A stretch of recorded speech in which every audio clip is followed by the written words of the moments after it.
Lazy Dungeon Master, Volume 6. Supana Onikage. Prologue. Hey everyone, it's me, your friendly neighborhood dungeon master, Kama. This is a bit sudden, but I am now the pope of a rapidly growing religious sect. Greetings, everyone. Today is a perfect day for afternoon napping. Oyasumanasai. I heard cries of Oyasumanasai from the crowd in front of me. It was a word I had thought up to be the Amen equivalent of my religion. Indeed, my religion. The one I invented myself. And yet, everyone was chanting it with a deadly serious expression on their face. I don't get it. I'm a dungeon master, all right?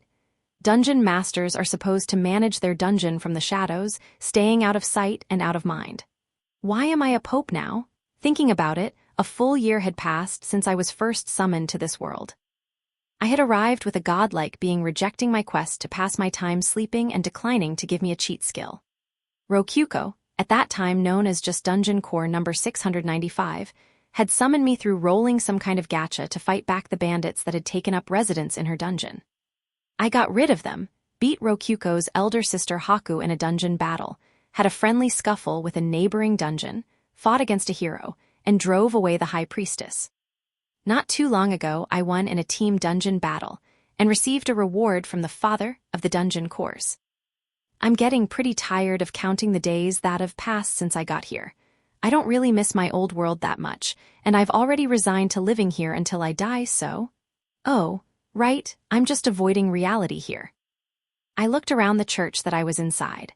Warm sunlight poured through the stained glass windows, and there were desks with partitions for privacy in place of where pews would normally be. The partitions could be put up and down at will. One wall on the side had a bookshelf with thick books that nearly put me to sleep just by looking at them. They were covered in vinyl to prevent drool damage. There was a fan on the ceiling to prevent heat from building up, which kept the room cool. At the back end of the room, that is, where I was standing, there was a podium. From it hung a religious symbol with a design inspired by a coin with a hole in the middle. Beneath it was a needlessly fancy tabernacle.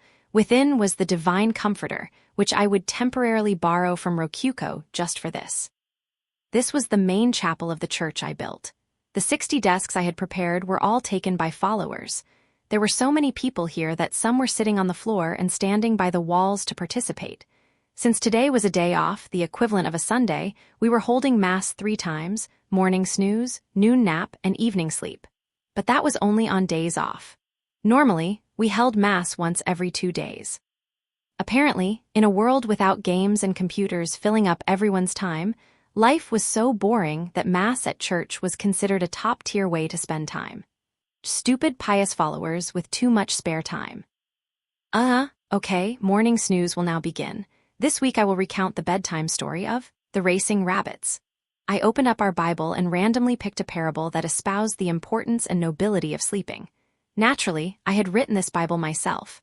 It looked thick from the outside, but the bulk of the pages were blank, and those that weren't I had just scribbled random stuff on. I could reuse the same parable for a whole week, but I needed to think up a new one each week. The church was so packed today, because this was one of those days I told a new parable. It was hard to describe how much I regretted making this a weekly thing instead of a monthly thing. I had no doubt that I would be forced to continue this until the Bible of Bedism, a religion founded to find the thickness for a pillow, had every page filled. Christ, I hate this.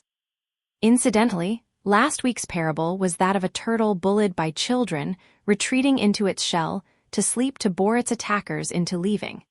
It was something I basically thought up on the spot, but my optimistic believers interpreted it as a splendid tale that taught the value of sleeping to let suffering pass. And so, the rabbit energized by its sleep sped past its rival, who was as slow as a turtle due to its exhaustion. He won the race and earned his carrot prize. The end. The crowd began clapping after I finished. I just don't get it.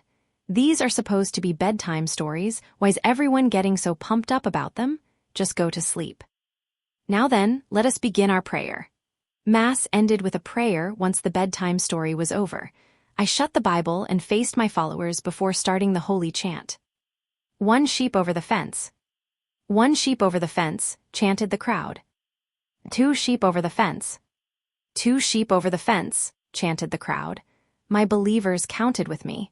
They shut their eyes tightly, and it kind of looked like more than a few of them were getting pretty emotional about the chant. To them, it was a chant with profound religious symbolism, but in reality, it was just counting sheep. It wasn't a real chant or anything, and it definitely didn't have any magical effects, though the simple work of counting did kind of make you sleepy, so. I took siesta like always and poured mana into it while chanting. Siesta, the blade of afternoon naps, was already famous among followers of Buddhism as a divine tool of ritual. A sleepy miasma engulfed the chapel. Naturally, I felt sleepy too, but stayed strong. By turning on my sleep resistance, I wouldn't fall asleep no matter how intense my sleepiness got. FYI, so tired. I stifled my yawns while counting up to 7 sheep, listening to my believers chant in turn while stifling yawns of their own. But the majority of them were falling asleep, and over time the chanting got quieter. Let's see. Sounds like over half of them are asleep now. I'll stop the chant at about 10 sheep. The way things work here is that people just nap in between masses. If they wake up, they can go home if they so choose.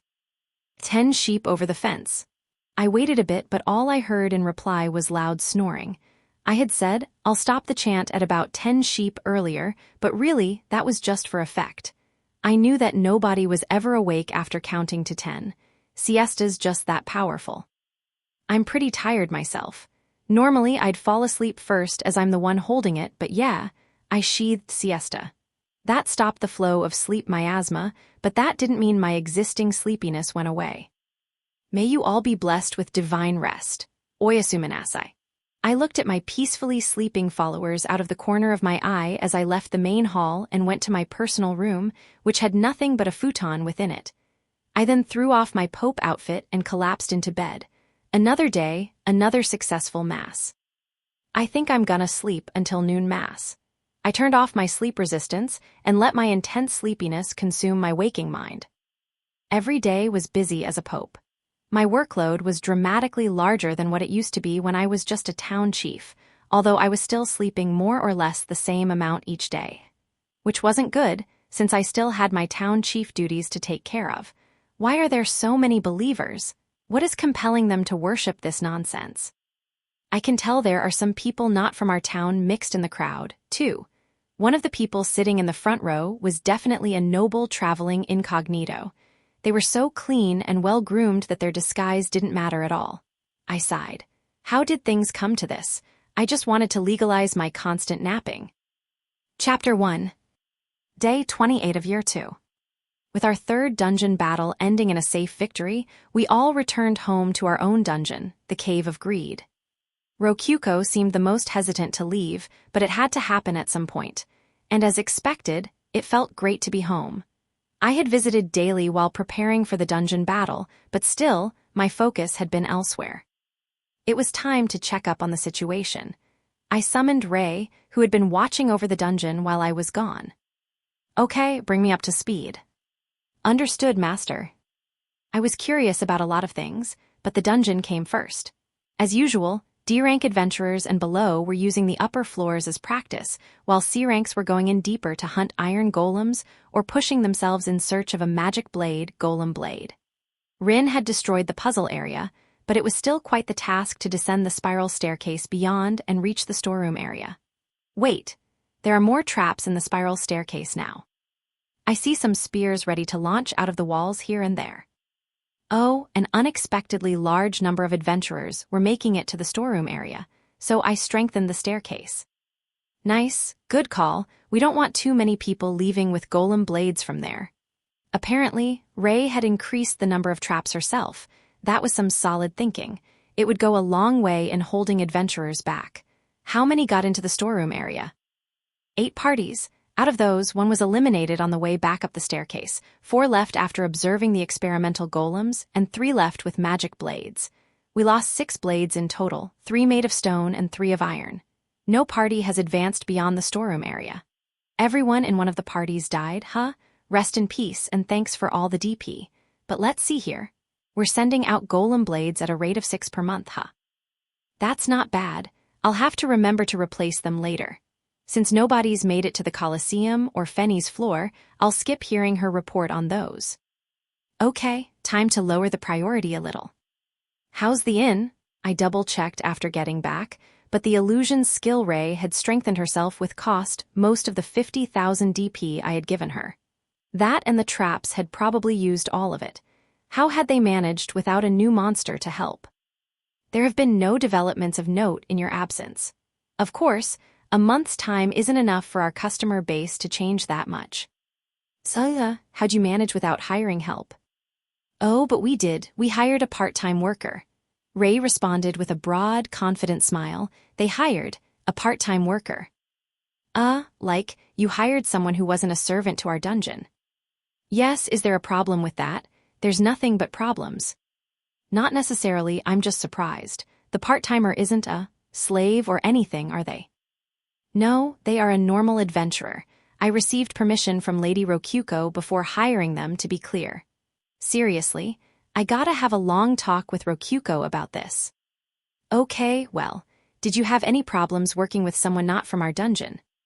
They're merely assisting with the inn, and we hired them through the Adventurers Guild as a brief part-time job. Nothing problematic has occurred with them over the past weeks. Then, I guess it's fine. If a problem does occur, we can report them to the guild, or if it involves our secrets, we can simply eliminate them. Neither situation poses us any notable risk. You really thought this through, huh? I'm impressed. Ray was very valuable to our dungeon thanks to how severe she can be.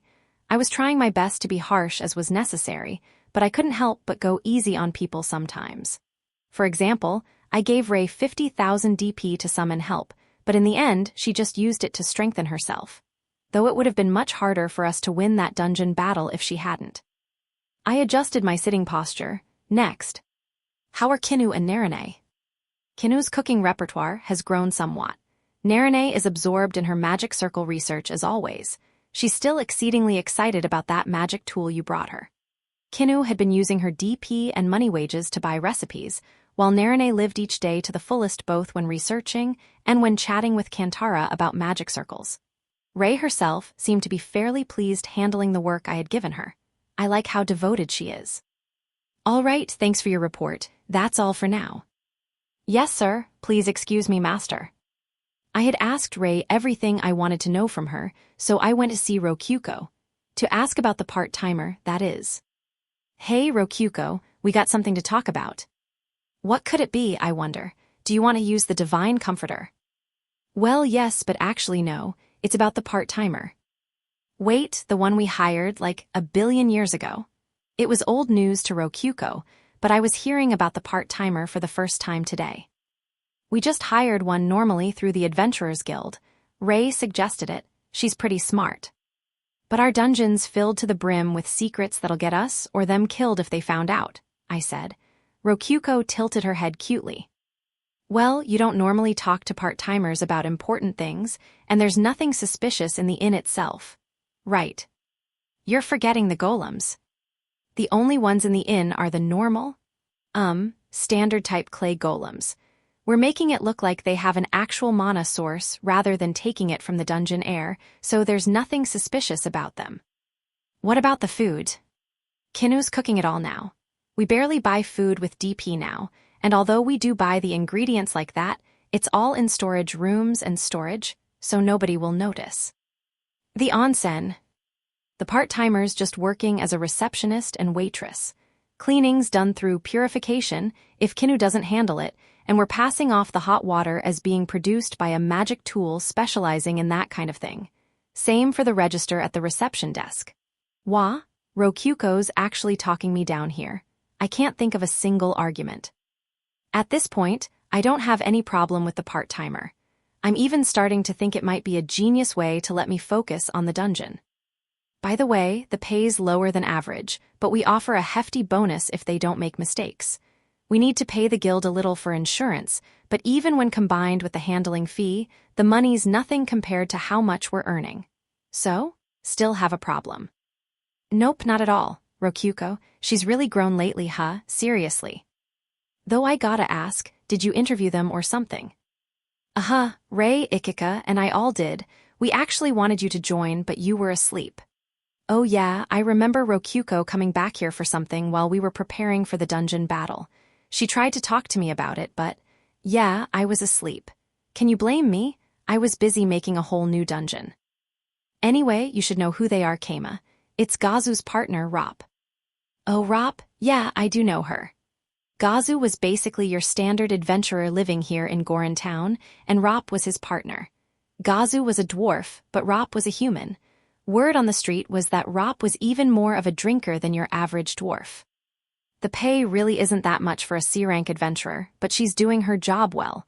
Really, she's been a big help. Speaking of which, today's payday. Would you mind taking care of that, Keima?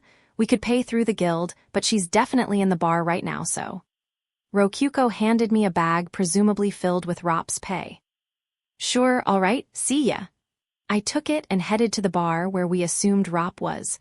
Although I was town chief, my role in the inn was that of Rokyuko's secretary.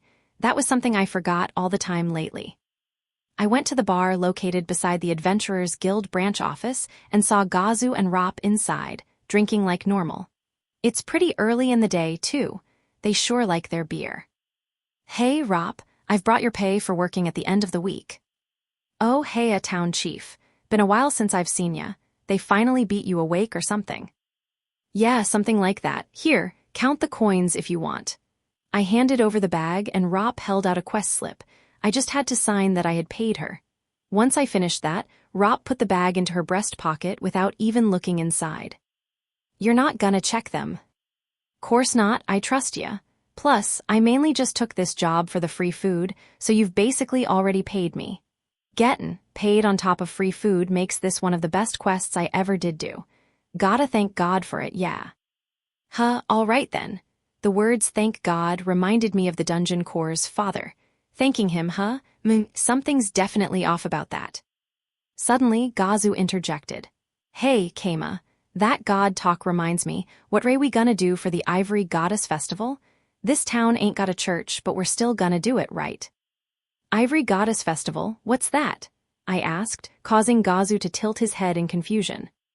Whoa now, don't tell me you don't know about the Ivory Goddess Festival. Keima, ain't you a citizen of this here empire? Ooh, yeah, well, screw you too, I don't know about it. What kind of festival is it? You gotta be messin' with me, man. What kinder adventurer doesn't know about the festival? Gazu was looking at me with a comically exaggerated look of shock. All right, I get it already. I'm a dumbass, just tell me what it is. You see, the Ivory Goddess Festival is. And so, Gazu told me about the Ivory Goddess Festival. Apparently it was a festival celebrating the goddess of adventurers, the Ivory Goddess, that was taken quite seriously in the Empire. The day before, the day of, and the day after were spent celebrating from dawn to dusk. Or actually, non-stop for the entirety of the 3 days without any sleeping. What inspired such intense celebration? Well, the festival was celebrating the founder of the empire itself, Haku Lavirio, the Ivory Goddess. As an aside, around this time last year I was having a scuffle with Itetsu. I really had no idea this festival existed. Hold on, Haku gets a whole festival for herself. I knew she was called the Ivory Goddess, but this is the first time I'm hearing that she's considered the goddess of adventurers. You're saying you're not a member of the Ivory Church, Keima? Color me surprised. Ye have met the divine Ivory Goddess herself, haven't ye? I remember her common to town. Yeah, I mean, she's a regular here. And you're still not in the Ivory Church. I was thinkin' ye were the top adventurer in this dungeon 'cause ye had the Ivory Goddess's protection. Sorry, but I'm a bedist. Bedist? Gazu twisted his thick dwarf neck in my direction. Never heard of it. What kind of church is that? You know the futons you can find in the dungeon, right? That's betting. Thus, Bedism, it's a religion that worships peace and rest, though I'm the only believer right now. So that's what's with those futon things, which means this Bedism stuff is special to this dungeon, huh? Yeah, I guess. Gazu stroked his beard and chugged from his mug. Anyway, I had to do something about the Ivory Goddess Festival. It was well known enough that holding a festival here was necessary, and really, I knew people would go berserk if I didn't. This was the Lavirio Empire, after all. The people here expected to spend 3 full days partying. I'll leave the Ivory Goddess Festival prep to you and Vice Chief Wazma. Good luck. I was just a chief for show, and I wasn't even a member of the Ivory Church. It would be better for everyone if I left the festival prep to people who knew what they were doing. HRM me and Wasma, huh? All right, I'm good, s'long as there's beer and food. Lemme borrow Kinu for the festival, yeah. I'll ask Rokyuko. Okay, that's settled. Wait, they'll need money for food and stuff. Right, I'll just go ahead and cover the expenses. Will 10 coins be enough? Yeah, probably. If it ain't, I'll just get Dine to cover a bit. I stuck a hand in my pocket and stealthily withdrew 10 coins from my magical spacetime wallet. This should be enough. Okay, do what you can with it. Yeah, you go Biwu, cough cough, my god that's too much. You should know I was talkin' about silvers, a single gold's more'n enough. Not a chance I'm talkin' all this. Oh really? Okay, just one then. Tell me if it's not enough. I'm tellin' ye, even that's too much. Gah, fine, we'll go a bit fancy and say it's your treat. Gazu took another chug. Anyway, just to be safe, I'll tell Wasma about this. Don't wanna put all my eggs in a single drunken basket. Heey, I'm leaving all the Ivory Goddess Festival stuff to you and Gazu, all right? I shouted from the table. Wasma nodded from behind the counter while making a cocktail. Perfect. Goodness, Keima's handling money like a rich man now. Almost like he's a hero or something, said Rop, making a cold sweat run down my back. But I couldn't help it. There was just too much about the world I didn't understand. I still knew how to respect money. Nothing wrong with going overboard for a festival like this, right? Ye right, man, now you're one town chief worth workin' under. A figurehead's gotta shine for his people, I said, emphasizing the I am a figurehead subtext. Gazu snorted. Heh, statements like that are why you're our leader. PFFF, whatever, I'm outta here. Having given Rop her pay and Gazu funds for the festival, I chose to go back to my room and sleep. But first, I asked Ikika about the Ivory Church. Teach me, Ikika, your reward will be curry rolls. And that's how I ended up approving the Ivory Goddess Festival, but I don't know too much about the Ivory Church. Would you mind telling me? Wah, yo my dude, it's been so long you've asked me about something obvious like this. I totes forgot that you have zero life experience here. Okay, so first of all, the Ivory Church is a big all religion. Duh, they have a god, you pray to God, you get benefits. Super simple stuff. Yeah, I figured it was a religion. So like, the Ivory Church worships the Ivory Goddess. That's Haku. Their main creed is if you want something, fight for it. Since Haku's the Grand Master of the Adventurers Guild and an adventurer herself, lots of people call her the Goddess of Adventurers. It totally wouldn't be overkill to say that basically every adventurer is a part of the Ivory Church. It's gotta be 80% easy. Makes sense. That does sound like what I'd expect from a religion about Haku. Does that include you, Ikika? Nopers, I was a C-ranker before all this slave jazz, but I'm all about worshipping Ishidaka, the god of food. Most chefs belong to the food church and they'll give you some free food if you tell them you do too. Bonus. That sounds like having a coupon. Well, it's kinda an official thing, but really it's just bros being bros. You know how you sometimes give out free Purins? It's basically like that, dude. I see, it's like giving extra food to a regular. To be real, I was always max worried about whether I should be in the Ivory Church, the Food Church, or the Dice Church. It's hard, man. You couldn't be a member of all three at once.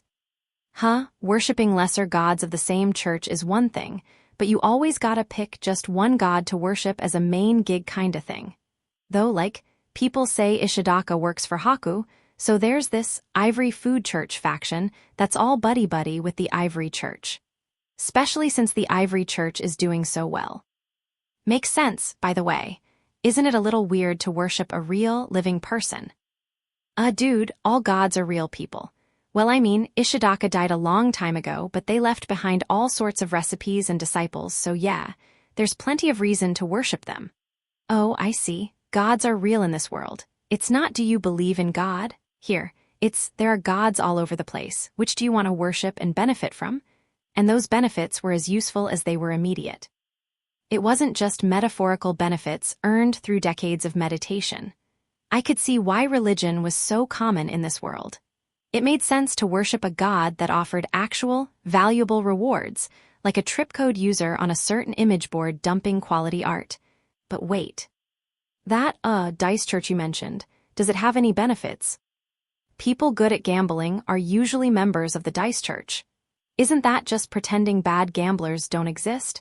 I can't really say that's an actual benefit. So what kind of god is the god of dice? Does he exist too? Sometimes we gamblers feel some divine guidance. He's like behind that, I dunno really, but he's got real churches. Oh, I guess not all gods have to exist. Which means, I was just joking about it before, but I guess there wouldn't be any problems with a Buddhist church. Buddhism. It sounds good to me. Sounds like sleeping all day and night. Day 29 of Year 2. Right, let's build a church. Of course, not a church for the ivory goddess, but a church for Buddhism. I thought so hard about this last night I'm kinda sleep-deprived, but believe me, I'm serious about this. How many years has it been since I got so into an idea that I couldn't even sleep? The more I thought about Buddhism, the better it sounded. After all, if I make the prayer ritual for Buddhism be taking a nap, I could sleep all day under the guise of being pious. Hey, I'm just a loyal believer taking my religion seriously here. Nobody could criticize me for sleeping in or taking afternoon naps if I was doing so for religious reasons. This is the most amazing discovery I've made in years. For the sake of my health and sleep, I need to build the church. I need to build it. I have to build it. This has to happen. I've come this far, I might as well build a splendid church for Buddhism. I'll fill it with my love for sleep. Or so I thought, but after some reflection I realized there wasn't any space for it. That is, there was space on the outskirts of the city, but I wouldn't want to walk that far every time. Well, whatever. I don't have any experience building churches, may as well start with a smaller one. I decided to blueprint a smaller church with plans to someday make a really big one. I took a pen, some paper, and got to work in my office. The exterior came first. My personal mental image of a church involved white walls and a blue ceiling. That should work here. I could use plaster for the white walls. Shells and lime should do the trick. The blue could be. What are blue roofs made from anyway? Copper? Verdigris? It doesn't matter. I'll just make it from whatever and paint it blue. I wanted windows that warm light could stream in through. Glass was very valuable in this world, but it was cheap for me since I could just manipulate empty potion bottles with Create Golem. Time to add a crapload of windows. That was enough for the exterior. Next, the interior, mainly the chapel. I'll add desks so that everyone can sit next to each other while praying. Right, while falling asleep. Sleeping is praying in Buddhism, after all, and there's just something about desks that inspires sleepiness. I'll add in partitions so you can sleep without worrying about who's sleeping next to you. Just gotta make it so they can slide down into the desk, and good. I can just fix them if there's any problems. I'll add a ceiling fan to keep the chapel cool and easy to sleep in. One made of wood that moves slowly, keeping the air moving at a good rate. Ventilation's important since things will get stuffy with all the people otherwise. Naturally, the object of worship before the shrine will be a futon. Wait. A 5-yen coin swaying like a pendulum might be better. It's metaphorical for gradually falling asleep. A 5-yen coin will be especially good as a simple symbol like the Christ cross. Sounds go wait. That'll make it a religious symbol, not an object of worship. Okay. Our symbol will be a 5-yen coin and our object of worship will be a futon. Perfect.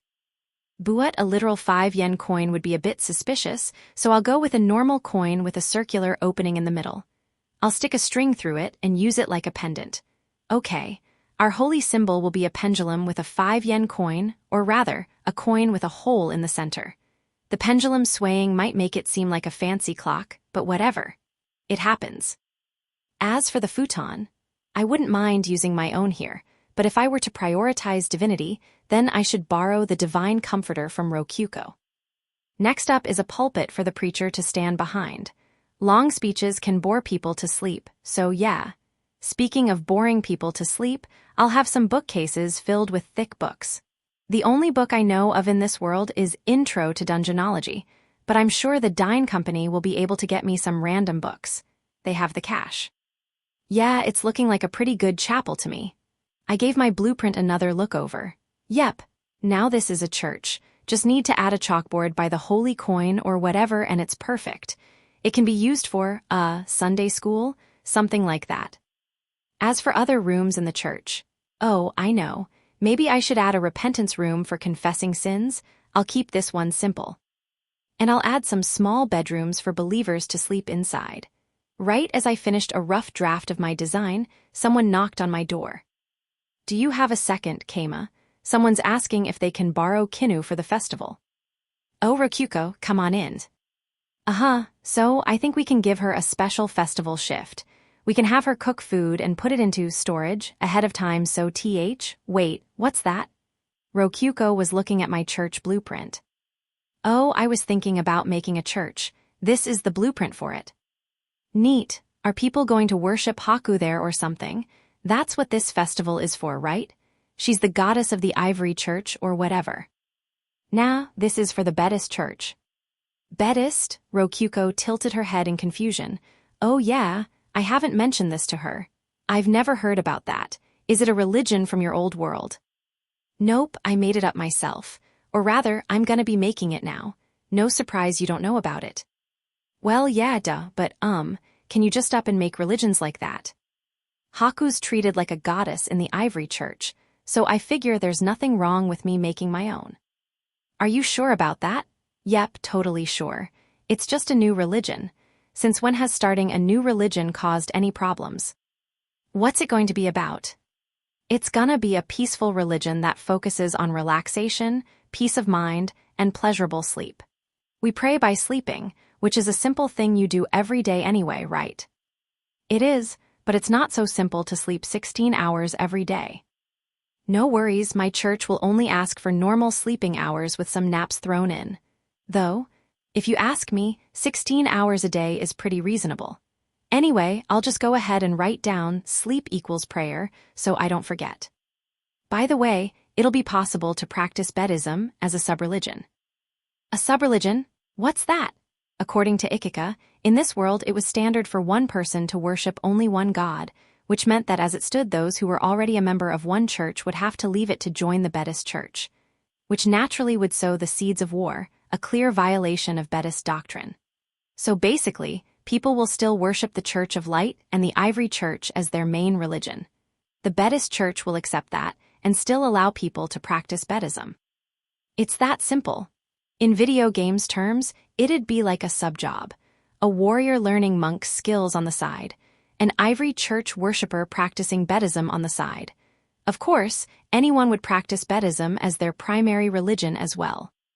People could pray to their primary god when in search of happiness, and they could give Buddhist prayers when in search of peace. It wouldn't be a big deal, just go with the flow. Like Japanese people tend to do with religion. Back in Japan, some people would lump in foreign gods with the 7 gods of fortune. This is nothing compared to that. Are you sure this is okay, Keima? I'm not super informed on religions, but I've never heard of anything like that. It'll be totally fine. If people are that invested in their religions, it just means not many people will join Buddhism. No worries. And hey, you get to be worshipper number 2. Wah, I obviously want to be number 695. I'll be waiting to join, so do your best spreading the good word. Yua, alright. That sure is a lot of people. Guess I'll go ahead and add Niku and Ikika in too.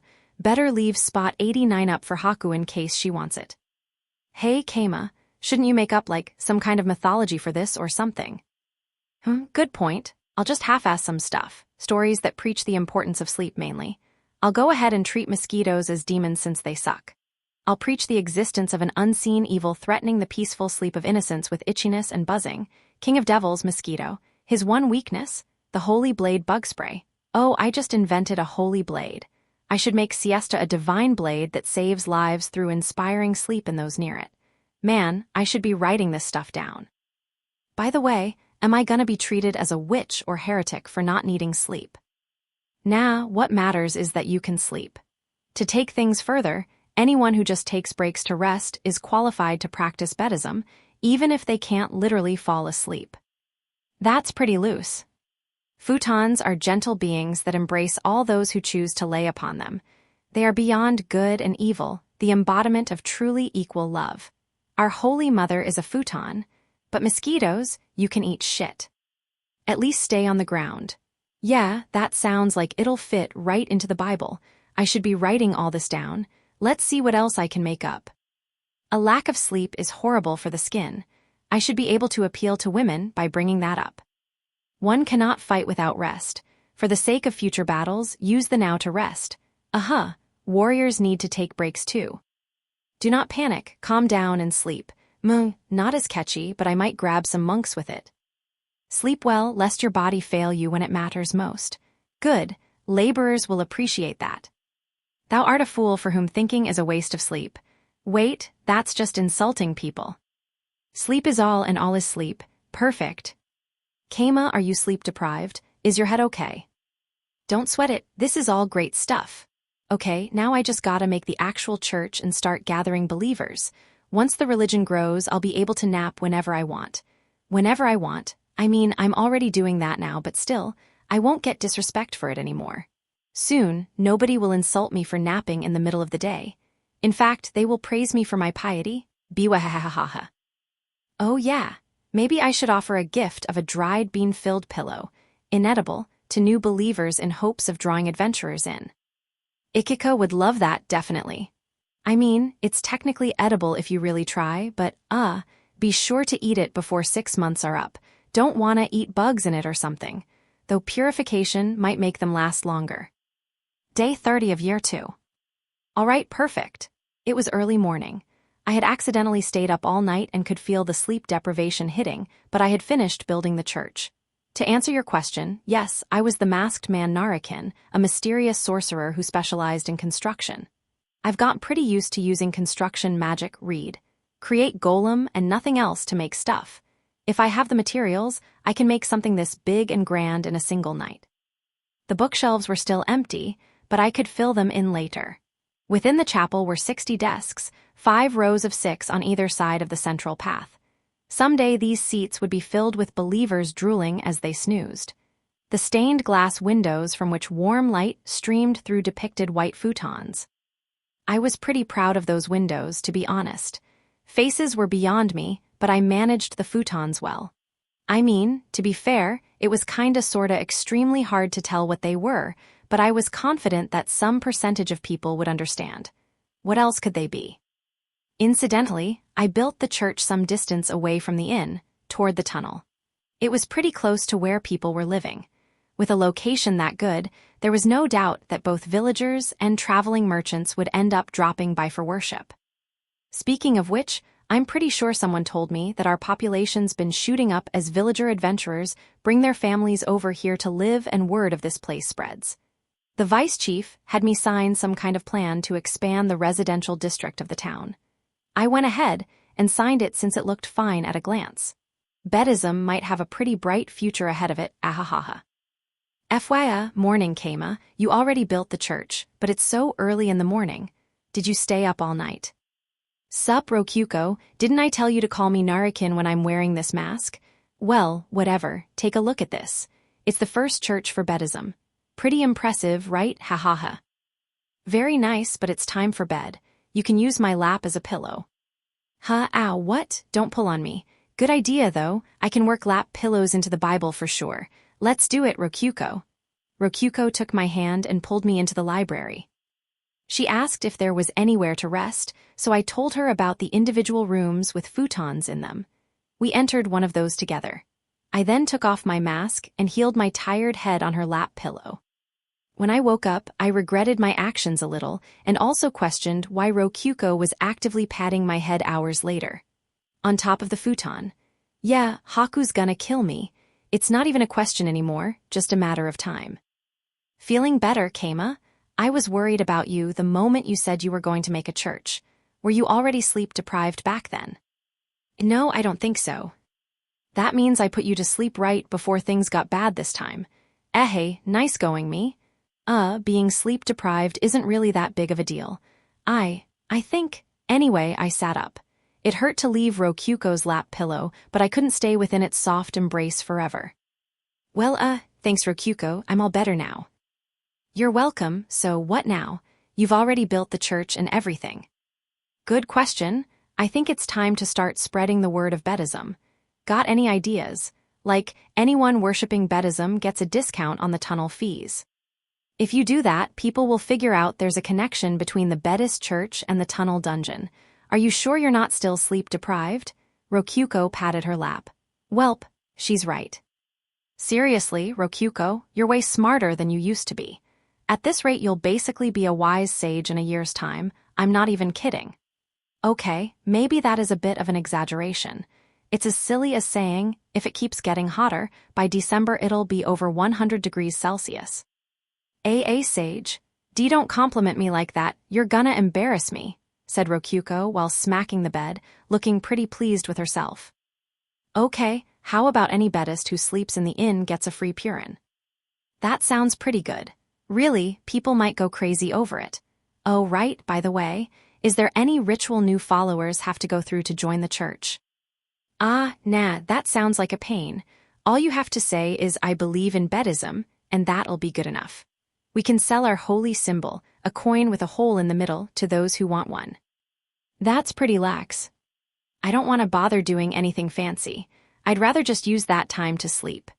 Incidentally, I would make the opened coins out of a copper.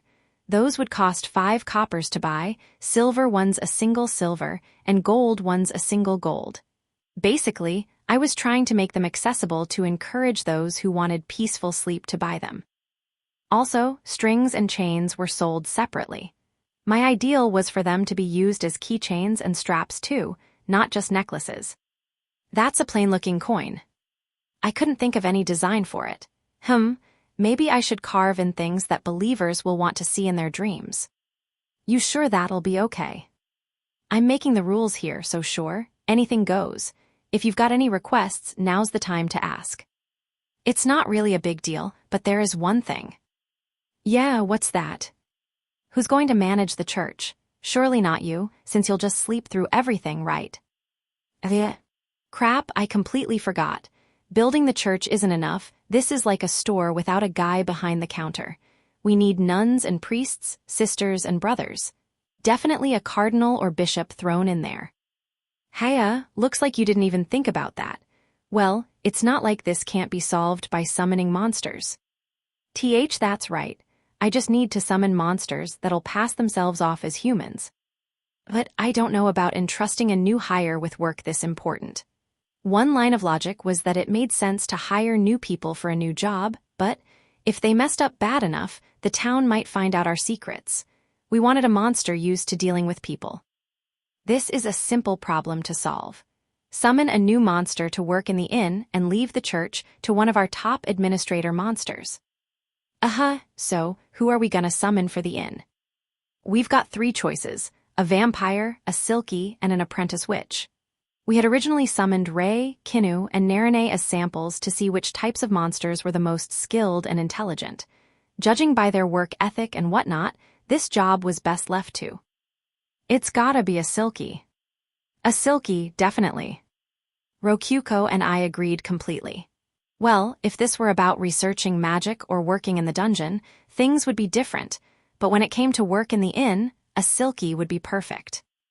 We went to summon one right away, moving location to the master room. It was a white room as large as a gymnasium, but it was pretty messy, filled with mined stone and earth for making golems, along with various items mostly taken from dead adventurers. Okay, let's do it. Look, Keima, look, there's a silky set in the catalog now. It's a little more DP efficient. Oh, I took a look at Rokyuko's open menu. Indeed, there was a silky set. You could buy 3 silkies for 80,000 DP. Since a normal silky cost 30,000 DP, it was indeed more bang for your buck. Perfect. Let's go with this. As an aside, there was no vampire set or apprentice witch set. I wonder why not. Maybe stronger monsters don't get sets. Or maybe it's because silkies are maids. You really do want to have an entire platoon of maids, not just one. Okay, summoning time. Come forth, silkies. I spent the DP and a large magic circle spread out. Subsequently, 3 silkies appeared in the middle of it. Wait, aren't they a little small? We have answered your summons and arrived, master. Oh man, all 3 of them spoke at the same time. I took another look at them. They were clearly younger than Kinu, middle schoolers at best, really, and their faces, I couldn't tell any of them apart. They were triplets. Aren't they a little small compared to Kinu? Well, that's the price we pay for saving on DP, I guess. Their similarly light green hair was cut short, covering their ears but not much further. They were wearing the classic green silky maid outfit, though with chests considerably more flat than Kinu's. Honestly, it was pretty surreal looking at them. That was fine, though. Anyone would believe that they were related to Kinu, and it wouldn't be a lie to call them family, technically. Greetings, Silkies. Your job is to mingle with the humans and work at an inn. You will cook, clean, and work as receptionists. That you work for a dungeon is top secret. Understood, Master. Your wish is our command. The three of them answered at exactly the same time, their voices combining into one. Hech! Ray was so stunned her jaw dropped when I told her she would be working at an inn, but these three didn't even blink. Silkies are something else. All right then, Rokuko, call someone over. Let's see who's not on shift. Okay, I'm calling Ikika. Rokuko blinked hard, and Ikika suddenly appeared out of nowhere. Jaya! Oh wait, this is the master room. I totes thought I just fell into a pitfall and died. Hey Ikika, teach these three how to work in the inn for me. What, summon more newbies, huh? Sure bro, didn't expect this, but you got it. Wait a sec, they're triplets. We'll be in your care? The three Silkies bowed politely together. They really were in sync. Sure, it's fine to think of them as triplets. I did summon all three of them at once, after all. Looks like we'll need to switch the shifts up. By the way, Keima, are you going to do another naming ceremony? Asked Rokuko, reminding me that I had held an elaborate naming ceremony when giving Ray and the others names. It sure would be Anno, rather, now wasn't a good time for that. Right. Ceremonies are only for our administrators. Ikika, feel free to name these three. Me, Kay, Hannah, Nicole, and Pio. She pointed at them and named them one by one without a second of thought, and I still can't tell them apart. I'll give them hair ornaments. White for Hannah, red for Nicole, and yellow for Pio. Thank you very much, Master. I bought 3 hair ornaments for 150 DP each. The triplets happily accepted them and put them on. That should help distinguish them. Incidentally, all 3 of them were indeed on our list of named monsters. Monsters were automatically added once I accepted the names, it seemed. I wonder what'll happen if I try to change a named monster's name. I'll experiment later. Now then, I shall repeat my orders. My Silkies, work at the inn. Understood, Master. Their boss has gotta be Kinu. Ikika, you can be like their support, teaching them the ropes and all that. You got it, and Master. I'm totes getting a bonus for this, right? Asked Ikika, rubbing her hands together. Ikika, you are a slave, remember. Don't you feel any urge to work for free? I've got such a bro master that I kinda forget that sometimes, to be real. And don't you want to give your cute little slave a reward? I dunno about little with those melons, but yeah, I actually was planning to give her a bonus.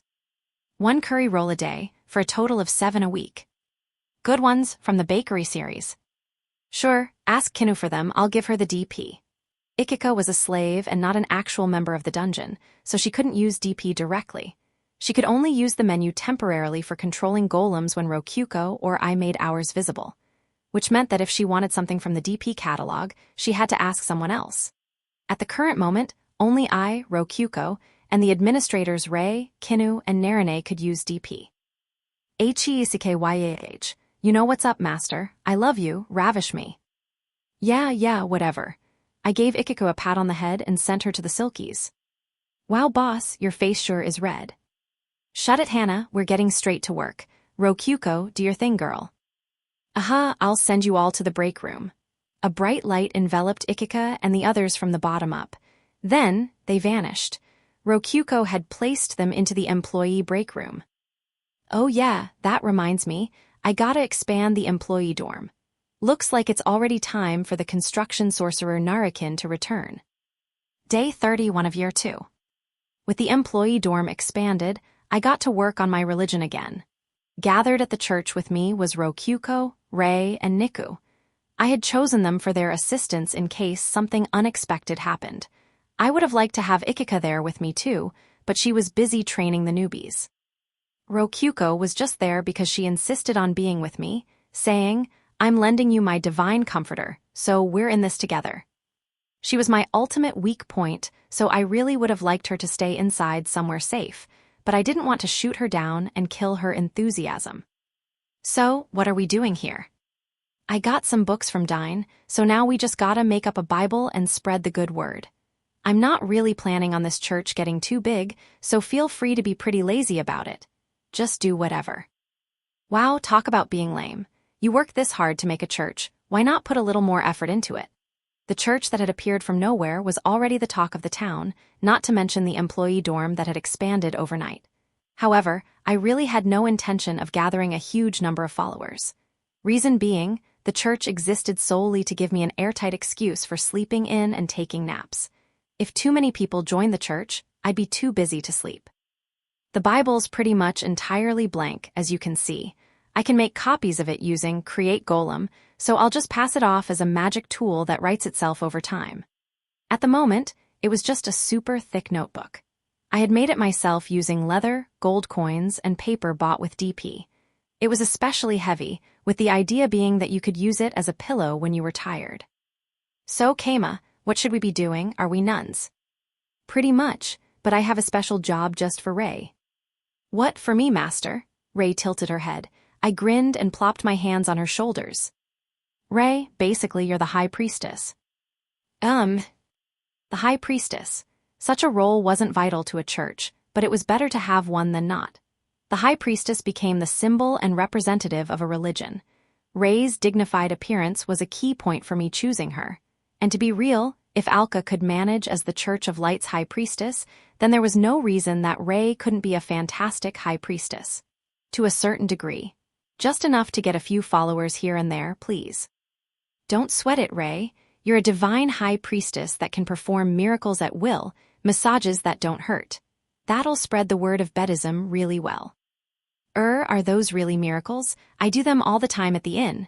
Don't think too hard about it. We're just going with the flow here. Ray's massages were incredibly popular due to how they mysteriously didn't hurt whatsoever. I knew that it arose from her lack of attack power materializing in odd ways, but it was a fact that they felt so good people fell asleep during them constantly. So, she was perfectly qualified for being the high priestess of Buddhism. From now on, she would be giving her massages in rooms within the church, for a fee. Now that that's settled, I'll give you a special ruby on your coin to signify your holy position. Crimson symbols were perfect for vampires. I worked a thread through an open coin and handed it to her. I gave her a nun outfit too while I was at it. Only 200 DP with the hat. I shall do my best to serve you. I am a high priestess. The high priestess is me. Actually, Keima, aren't vampires undead-type monsters? Should she even be stepping near the church? I was thinking more demon-type, not that those are much better for churches. Well, whatever. It's not like anyone knows she's a vampire. I can just pass it off as a Buddhism tenet stating that even the undead deserve peaceful sleep. Yeah. So Keima, what about mine? Rokyuko, your holy symbol will be this pretty wild thing that's a mixture of hihiricane and adamantite on an orichalcum base. I put extra effort into it, since the idea is that the church is super grateful that you're lending the divine comforter to it. Woo, you're right, it is pretty wild. It's like a solid rainbow. I had just haphazardly mixed stuff with Create Golem, but the result ended up looking pretty good.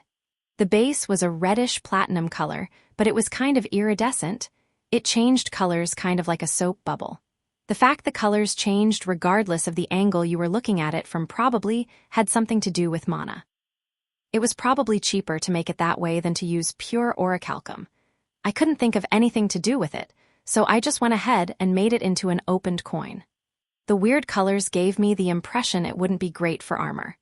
I had used a bit of the orichalcum that father gave me, but between you and me, the rest of it I had just bought with the 10,000 DP we saved from buying the silky set. You really don't mind us borrowing your divine comforter? Definitely, just be sure to sleep with me again, okay? PH phrasing, and also maybe in a normal bed. The divine comforter kinda scares me. We're talking about divine punishment here, after all, I thought while handing Rokyuko her nun outfit. Master, what should I do? Niku, you can just be a normal nun. Your coin will be iron, since iron is this town's main export. I said, handing over the coin and a nun outfit. It was child-sized, but the price was the same. Well, worst comes to worst, Niku can just beat the crap out of anyone who comes to the church looking for trouble. Actually, given your age, you can be more like a nun in training. Understood. There wasn't any job in particular I wanted her to do. At most, she could be our bodyguard. Not that I honestly expected someone to come to a church with armed diplomacy. Incidentally, I was wearing a priest outfit. I was the one who knew the most about the Buddhist creed, work in progress, after all. All right, let's get this show on the road. Buddhism has officially begun. With our preparations complete, I went to open the door and, inside were two older dwarf dudes. Kama, what's with that outfit then? Ye a priest now? I'm guessin' you were behind this building, huh? Kama, what's with this building? I'm gettin' some crazy vibes from this place. One of them was the representative adventurer on the town council, Gazu, and the other was the dwarf blacksmith, Kantara. Looks like our first visitors are Gazu and Kantara. Not off to a great start. What are you two doing here? Didn't ye hear? We're here to check this place out, for ourselves. This is a church, yeah? Right. Gazu looked around the chapel. Yeah, it's a church. Do churches in this world look a lot different from this? I asked Ikika, and she didn't have any problem with this one. Don't look like no ivory church building to me. Guessin', it's a part of that Buddhist church you were talkin' about, Kama? Kantara seemed especially interested with the opened coin and the stained glass windows. Yep, I had it built on a whim. On a whim? Kama, really now? The town's gonna stir up a fuss if a building comes out of nowhere. Tell us this kinda thing ahead of time, if you would be so kind. Oh right, I forgot I'm technically town chief here. I probably should have informed someone about this. My bad, I'll be more careful. See that ye are, this kind of fuss ain't good for my heart. Ye ordered these books from Dine, didn't ye? Huh, I heard this place popped up overnight, but good grief, this is one fine building. Gazu beat a hand against the walls and door. Don't break them, please. I used some pocket money to hire that one sorcerer specializing in construction. He expanded the employee dorm while he was at it. Ah, so that's who's behind the third of Gorin Town's 13 mysteries, the inn that expands overnight. He's that A-rank friend of yours, yeah? Huh, the last time I heard about those, there were just 7. There's more now. Built all this in an evening, huh? I gotta ask him how much this cost to build, murmured Kantara, looking at the stained glass windows and the ceiling fan. Yeah, ask him and not me. That'll be convenient for me since I haven't thought up a price. Oh right, that's enough small talk.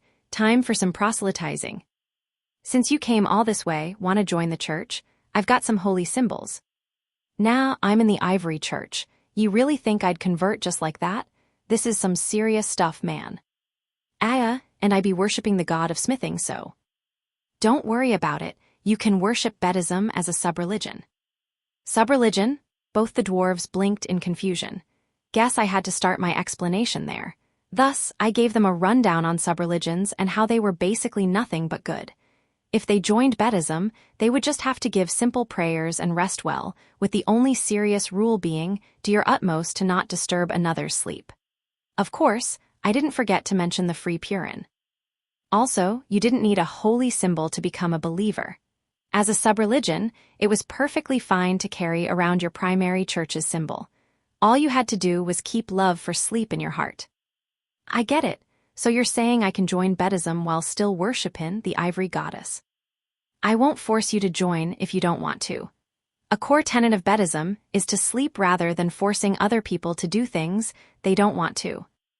Now that I like. The Holy Kingdom's Church of Light gets so up your ass about joining Ijus, can't be bothered. Yay, it was rough when their high priestess came here last year. Good times. Wait, the high priestess actually talked to people to get them to join her religion? That's pretty funny. Alright, I'll join. Ifin, I can do it on the side, why not? You don't mind? Yeah, I take some fried food over the Purin though. Sure, alright, I'll pass that on. Thank ye, Gazu grinned. Ah, I get it. The food reeled him in. What about you, Kantara? I'll have the Purin. Oh, he's already decided to join. Guess the Purin's all he cares about. That's fine, I got me some believers. I'll make what free food you get an option. Sound good, Rokyuko? I looked at Rokyuko, who had been sitting silently in a nearby pew desk. Biwa me? Sorry, I was so left out of that conversation I wasn't even paying attention. If that's what you want to do, Keima, it's fine with me. You're too kind. Wait, you're the owner, ain't ye? I thought you were just a nun. Ye joined Buddhism too. Well, something like that. Keima invited me. Everyone that works for our inn is Buddhist now. Ah, ye, I see that Rei and Kuro are wearing nun outfits too. Keima, what's gonna happen to the inn? I hired 3 of Kinu's family members, so it'll be fine, they're triplets. Seriously, it's wild, I said, nodding. Gazu replied, should be fine then. Yep, it'll be just fine. Here, since you two are important to the town, I'll give you these cheap copper holy symbols for free. Whoa now, ain't this the kinda time you'd give us the best ones you got? The best one I have is what Rokyuko has, so no, it's not for sale. What, this one? Said Rokyuko, taking the holy symbol out from behind the chest of her nun habit to show the dwarves.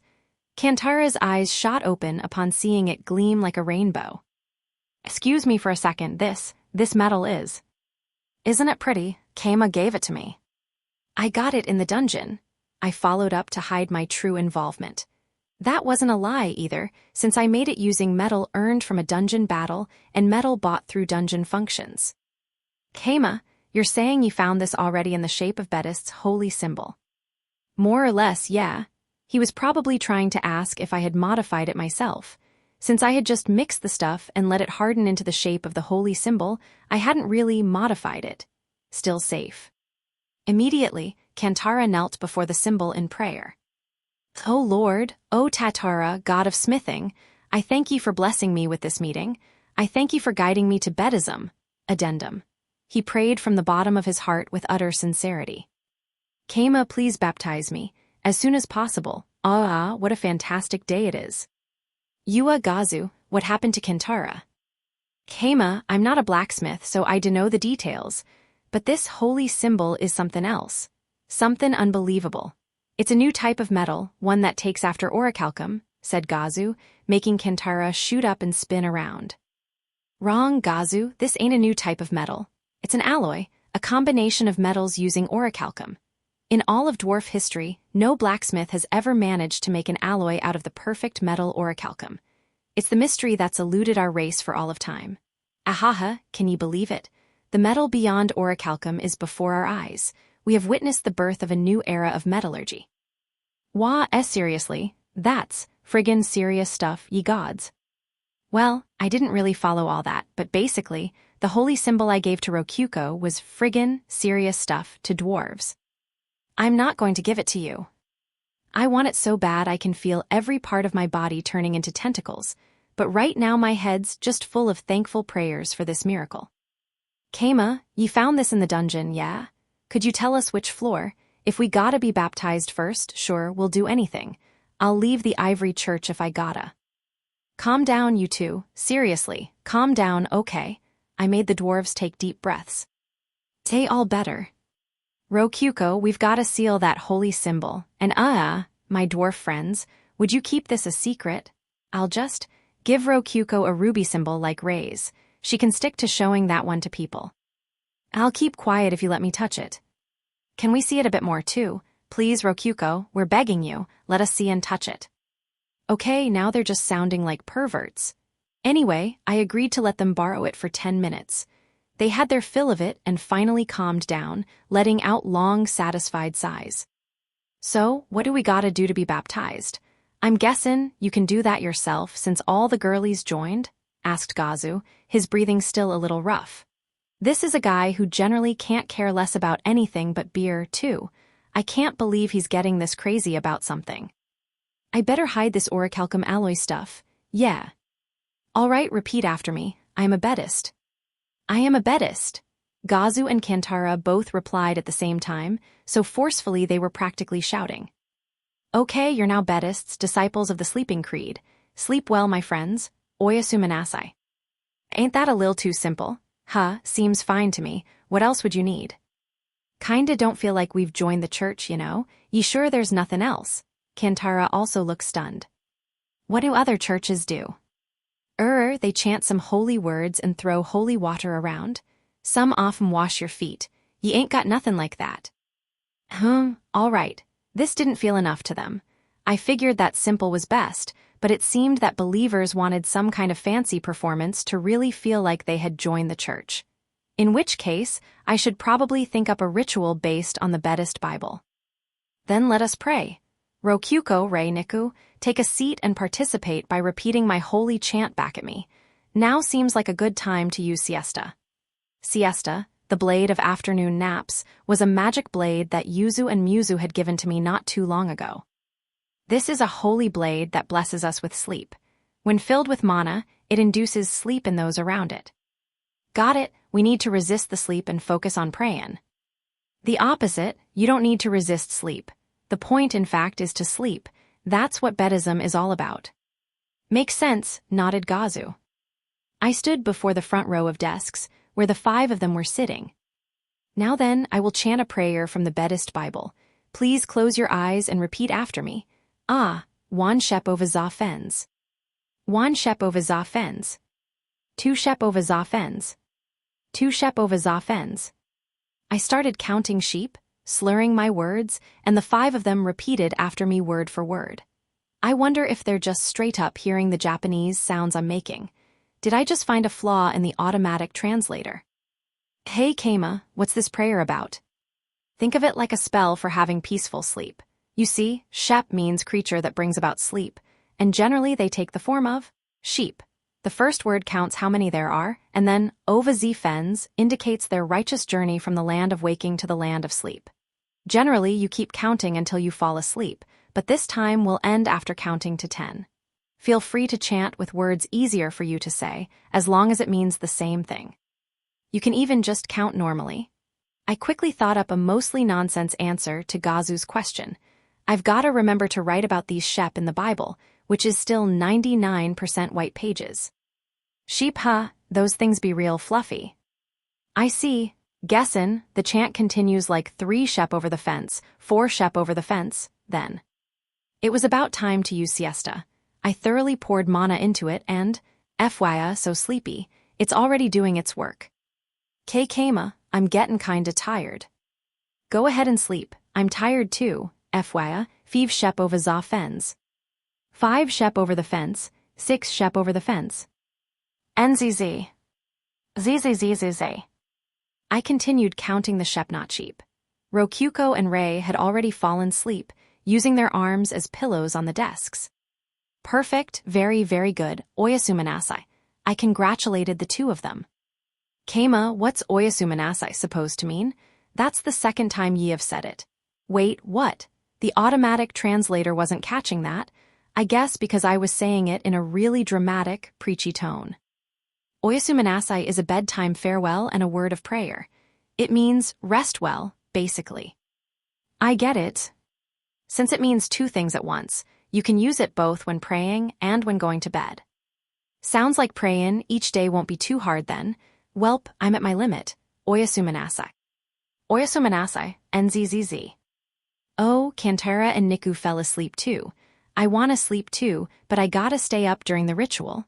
Once Gazu clocks out, I'll go to bed too. I stealthily turned my sleep resistance on. I still felt sleepy, but I wouldn't be falling asleep with it on. Actually, isn't that basically hell? Being sleepy but not being able to fall asleep. Man, sleep resistance sure is an awful skill.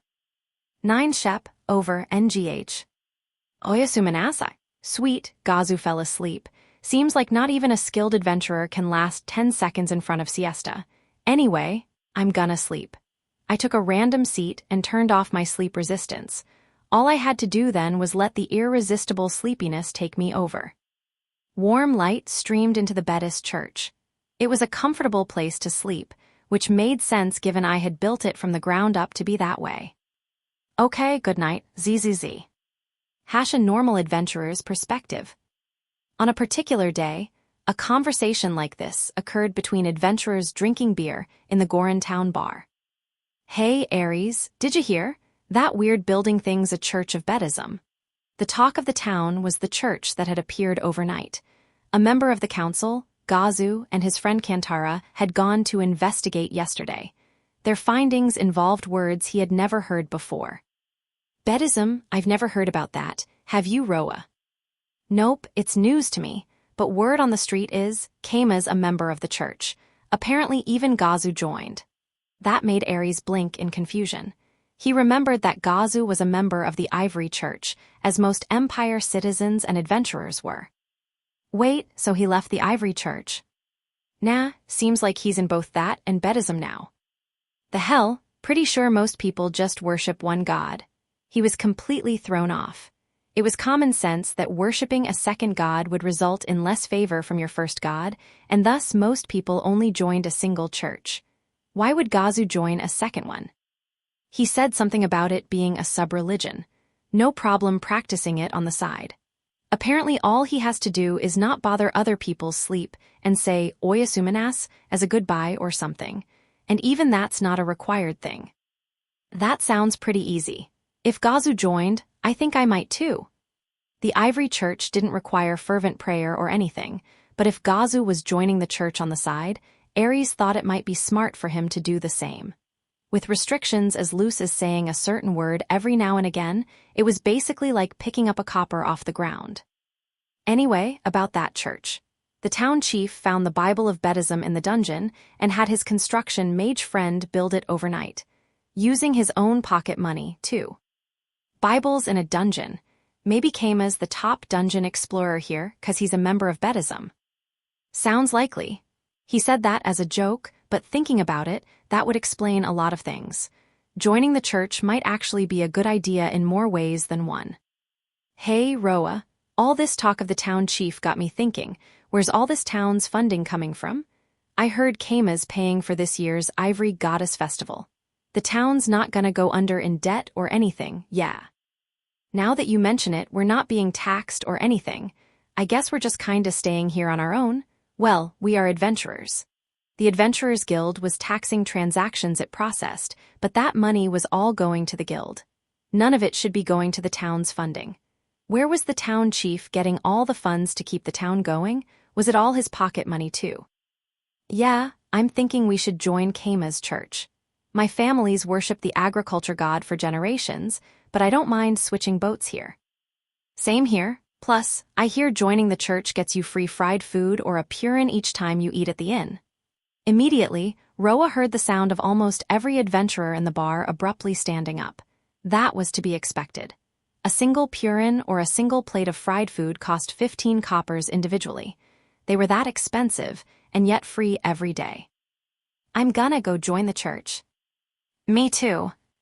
Come on, hold up, you guys. I'm joining too, but I'm not done talking here yet. Emotionally speaking, he wanted to go straight to the church to join as well, but he stopped them. What's with you? I want to go eat a purin right now. Roa smirked at Aries' impatience and told him something he knew he'd love. Seems like Rei was selected as Bedism's high priestess. Rei is the high priestess? Oh man, Rei was already cute enough, but now that she's a priestess she's at least twice as cute. But doesn't that mean I won't be able to casually ask her for massages now? There were many citizens in Goron Town whose greatest pleasure in life was getting a massage in the inn after visiting the onsen. A girl that beautiful put her all into squeezing their bodies. It should be obvious why everyone loved it so much. Seems like she still gives massages, but in the church and for a price. In fact, I heard she was selected as the high priestess specifically because she gives miraculous massages that cause no pain and inspire peaceful sleep or something. Huh, so those massages were a Bedist miracle. Rei being a miracle, yeah, I'm on board with that. What Rei's the high priestess? I'm definitely joining then. Even more adventurers became interested in joining Bedism. That was to be expected. If there was a ranking of all the most beautiful women in Goron Town, then Rei would be near the top for sure. At that moment, Gazu, an existing member of the church, walked into the bar. What's all this then? Ye lads are lookin' pumped about something. Gazu, good timing, we were just talking about Bedism. Ah, Bedism, huh? That stuff's great, I've never slept that well in me life. You like the sleeping, not the purin? Someone shouted that Gazu was more a fried food guy than a purin guy, but regardless, A lot of people let out shocked cries at the fact that a dwarf like Gazu, who spent all his spare time cramming food and beer, would talk about liking sleep. Yeah, you know how ye pray in Buddhism? By sleeping. The idea is that ye sleep well when ye gotta sleep, but the church is so comfortable it's easy to slip into sleep. They even lend ye beds. Wow, consider me interested. We were talkin' 'bout using the church as a rest spot during the Ivory Goddess Festival. If ye all are interested, go check it out. Everyone was getting more and more interested in not just going to the church, but joining Buddhism entirely. Plus, that's not all. Gazu waved his hands and stopped the adventurers, which just pumped them up more. The magic blade Keima's got is a real holy blade. It's called siesta, and just being near it is enough to get sleepy. I was knocked out before I could count 10 shep. You what now? The blade spread sleep. What the hell is a shep? Yay, just bane near it is enough to fall asleep. It's some miasma thing. Shep are a divine beast that brings sleep to people. They look juice like sheep. In the church you chant before sleep. Wan shep ova za fens, like that. Gazu proudly said the chant. He had been thoroughly dyed in Buddhism's colors. Oh right, but don't go around forcing people into it here. Buddhism's not about forcing itself on people. If you've got the time to shill, you've got the time to sleep, he says. Now that's pretty good. The adventurers laughed as they recalled how hated priests from the Church of Light were due to their incessant proselytizing. I'll pass the word on if you all want to join. Hey, what kinda offering do they need? Indeed. Most churches required an offering of some degree to join. They would probably have to pay a lot to cover the church having just been built. Just how much had Gazu paid? As he was the representative of the adventurers, all they could hope was that they didn't have to pay as much as him. However, their question just made Gazu blink in surprise. Now that ye mention it, I didn't pay anything. Didn't hear about any needing any offerings neither. Ye can buy holy symbols, but you don't need 'em. The cheapest one's made of copper and costs a copper. Seriously, we can eat purins every day for just a single copper? I'm definitely joining. Incidentally, as stated, it would normally cost 15 coppers to buy a single purin. Getting a holy symbol was overwhelmingly the cheaper choice. By that point, there was no reason not to join. Do you all mind if I join in on this conversation? A merchant spoke up. Oh, yeah, go ahead. Ye interested in Buddhism too, merchant? Indeed, or rather, I have already joined, he said, taking out a coin with a hole in it from behind his shirt. He must have splurged a little, as it was made of silver. Oh ho, a Buddhist brother, huh? Gazu took out his similarly silver holy symbol and clinked his against the merchant's, as if sharing a toast. The other adventurers watched on with jealousy, wishing they could participate as well. Why'd ye join Buddhism, merchant? Are there other towns with churches that let ye eat purins there? No, I learned of the Buddhist church for the first time coming here. I imagine this town is the sole beneficiary of the institution. Then why? You see, the Dine Company ordered books from Sia. When I delivered them, I went to the church with Dine. I was interested in what fellow had ordered such a large quantity and variety of books. Ah, I remember something like that. Gazu thought back to Keima saying something about books one time. And so, when given the books, the client put them into bookshelves on the side of the church. I asked him why he was putting such expensive goods in a public place where anybody could touch them. He answered, I bought these books for anybody to read if they want. Why would I hide them out of sight? Talk about Bane, a good guy. Just what I'd expect from Keima. Books were valuable, and it wasn't uncommon for a single volume to cost a full gold piece on its own. Who would casually put books in a dangerous place where anybody could steal them? Only a giant idiot, or a heroic man so great in spirit that he did not fear losing books of that great a value. He did not even appear to have plans to charge money for reading them. In a world where knowledge itself was extremely valuable, many people attempted to monopolize it and profit thereby. Yet, Keima was putting his books in Pubic for free, allowing anyone to read them. They were a bit different in scale, but even the libraries in the capital city of the empire charged high entrance fees. Hey, Gazu, I might be misunderstanding something here, but is it just me or is the town chief a bit weird in the head? Keima's magnanimity was so great that it would make a lesser man dizzy, but Gazu just snorted. Bit late to be real as in that. Very true. Everyone agreed with Gazu instantly. If Keima was around, he probably would have argued, though. I decided to make this town a regular part of my route, and before I knew it, I had joined the church. And that Purin certainly was splendid. Right, Purins are the dang best. And thus, everyone there went to the church to join Buddhism. By the way, what kind of god does Buddhism worship? It seems that Buddhism does not worship a particular god. That is why it is possible to practice it as a sub-religion.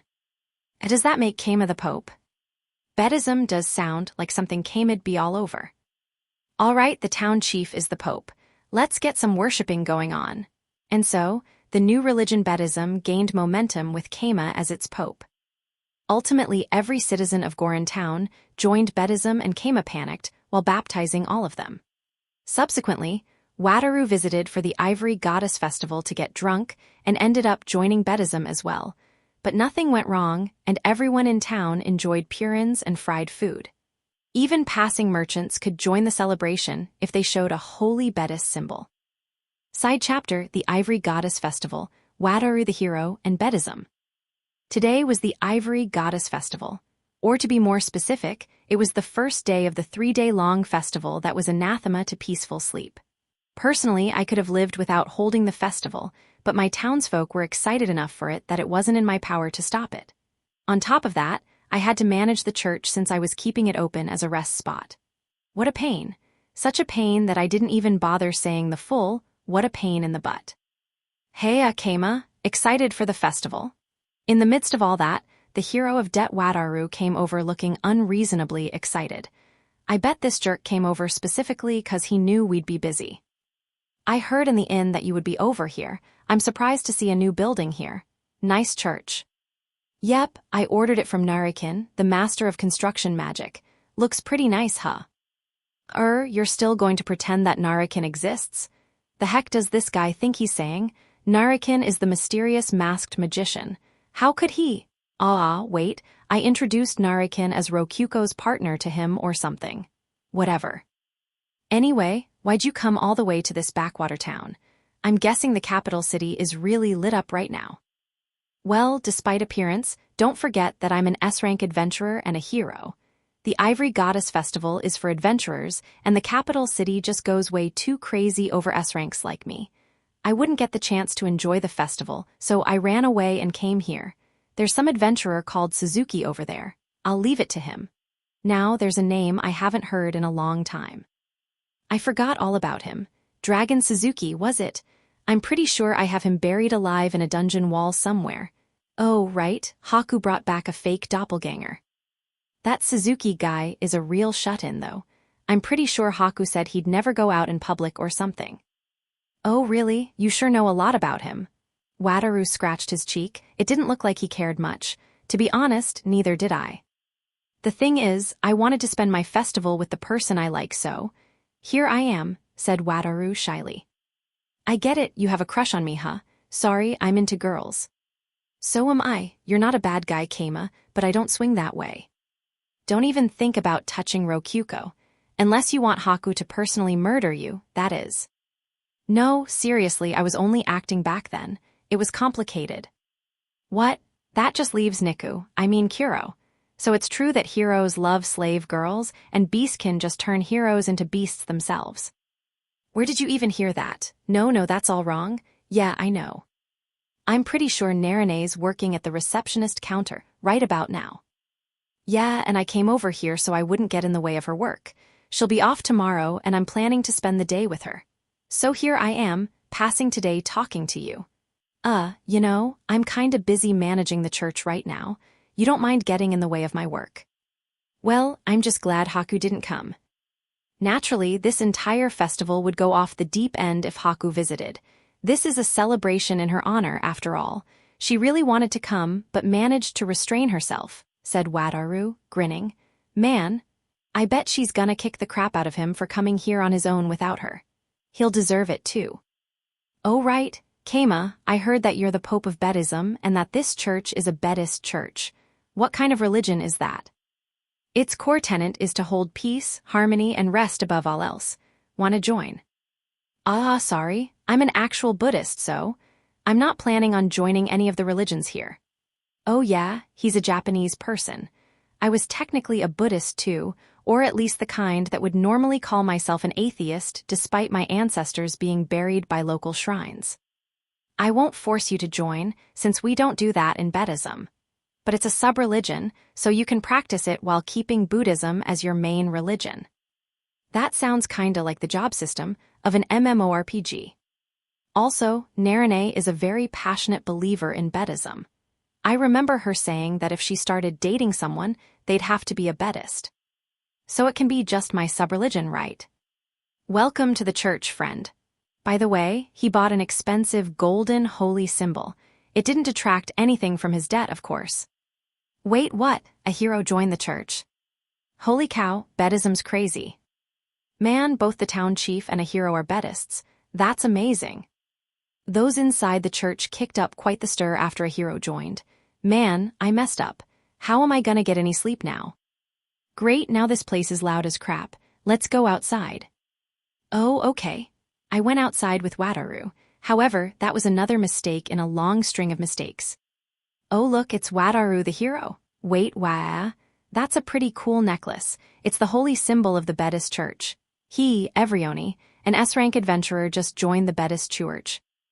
Holy cow, Buddhism's crazy. Oh whoa, I got a drink to that. Hiya haha, eat, drink. People had pulled tables out by the church and were drinking beneath the sky. In no time at all, word had spread throughout town that a hero had joined the church. The inertia was high, with every citizen having joined and now a hero as well. Wataru and I were surrounded before we knew it and taken to the center of the festival, the plaza by the church. Before my eyes was a mountain of food. Kinu had put her all into making a feast, and it showed. There was delicious-looking fried food, French fries, boar snout steak, cooked pig, roast rabbit, and so on. Huge bowls of noodles and rice balls. There were even chunks of meat still attached to bones. It was like something you'd see in a comic book. Well, all Buddhists can eat as much as they want today. Here, there's some udon we made out of the flour we have stored for winter. Oh, udon, I'll have some. Wow, this stuff is pretty hard. Feels pretty bumpy too, right? Be sure to chew a lot, it sticks in your stomach. People love it for that since it fills you up. Isn't udon supposed to go down easy? Well, udon that isn't made out of bread flour, yeah. This is pretty good for boiled udon. Suddenly, I saw Gazu walking toward us. He must have heard that Wataru was here. Heya, Wataru, I heard ye joined Buddhism. Here, take out your holy symbol. I'll teach you how we greet other members of the church. Ah, Gazu, sure, like this. Gazu and Wataru clinked their holy symbols together. I had no idea what they were doing. Wow, that's kinda neat. Yup, gold sure sounds special. Hero, greet me too. Me next. Hey, I have a holy symbol too. Why isn't anyone trying to greet me? Well, 'cause you're the Pope, Kama. Feels kinda disrespectful. Plus we might catch your always sleepy disease. You guys, want me to knock you all out? In any case, I joined in on the greetings with my mithril holy symbol. It was surprisingly fun. With a greeting like this, maybe I should hollow out the inside and make them ring like bells. But I hadn't actually expected a greeting like this to develop on its own. I guess things are going well. Oh my, a hero has joined the church. That is incredible. I am merely a passing merchant, but may I join as well? Sure, Buddhism's all about accepting everyone, right, town chief? Why, yeah, we accept anyone who doesn't disturb the sleep of others. Holy cow, Buddhism's crazy. Okay, who the hell keeps saying that? Ha, looks like we're gonna be staying up all night partying. Please, anything but that. You're right by the chief residence where I sleep. I don't want the noise keeping me up all night. I've soundproofed the room, but that has its limits. I'll warn you now, but I'm gonna get super pissed if you make a lot of noise right outside my room all night. Oh right, we better not get the Pope mad. You got it, we'll go crazy in the bar overnight. Good.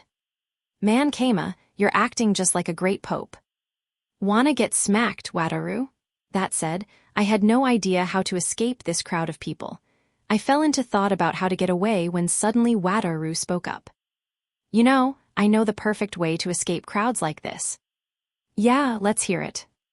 Okay, everyone clear some space. Keima and I are gonna have a training duel. Wait, what? Ahahaha, oh crap, this guy's super drunk. When did he even get that beer? Clear some space. Wataru the hero and Keima the town chief are gonna have a duel. Seriously, Keima's gonna die? The crowd stirred and opened up. Can't back out of this now. Don't worry, Keima. Hey, let's say I lose if I take even a single step, okay? Go ahead, take the first swing. Oh really, let's do it then. The duel ended in my win. Too bad, Wataru, you might have noticed what I was doing if you weren't drunk. With victory in hand, I managed to escape the plaza. Hiya, finally. Oh, and how'd I win? I used create golem beneath him, of course. Got a problem? Wataru apparently spent the second and third days having a ton of fun with Narine. They mainly talked about magic and went so in-depth on the subject that nobody around them could keep up, which gave them some alone time together. How nice. And me, I was busy managing the church.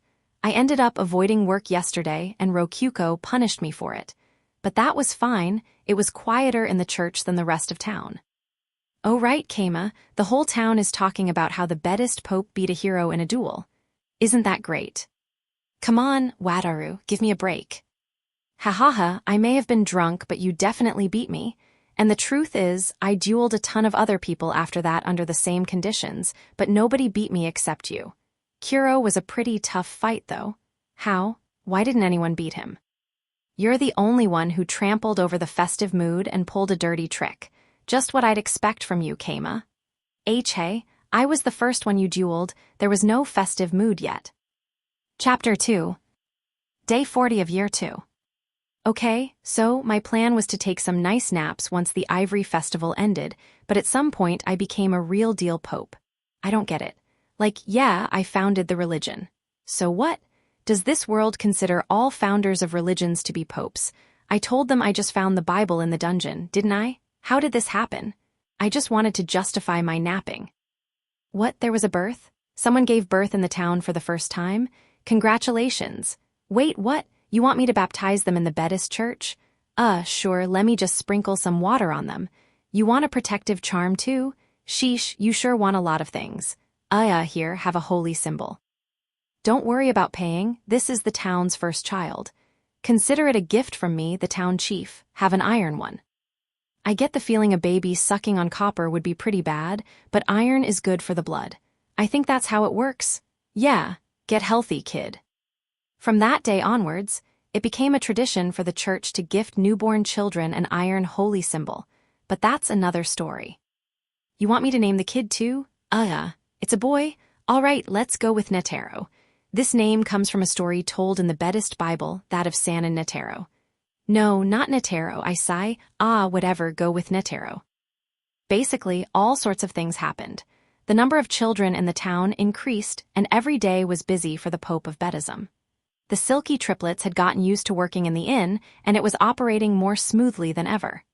The church was doing great too, thanks to the High Priestess Ray's miraculous massages. For some reason, people were even donating us offerings. However, I didn't just have my pope duties to take care of. I was still the town chief. Despite unloading the work onto everyone else, there was still a lot of paperwork that I had to sign myself to keep the flow of red tape going. To avoid causing any problems that I would have to personally resolve, I was indeed looking over the work before signing it. Anyway, I was plugging away at paperwork, stamping my signature on one after another when Wasma, my vice chief, said something pretty out there. Keima, shall we open a brothel?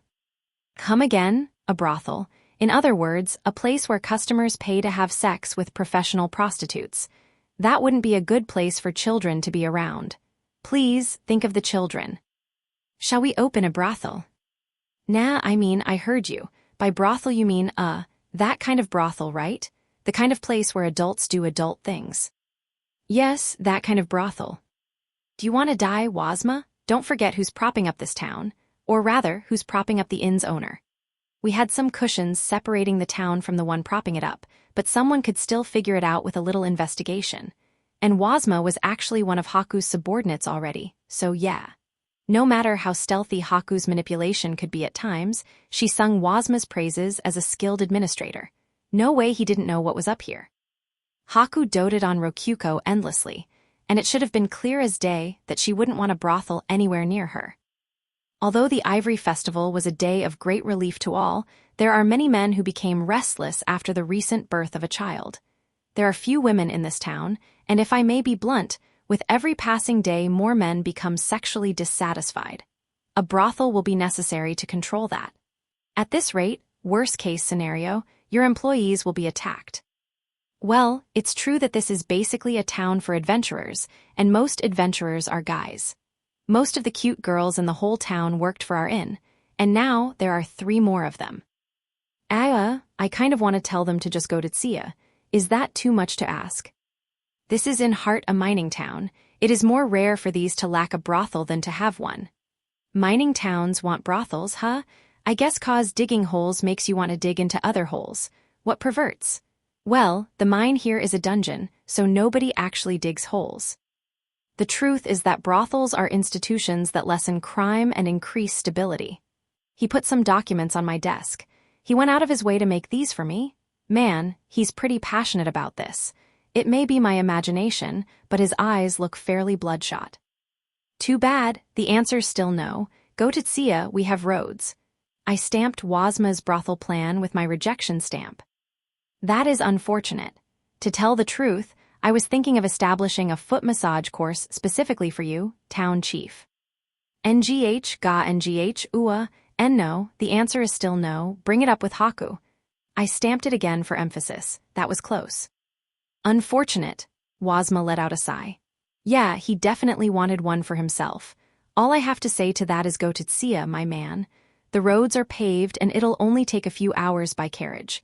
By the way, are those foot massage courses held in Tsia? Not that I want to go or anything, I'm just asking. This is the kind of thing that, town chiefs just need to know. I didn't expect you to propose something like this, Wazma. Did something happen? Not at all, it was merely suggested to me by a variety of people. Nothing in particular inspired this. I hope not. But people are asking for a brothel. What do you think about taking the people who suggested the brothel and going to Tsia with them? Take a break from the bar and all. Kinu can take care of it for you while you're gone. I'm sure she'll be fine for 3 days or however long it takes. That won't be necessary. The bar is in many ways my reason for living. I appreciate your concern, Keima. To be straight, I was a little interested in the idea, but I cared a lot more about sleep than sex. I knew that wasn't true for everyone, but still, a brothel just wasn't going to happen. That night, I was sleeping in bed with Niku as my Dakimakura like always, but I was having a weird dream. For some reason, it took place in our inn's grand suite room, and I was sleeping in its bed.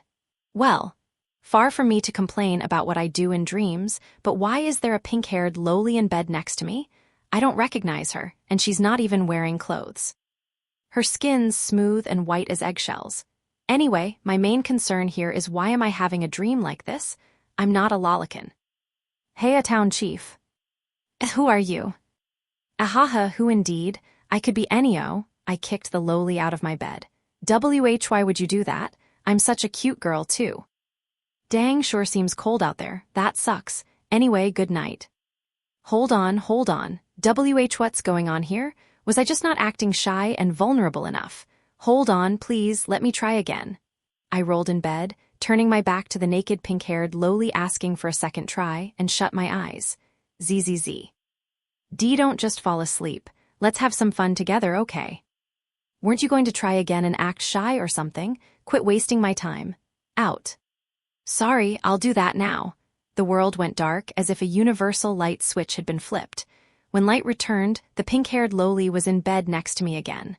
This time she was wearing a white micro bikini. Didn't I say I wasn't a lolican?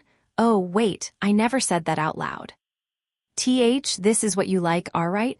The lowly blushed. Without a word, I kicked her out of bed. Why? I was perfect this time, wasn't I? ZZZ.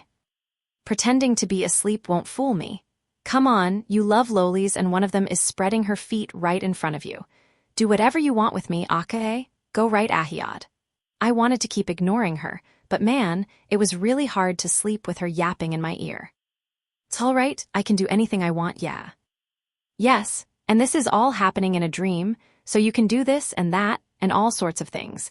Even things so cruel and perverted that every society to exist would curse your name for eons to come if your secrets were ever to be unearthed.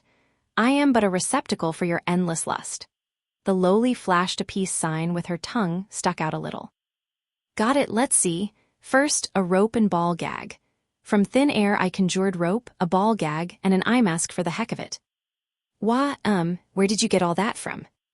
This is a dream, isn't it? Why wouldn't I be able to summon anything I want? That's how dreams work. I'm used to this kind of thing thanks to all my lucid dreams. Wow, you're pretty experienced. Who in the world are you? Just the pope of a rapidly growing religion. Now, sit still. I put the blindfold on the obediently sitting lowly. I then tied her with the rope such that she couldn't move. Very tightly, too. No wriggling out of these knots. An eso ruo. Yeah. I sealed the sweetly moaning lowly's mouth with the ball gag, and now it's quiet again. Finally, I laid down in bed again. Wait, you're not going to do anything. You got out of the ropes. Guess I'll have to use tape next. This guy's messed up in the head. Whoa now, did this mostly naked lowly just say I'm messed up in the head? That's just not right. I dunno, I'm pretty sure I'd be messed up in the head if I actually did anything with a little girl like you. But I mean, this is a dream. Where else are you going to release your pent-up lust? I'm good. What? And no way, are you saying you're already having plenty of sex in real life? Why, you're a real pervert. No, I'm just getting plenty of sleep. I don't think it's fair to call me a pervert for that jerk. It's getting pretty chilly out here. Do you mind if I get under the covers too? Fine. It's only cold 'cause you're wearing a skimpy outfit like that, you know, be more careful. I let the micro bikini wearing lowly into my futon. Town chief, you're so warm. Thanks, now oyasuminasai, sleep tight. Kids who sleep a lot grow big and strong. Akae? I ignored her praise of dubious intent and patted the futon from above steadily. Soon enough, the lowly began to doze off. Once I saw her close her eyes and fall asleep, I fell asleep as well. Day 41 of year 2. Anyway, yeah, that was probably a succubus attack. Man, that sure was timely. All that business about a brothel has gotta be a plot by some succubi. What the heck is happening in this town? I woke up and out of habit patted Niku's head. Her dog tail, sticking out from the covers, wagged as she slept. So wholesome. Also, there was a pink-haired lowly sleeping on the other side of me for some reason. She wasn't naked or in a micro-bikini, but suffice to say her outfit showed a lot of skin. I noticed because she was outside of the covers. You wanna catch a cold. Looks like we've got an intruder. She must be pretty skilled if Niku didn't notice her. Weird, I'm pretty sure I locked the door. I wonder if she has some kind of special power related to infiltration. In any case, while the lowly was busy sleeping happily with drool leaking out of her mouth, I checked her dot on the map. She was earning us 20 DP a day. That was about as much as a normal villager, but considering her status as a lowly, it was relatively high. Though I didn't know how much being a succubus influenced things. Speaking of which, I just remembered that I can buy slave collars with DP. 5,000 DP each. You just have to put them on someone, right? No contract magic or something necessary. The pink-haired lowly awoke beneath the blanket I had put on her. Kefwa MNNN, that was a nice nap. Heya, want some breakfast? Yes, please. I handed her a sandwich that she immediately began munching on. Must be hungry. Wait, I don't recognize this room. Finally noticed, did you like the sandwich? Biwa, who are you, a kidnapper? Wait, you are the town chief. Ha, good morning, mademoiselle. Did you know that trespassing is a crime? Oh, and don't run unless you want to die. Eek, to die? I tapped my neck. The lowly gasped and touched hers as well, finally realizing that she wearing a collar. What did you do to me? I just put a collar on you, right, Niku? Yes, master. Niku slid up beside me and proudly touched her collar, that collar being a slave collar. Seeing that, the lowly paled. Parvirt, what do you plan to do with me? Ha, just saying I've thoroughly soundproofed this room. Can you guess why? Why, and no way, indeed, so I could sleep better at night. That was the one and only reason. Also, in case you were confused, the lowly was wearing a simple mid-sized dog collar, 10 DP. A slave collar needed the contract skill to work, so I decided to roll with a bluff. So, why'd you sneak in here, little thief girl? Thief? Hey, I don't steal things. I just came here to investigate you after hearing certain rumors, town chief. That means I am innocent and you have to free me. Give me back the sandwich then. I'll wash dishes, clean, or do anything you ask, just please spare my chastity. She's concerned about her chastity. Maybe she isn't a succubus. Niku clung to my side, leaning onto me. I patted her head gently, and for some reason that made the pink-haired lowly panic even more. Anything but my chastity. Please spare me from being defiled. I've sworn to give my first to the one I love. Oh, are you asking me to throw up the sandwich? Your goal here is my vomit, isn't it? You're a pervert that gets off to girl vomit. You're planning to fap to the sour smell of a girl's stomach fluids mixed with half-digested, chewed-up food, aren't you? Or do you just want to see me tearing up while vomiting? Is it both? It's both, isn't it? Said the lowly before thrusting her hand into her mouth in an attempt to vomit. Please stop. And holy shit, this girl sure knows a lot about dark fetishes. Your average lowly isn't so informed on the erotic depths of a girl throwing up. She's gotta be a succubus. You don't have to throw up, just start by telling me your name. My name is Mikaru. I'm not tasty, so don't eat me. She spilled the beans on her name instantly. Mikaru, huh? I see. What were those rumors about me you were talking about? Well, that you're a lollican that loves little girls. There, I said it. Someone bought those rumors and sent a lowly succubus at me then. They must have a pretty crappy information network. Your objectives?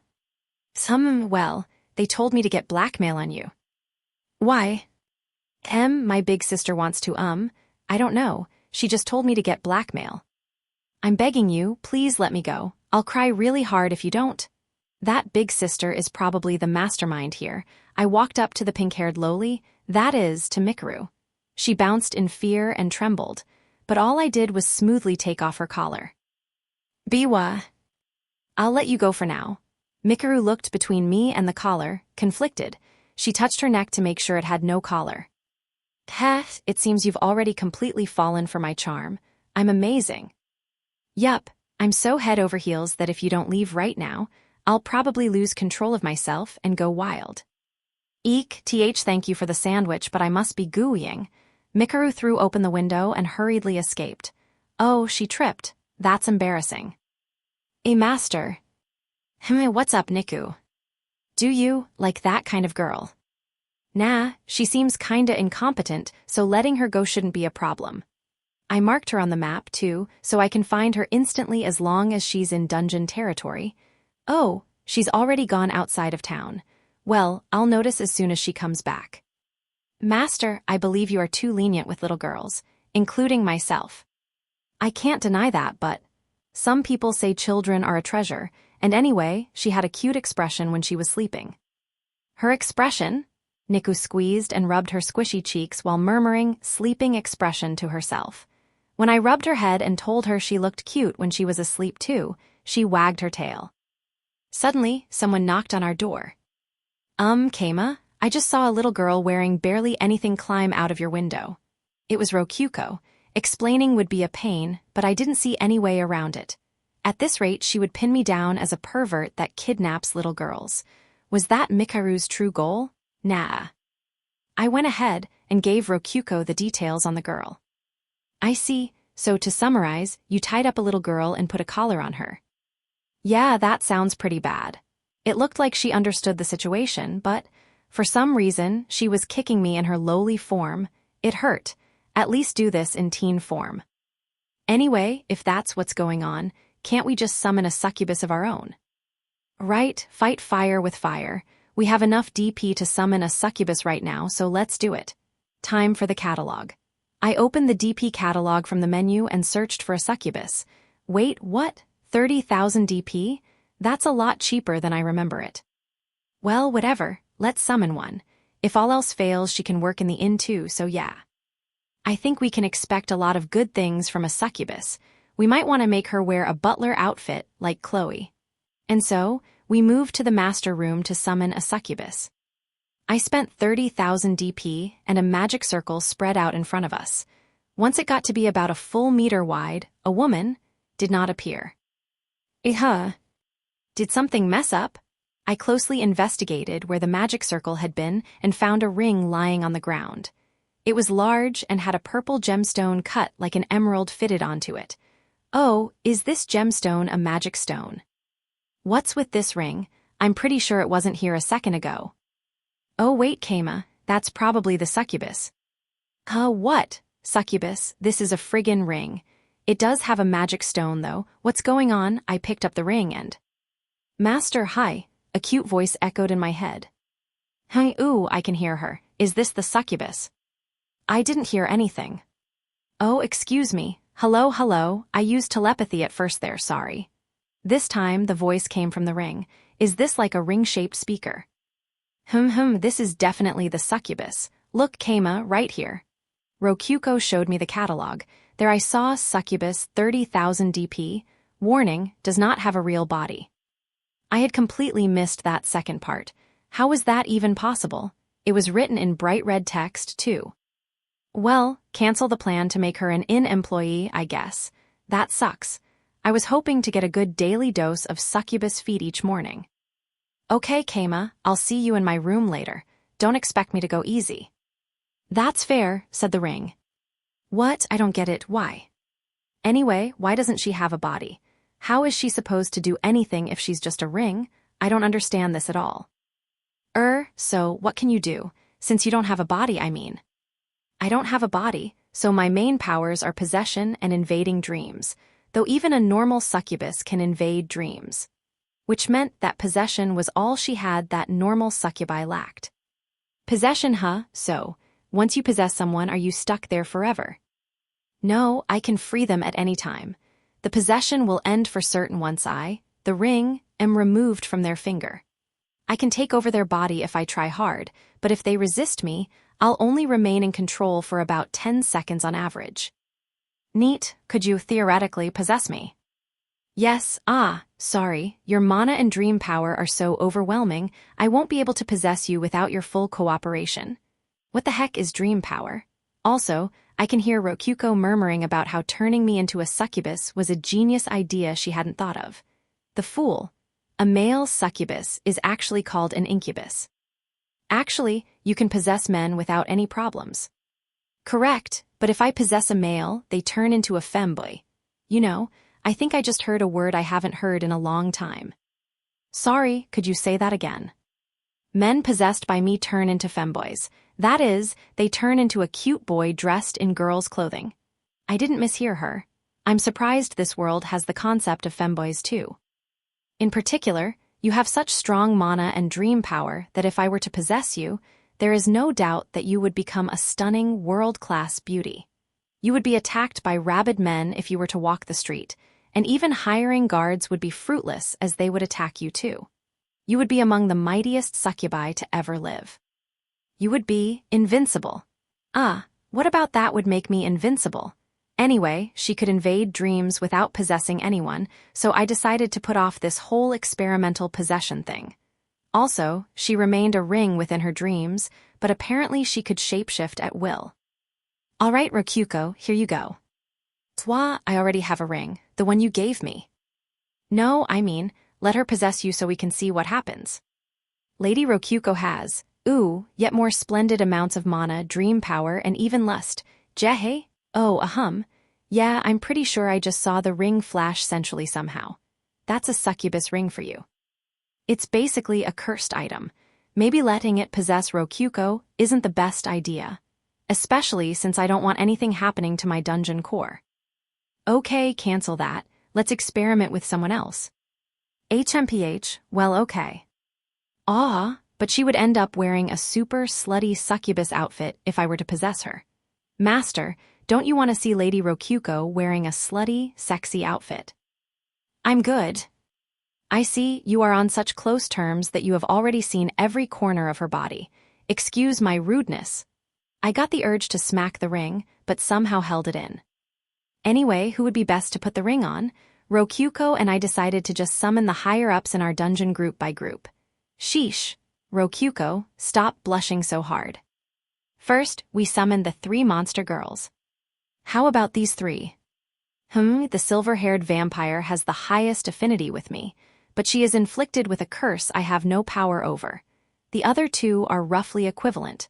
Neither are good matches for me. Do those 2 even have lust at all, Ray's attack power of 0 would be unchanged even if a succubus possessed her.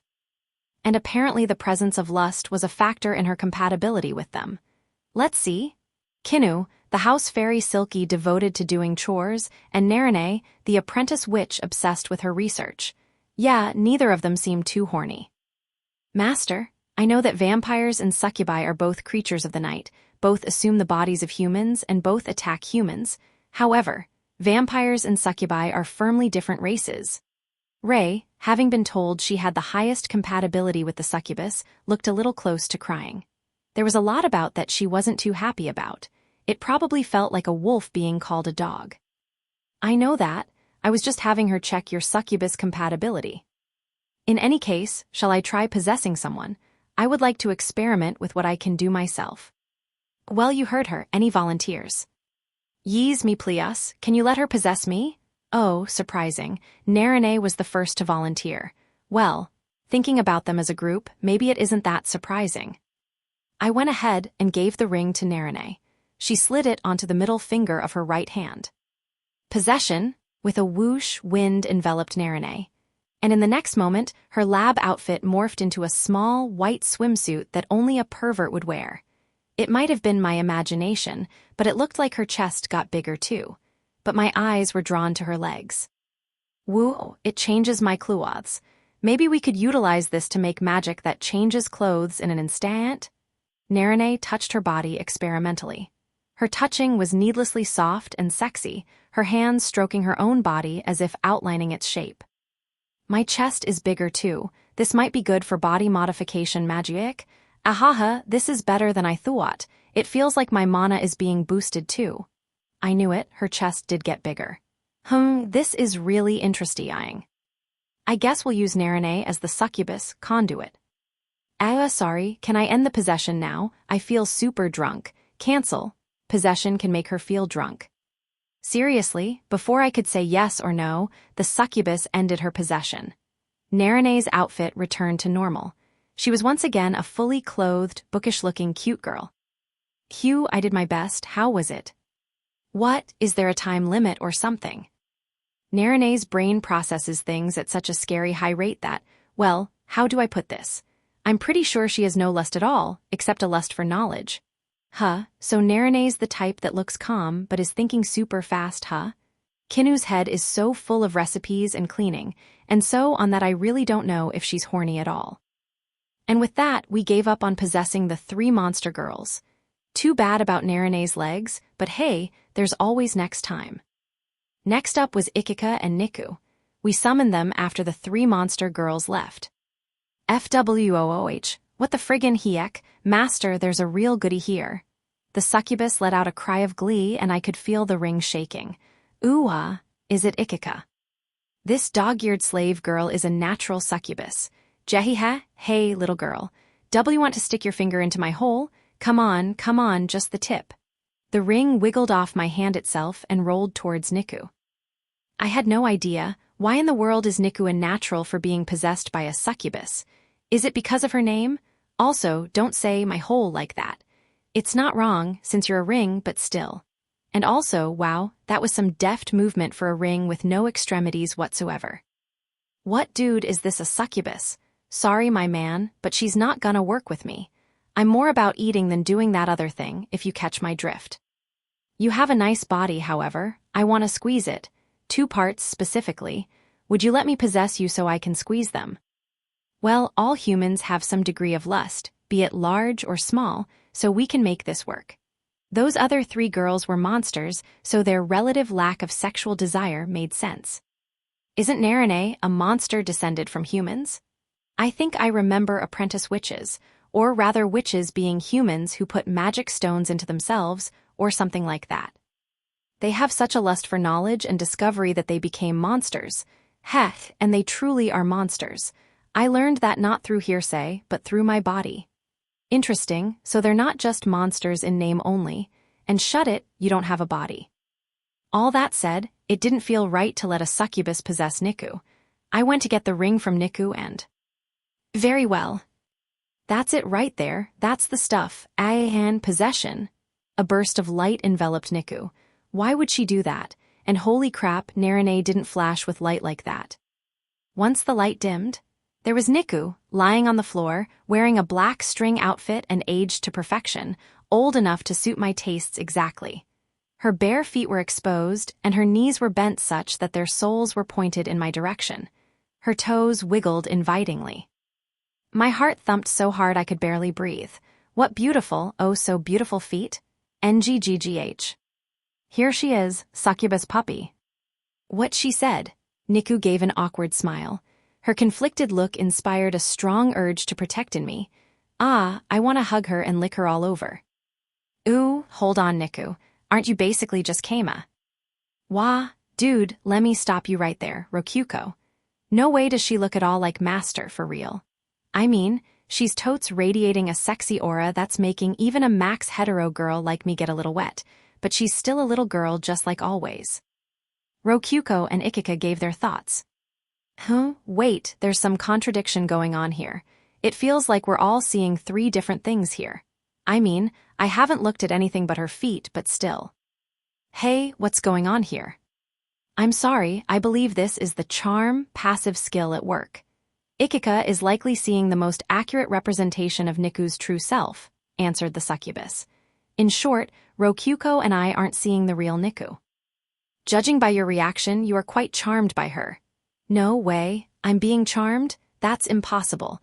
All I'm thinking is that I want to rub my face against her feet and sniff them. Right now. Oh fuck, I'm totally charmed. Ikika, punch the shit out of me, that's an order. Aye sir, hiya. Thump. Ikika's fist dug into my cheek. Just like that, I flew to the side and tumbled across the ground. I felt that resting upon the master room's white floor helped clear my head. Still on the ground, I sighed. Hugh, I'm back to my senses. Why would you even do that, Keima? I just don't get it, came Rokyuko's exasperated voice. NGH, I've never felt so humiliated in my life before. Nothing serious, that was just the closest I've come to crossing the line that must not be crossed. Up we go. I stood up and saw Niku wearing a black bikini. She hadn't gotten any older. At most her cheeks were a little feverish, and her pupils looked redder than before. Also, Rokyuko was hugging Niku from behind and chomping on her dog ears. Pretty hard, too. She was really into it. F-haya, Rokyuko, that tickles, MMMPH. Keima haya, your ears are so delicious. Nom nom. Niku's expression was a lot softer than normal, probably due to the succubus possession, and Rokyuko was embarrassing herself a lot more than I had. I see, so this is what a charm trance looks like. Good to know. It was in fact true that if one became too sexy and alluring, even their allies would attack them. Sexually. Snap out of it, Rokyuko. That's not me, it's Niku. Ha ha, so what? Keima's sweet scient, sniff sniff. Well, nothing wrong with sitting back and watching this happen. Wait, crap no, I'm getting charmed again. I pinched my punched cheek and focused on the pain to retain my sanity. Succubus, cancel the possession. Why yes she Lady Rokyuko, you're so good at the-ish, can't you? With a flash of light, Niku was back in her normal maid outfit. A few seconds later, Rokyuko came back to her senses. Wait, this is Niku. Why am I hugging Niku like she's a pillow? She charmed the heck out of you, I said, which must have reminded Rokyuko what she had been doing. She stepped away from Niku, adjusted her clothes, and coughed. Succubi sure are scary, huh? I didn't expect her to charm me too.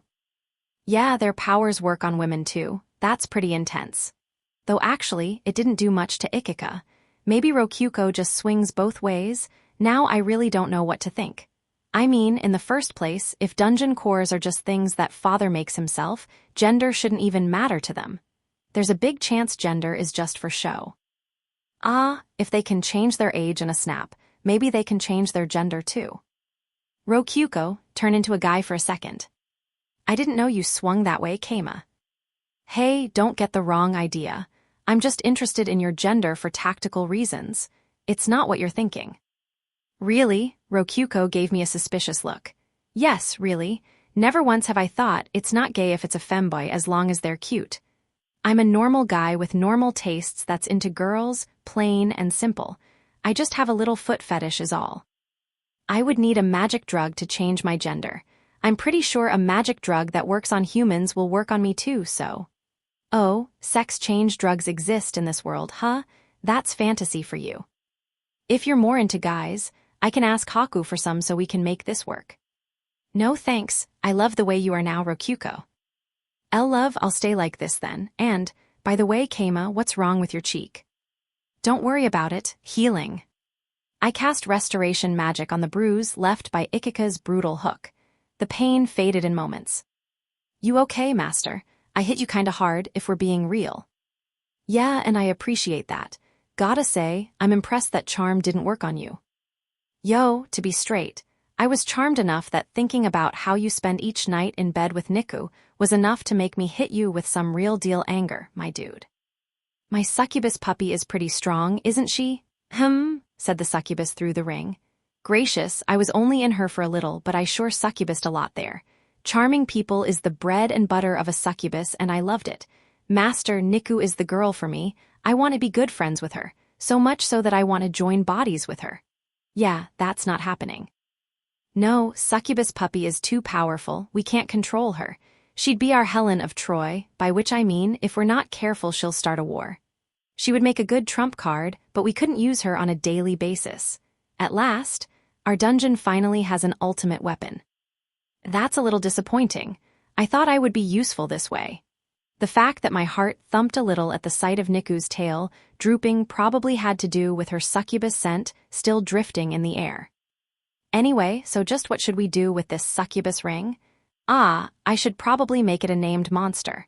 We'll be using her for defense purposes, so she needs a name for sure. All right, Niku, go ahead and give her a name. It'd be annoying if we had to keep calling her the succubus ring over and over. Oh, truly, is this really happening? Niku, please give me a cute name if you would. You want me to name her?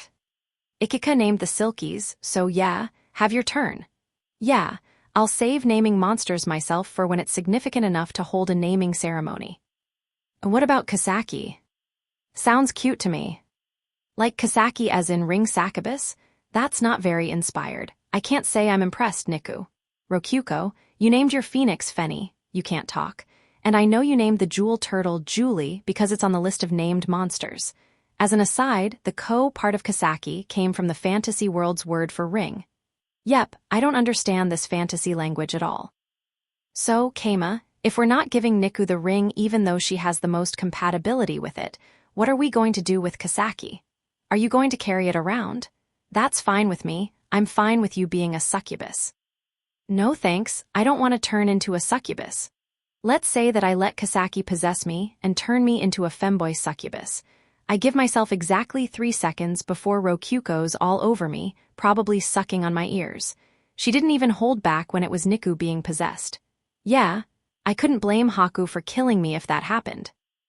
But actually, thinking about it, isn't she supposed to be your succubus bodyguard? She needs to be around you as much as possible. I mean, yeah, that's true. But now that she mentioned it, yeah, Kasaki was supposed to be my bodyguard.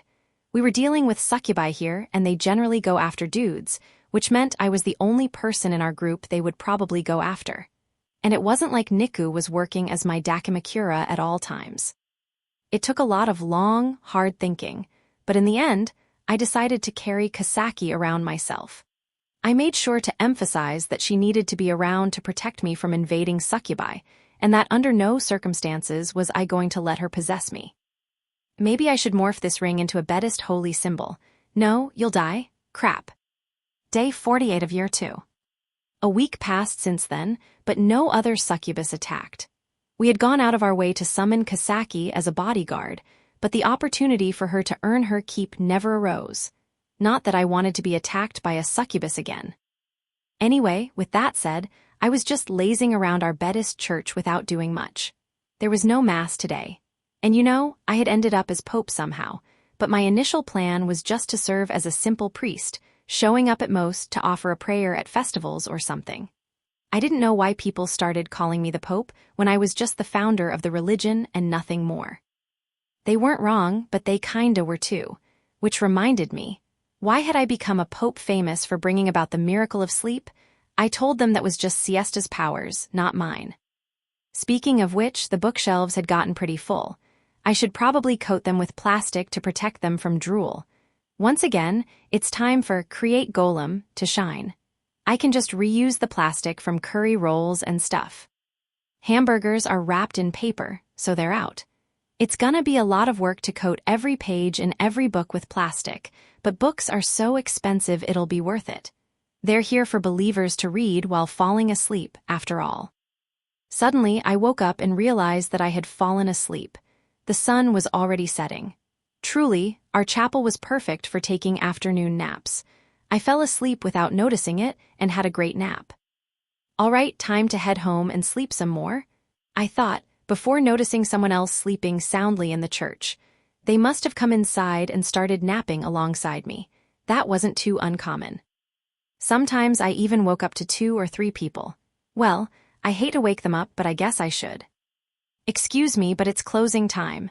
Please vacate the premises. A closer look revealed that the napper was wearing a nun outfit, but it wasn't Rei, Rokyuko, or even Niku. I shook their shoulders to wake them up, and the nun hood fell, revealing glossy black hair.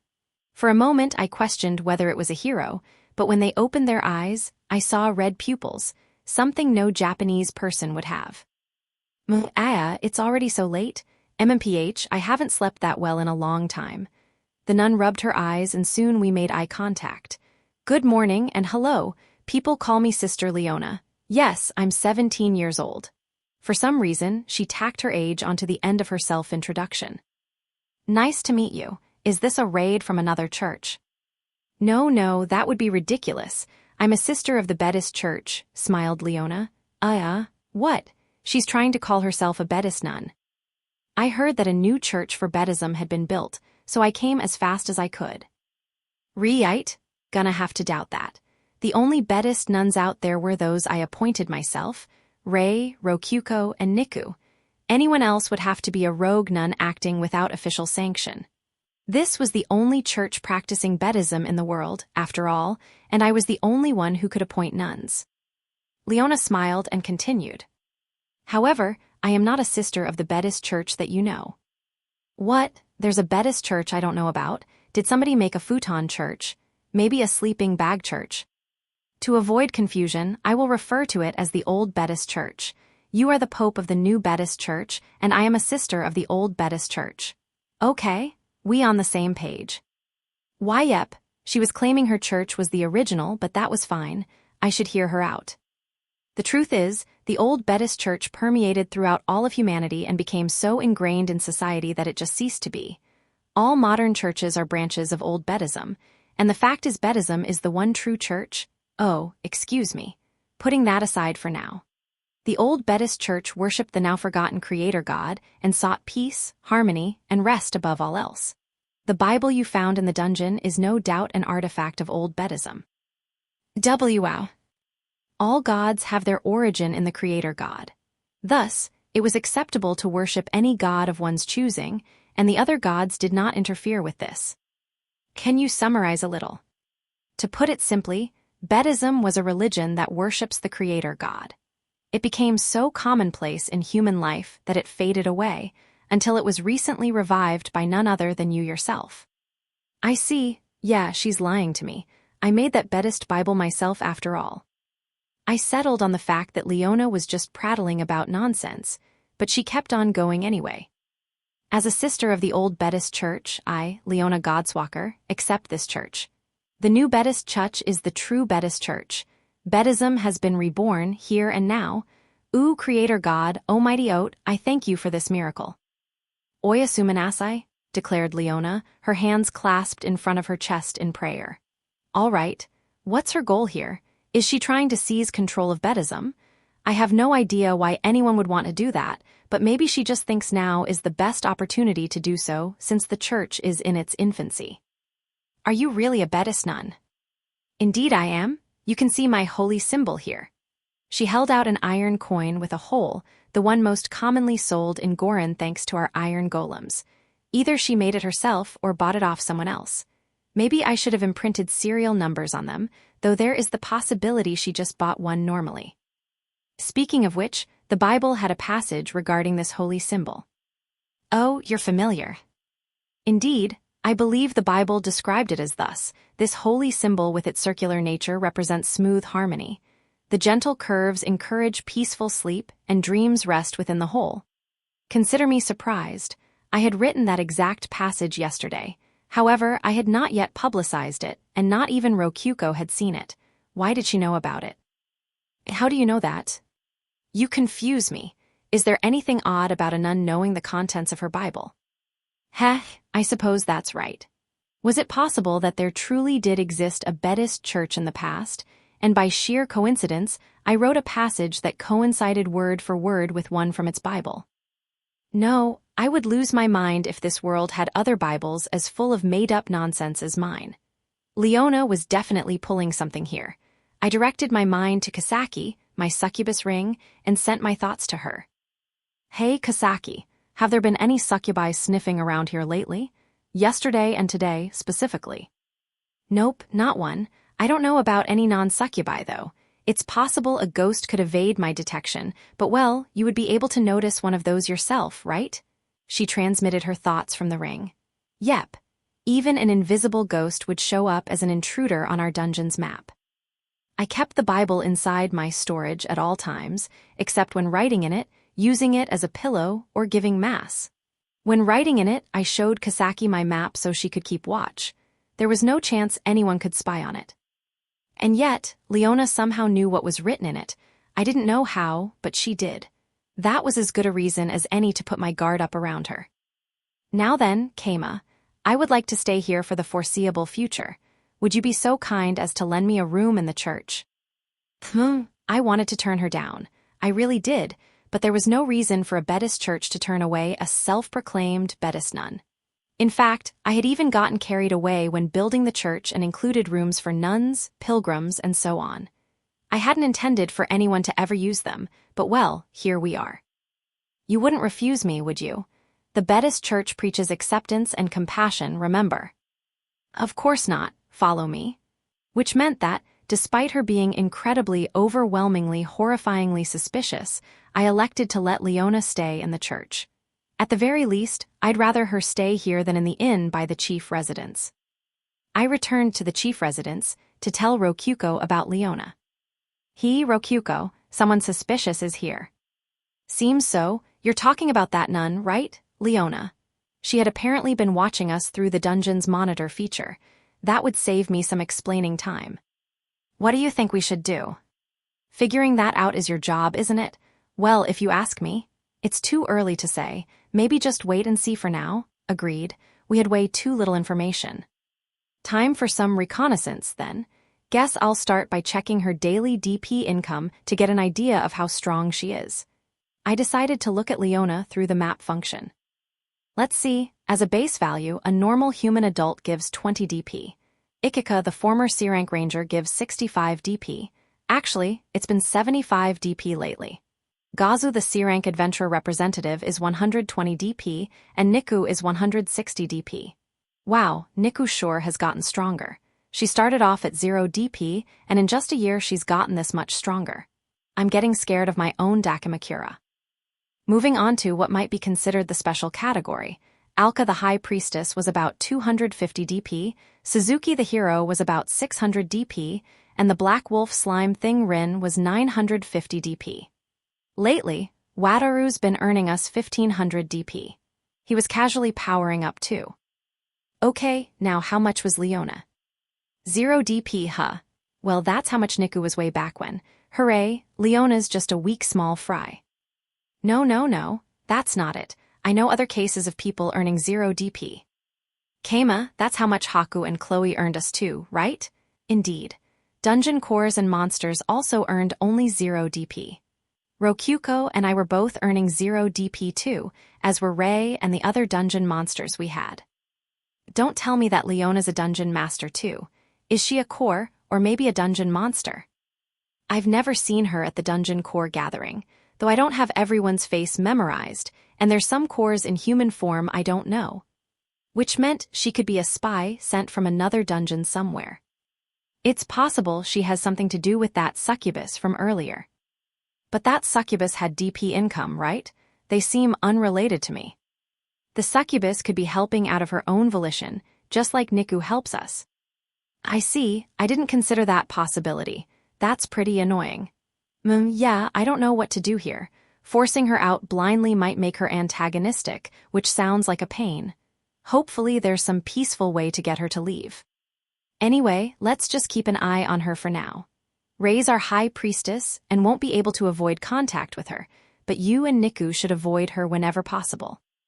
Okay, I'll bring Niku up to speed. Rei and I would be the only ones to interact with Leona, and we would keep said interaction to a bare minimum. That was the best we could do for now. Day 49 of Year 2. And so, the sun rose on a new day after the incredibly, overwhelmingly, horrifyingly suspicious Leona spent the night in the church.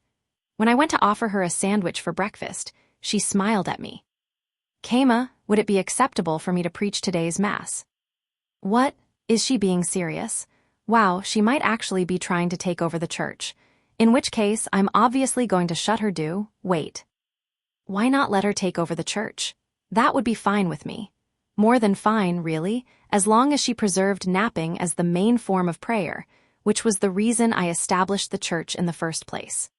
The divine bedding had inherent protection in that only Rokyuko could use it, and worst care scenario, I could just give it back to Rokyuko for safekeeping. I would be absolutely fine if she took over the church. It would actually be a big help, too. She'd be doing my job for me, and I always had the in to make more money. Seriously, this church grew way too big way too fast. It's cutting into my sleeping time way too much. All right, go ahead. Leave it to me.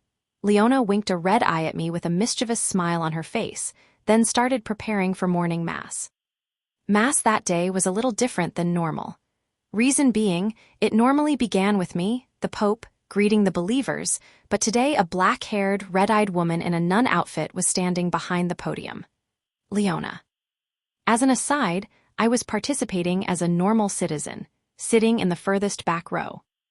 Hello everyone, today is a perfect day for napping.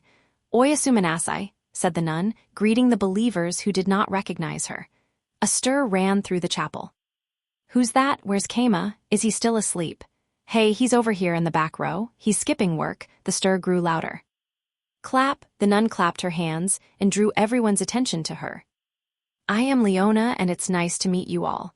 I'm a Buddhist nun that came from outside the city. Our leader, His Holiness Pope Keima, directed me to perform mass this morning. I pray that you will forgive my inexperience, said Leona, bowing her head. Her vaguely alluring smile stopped the stirring believers in a snap. Very impressive. Now then, I will begin our morning nap mass. Today's bedtime story will be about the Buddhist church. Leona didn't have the Bible. She brandished her arms in the air and began speaking, gesturing as the story unfolded. There was once only a single church in the whole world. It worshipped the one true God, the creator God Ot, and it was the Buddhist church of the past, ancient Buddhism. Leona was telling the same story she told me yesterday. The only difference was she said ancient instead of old. The universally known word good night is actually a corruption of Buddhism's prayer Oyasuminasai. They sound quite similar, don't they? I heard the believers nodding among themselves. It didn't make sense to me thanks to the fantasy world's language getting automatically translated, but hey, I guess coincidences happen. Maybe their word for good night was like Oyashinasa or something. Interesting. This is the kind of thing I could only learn from someone else. Leona continued to talk about ancient Buddhism. The believers all listened to her with rapt attention. Ancient Buddhism lived on to this day through the impact it had on culture. The fact that His Holiness Pope Keima rediscovered the Buddhist church and began rebuilding it from the ground up is unmistakable evidence that he is a true servant of God. There could be no man more fit to be the Buddhist Pope. You would all do well to learn from His Holiness's example. Let us all work hard and sleep harder. The prayer kind of ended with a brown nosing about me, but once she was done, the audience still clapped. Okay, so far, so good. Just the prayer left. I wonder how she'll do without my trusty blade siesta. If she handles this fine, yeah, I'll give her full reign over this place. Let us begin our prayer. Wan Shep Ova Za Fens. Leona faced the believers and began chanting the holy prayer. Wan Shep Ova Za Fens, returned the crowd. Tu Shep Ova Za Fens. Tu Shep Ova Za Fens. The crowd chanted back at Leona. This continued until 5 sheep, Shep, at which point Leona mumbled something. A wave of sleep immediately pulsed out from her. I heard heavy thumps. The believers around her had all fallen asleep so fast their heads hit their desks. Was that magic? Weird, she couldn't have chanted for long. She must have a sleep-related skill. One of those probably exists somewhere. Either way, I'm fine as long as people are being put to sleep. I think I'll just go along with them and snooze a little. Man, being a believer is so much easier than being the Pope. I could get used to this. ZZZ. I left Mass entirely to Leona, and she managed to pull it off without a hitch. I decided to talk to her about it in the church conference room. Ray, who had been working backstage so to speak, came with me. That was a good Mass. For you to say that, Kema, it must have been a major success. During Mass, she had been casually calling me His Holiness Pope Kema, but now she was back to just Kema. Well, that was fine with me. A grandiose title would just waste time.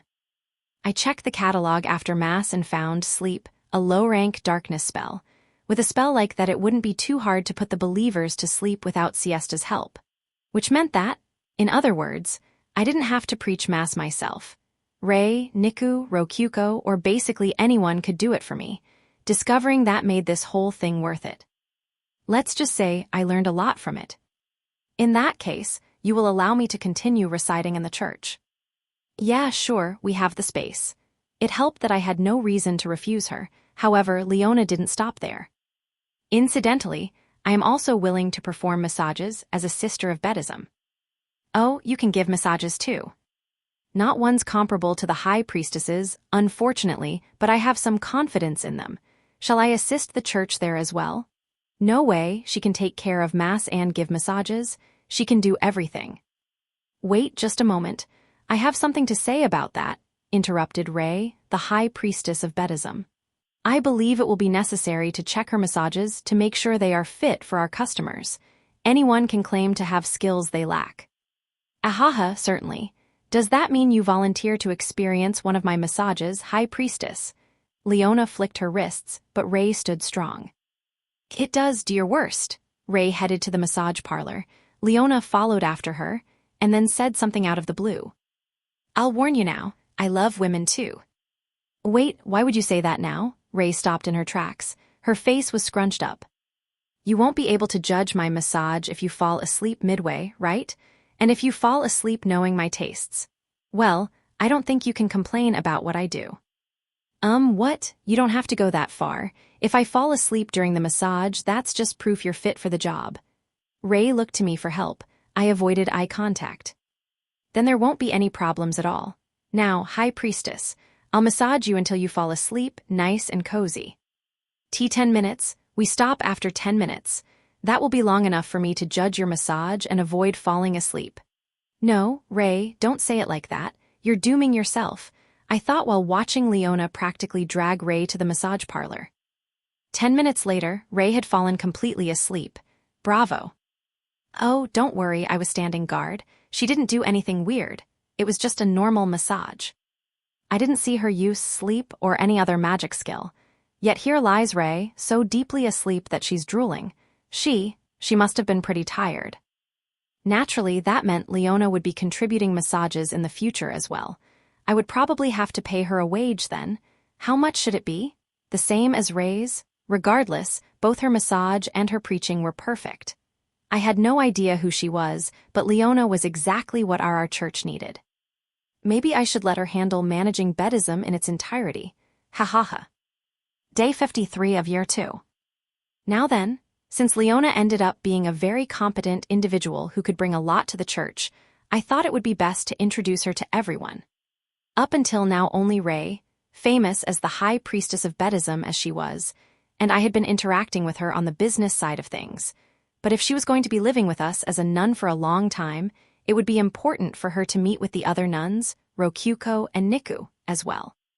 To be honest, I wasn't that into the idea, but a simple meeting should be harmless. But it might be dangerous if she's after Rokyuko, though this would be a good opportunity to find that out in the first place. And so, I plan to have the three of them meet in the church's conference room. To keep things under my control, I would be the one calling Rokyuko and Niku over. The three of them would be meeting in the church regardless, so this way was more productive than calling Leona over to the inn. I haven't mentioned this before, but this church actually has 2 more nuns. The inn's owner and her bodyguard, yes, I'm looking forward to meeting them. Seconds later, there came a knock on the door. Rokyuko and Niku were here. I'm coming in.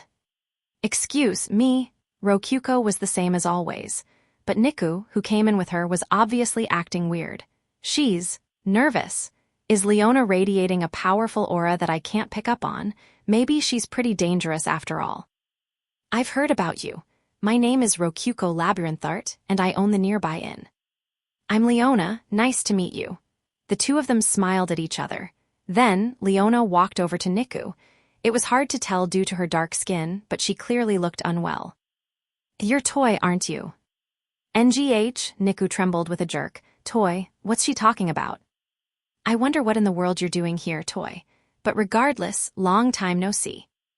And no, I'm not Toy. I'm Niku Kurinu. Seriously, Niku was acting beyond strange. Fear, panic, and shock were radiating off her. Oh please, don't hurt me like that. Don't you remember how often I used to pat your head back then? Said Leona, stretching out her hand. But Niku slapped her hand away and keeled over. Sweat was bursting from her skin, and I could tell from here that she was shaking hard. Judging by what Leona said, they knew each other from the past. That said, "Get away from her, Leona." I stepped in between them. Regardless of the circumstances, it was clear I shouldn't let her get any closer to Niku. It seems I mistook her for someone else. I'm sorry for scaring her. She looks very much like an old friend of mine. Leona took several steps back. Niku was still shaking. I wasn't dumb enough to see that and actually believe that Leona actually mistook her for someone else. Rokyuko, go take Kuro somewhere to rest. All right, I'm on it. Can you stand? Yes, Rokyuko lent Niku her shoulder. The two of them unsteadily walked out of the room. The meeting had gone in an entirely unexpected direction. To think that Niku would be the one to have a history with her. All right, let's hear an explanation for that. What was all that about Toy? Toy is the name of my long-lost little sister. Well, like I said, I had the wrong person. Little sister? She thought Niku was her little sister. That didn't make sense. She was a human and Niku was a beastkin. Their skin colors were different, as were their eye colors. Their faces? Well, it was hard to tell if they looked similar or not. They kinda did, but they kinda didn't. You two look pretty different for you to mistake her as your little sister. We have different mothers, different fathers too. You're saying she's your little sister, and you're not blood related. We're of the same family, so we are blood related. Our black hair is proof of that, and why I mistook that girl for her, said Leona, touching her hair. Our faces look quite similar as well. We both have 2 eyes, 1 nose, and even 1 mouth. Oh, and speaking of which, you have black hair as well, Keima, my long-lost little brother. Not in the mood for jokes. What a shame. If you were my little brother, I would have liked to take a bath with you and wash your back, giggled Leona teasingly. Like I said, not in the mood for jokes. I'm being serious here. Also, I'm over 20 years old. Oh my, but you look so young. So, is there anything else you want to ask? I got back on the subject. Let's assume she's Toy. Getting that scared isn't normal. What did you do to her? Who can say? That girl isn't Toy, so her being afraid has nothing to do with me. You honestly think I'm going to believe that? The real Toy would have wagged her tail and peed herself with joy to see me, certainly. The hell? She's not a dog, she won't pee herself. Well, I guess she kinda is. And she's your little sister. Yes, what of it? Yeah, I'm not gonna get anything out of her, I'm just gonna ask Niku. And so, I cut the conversation with Leona short and went to see Niku. She was lying on a bed in the chief residence, looking exhausted. How's she doing? She just calmed down. What in the world happened? Rokyuko gently stroked Niku's head. No clue. All I could get from Leona was that she mistook Niku for her little sister named Toy. Little sister? Didn't she say she looked like an old friend? Wait. Yeah, I think she did. Things don't add up here. Something's not right about Leona, I knew it. Might have been a mistake to set up this meeting so soon. Master. Niku, feeling better. Niku sat up, her small body trembling. She still looked sick. Can you explain to me what happened? I'm not sure. The second I saw her, my whole body started trembling. I couldn't move my legs. My head went totally blank. If it hurts to talk about, you don't have to force yourself. It's okay, I'm fine, I think. This is because it happened before I became a slave. Speaking of which, Niku had said her memories before I saved her were all fuzzy. She must have been pretty young if it was before she was enslaved in the slums. Now that I thought about it, there were a lot of mysteries surrounding Niku. In this world, it was rare for those other than heroes to have black hair and black eyes. Putting aside her dark skin, those dog ears of hers proved she wasn't entirely Japanese. And finally, although she was getting assistance from the wearable golems I made, she was a ferociously powerful fighter. The easiest way to judge someone's strength was by their daily DP income. Niku earned more than not just Ikika, a trained ranger, but a dwarf adventurer specializing in close-range combat. That just didn't make sense. The golem's assistance didn't factor into how much DP she earned. It was just her equipment. All golems I made with Create Golem earned only 0 DP. And yet, a little girl somewhere around 10 years old was stronger than veteran C-rank adventurers. That wasn't something you could pass off as simple talent. Niku, can you remember your past before you became a slave now? Any information would help here. Sorry, I can't remember. Well, that's fine. I rubbed Niku's head. She lowered her eyes in regret. Want a hamburger? You can eat as many as you want. Yes, please. Anyway, I wasn't trying to bribe her with food or anything. I just wanted her to cheer up as soon as possible. It was only after seeing Niku munching away at hamburgers that I could relax and assure myself that she was okay.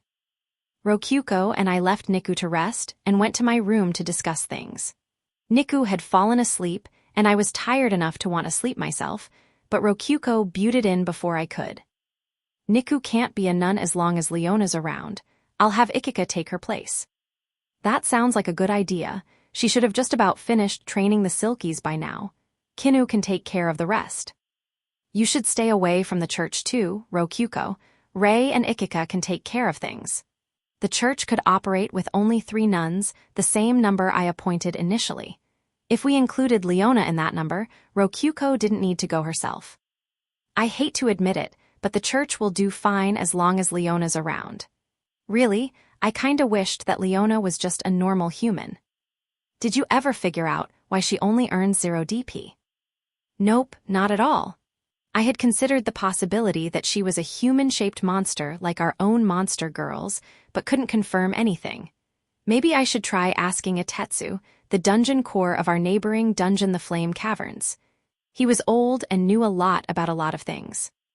Oh hey, Keima, you have your ultra transformation skill. Maybe transforming into her will reveal something. Oh, nice thinking, Rokyuko. Let's try it. I went ahead and used ultra transformation. Day 5X of year 2. Keima. I woke up and Rokyuko immediately hugged me. Wait, Rokyuko, what happened to me? NGGGH, my head hurt. It felt like a split watermelon. What is this, a hangover? I don't remember drinking last night.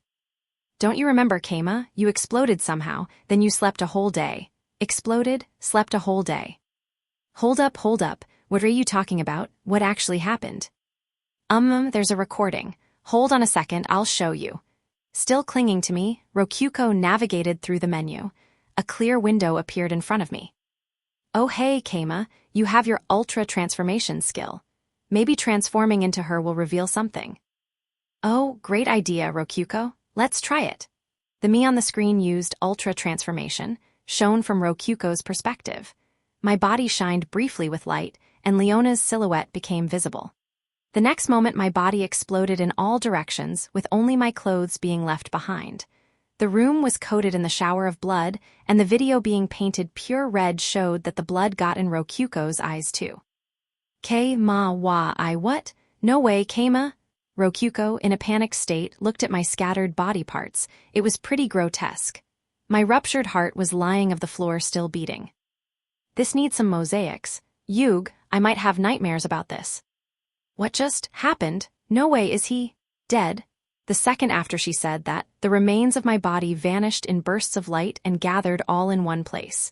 When the light faded, I was lying in bed, with my clothes still on the floor. I would normally be covered in blood, but the light must have cleaned me off. And yeah, I was naked. Keima, you're alive. Thank goodness. Thank guwadness. The video ended after Rokyuko checked that I had a heartbeat. I hadn't noticed until now despite her continual clinging, but Rokyuko's eyes were a little red and puffy. Rokyuko, she sniffed. Incidentally, I was wearing clothes now, probably because Rokyuko put them on me. I want to call her a pervert, but I don't think now's the right time for that. Yeah. Keima, do you feel okay? Are you hurting anywhere? Just a headache, nothing else. Oh crap, I've got some pretty bad muscle pain. But this is the kind of pain that feels like it'll go away soon. It's probably just happening 'cause I spent a whole day in bed. I'm not feeling perfect, but I'm fine. Healing, a warm light embraced my body. My body's pain disappeared, but not my headache. Man, I'm hungry. Yeah, my head still hurts a little, but it should be fine soon. I'm so glad. I thought you had died and sorry if I hadn't suggested that. Don't worry about it, nobody could have predicted that. You'd have to be a time traveler or something.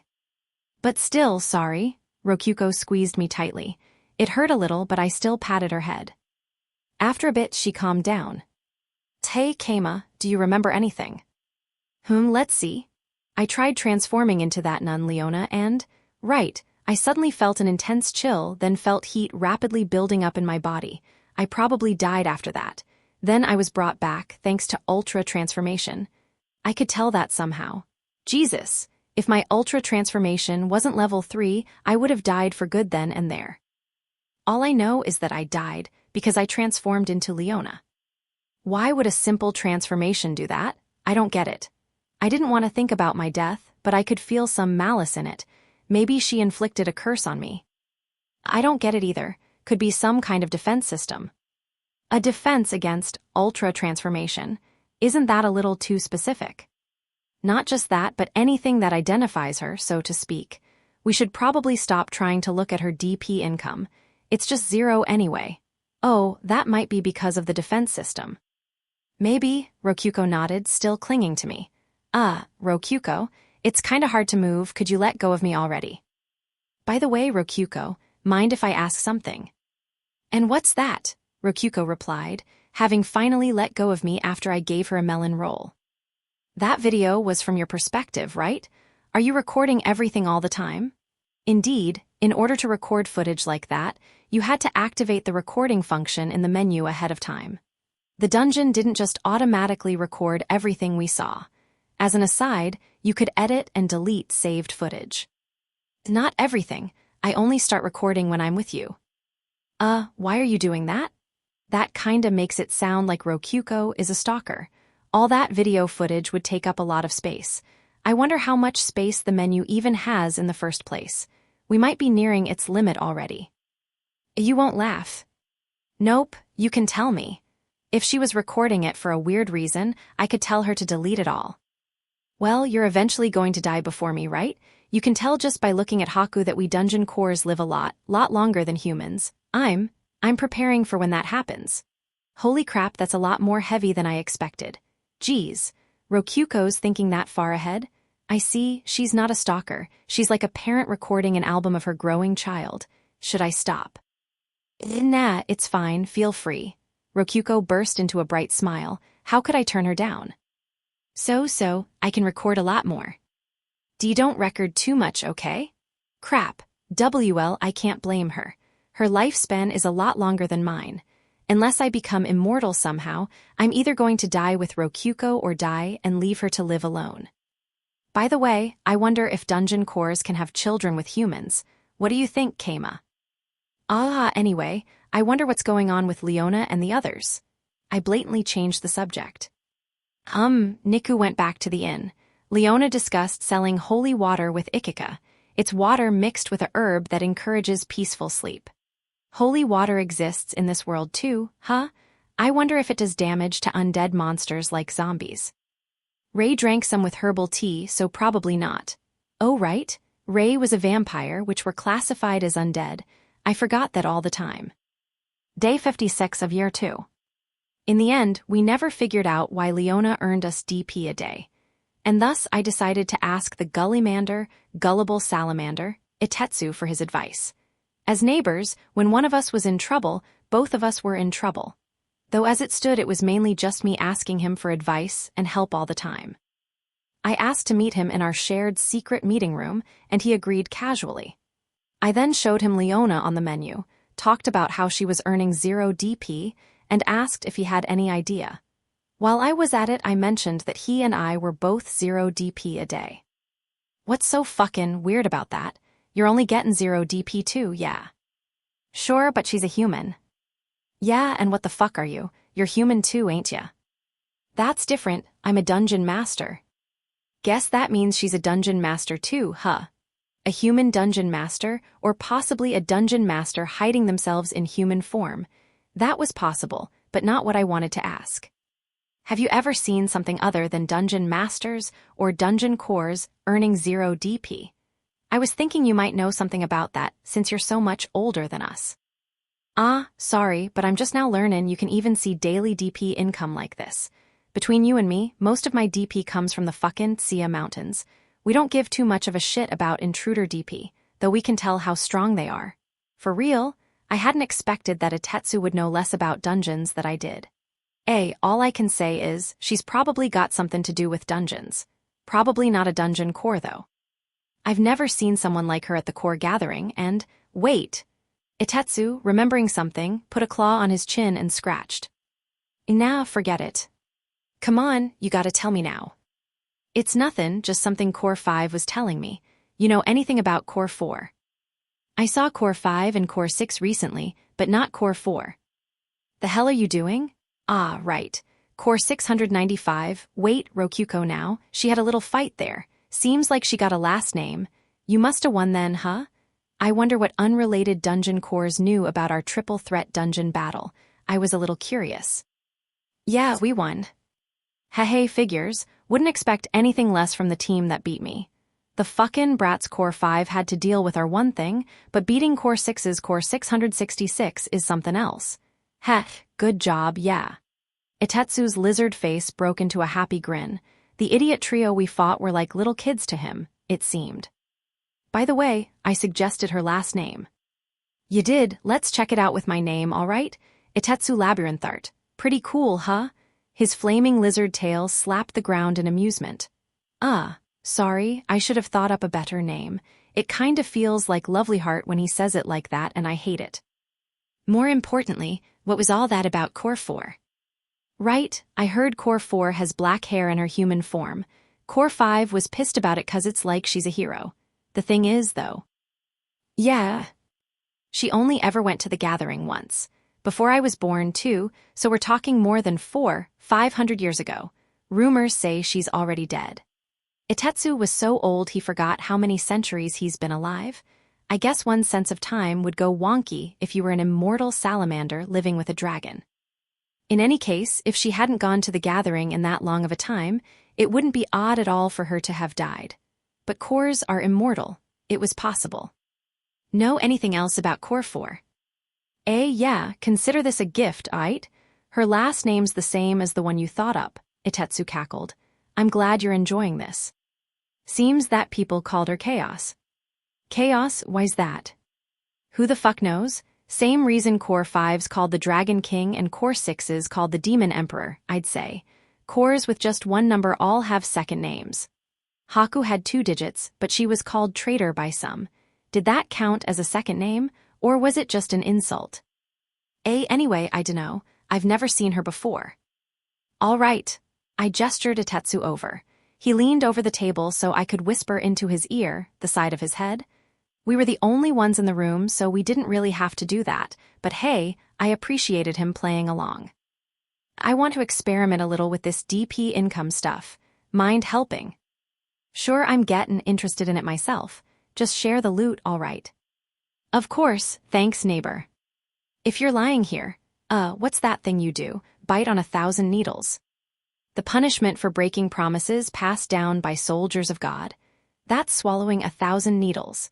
It probably wouldn't be too bad for a salamander or a dragon, given how you two can eat swords no problem, but a normal human would definitely die.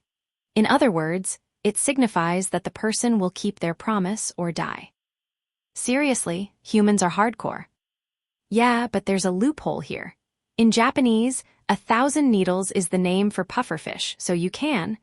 As we bonded over talk about how much soldiers of God sucked, we performed a simple experiment. I didn't want to swallow 1,000 needles, so I told him the results in full. By utilizing the door leading to the flame caverns, in the Fenny's playground, area Rokyuko made, I learned that common monsters from other dungeons did in fact earn a slight amount of DP. However, monsters which had the power to use the menu went straight down to 0 DP. That was probably why Chloe from Haku's dungeon only earned 0 DP. Huh, goes down to 0 when they can use the menu, huh? That'll be all burning fire, said Itetsu, after which the flame spirit in our dungeon let out a puff of fire and returned home. Incidentally, burning fire meant burning fire in dragon language. The auto-translator made them sound like the same thing to me, though, so Redra had probably named it herself. It looked like a floating ball of fire. Maybe to dragons there was some fire that didn't burn. Those guys are real cheap and useful for our dungeon. They don't need food or nothing, you just gotta give them some magma to hang around. Interesting, they probably wouldn't be a good fit for my dungeon, though. Maybe I could put a few in Fenny's place.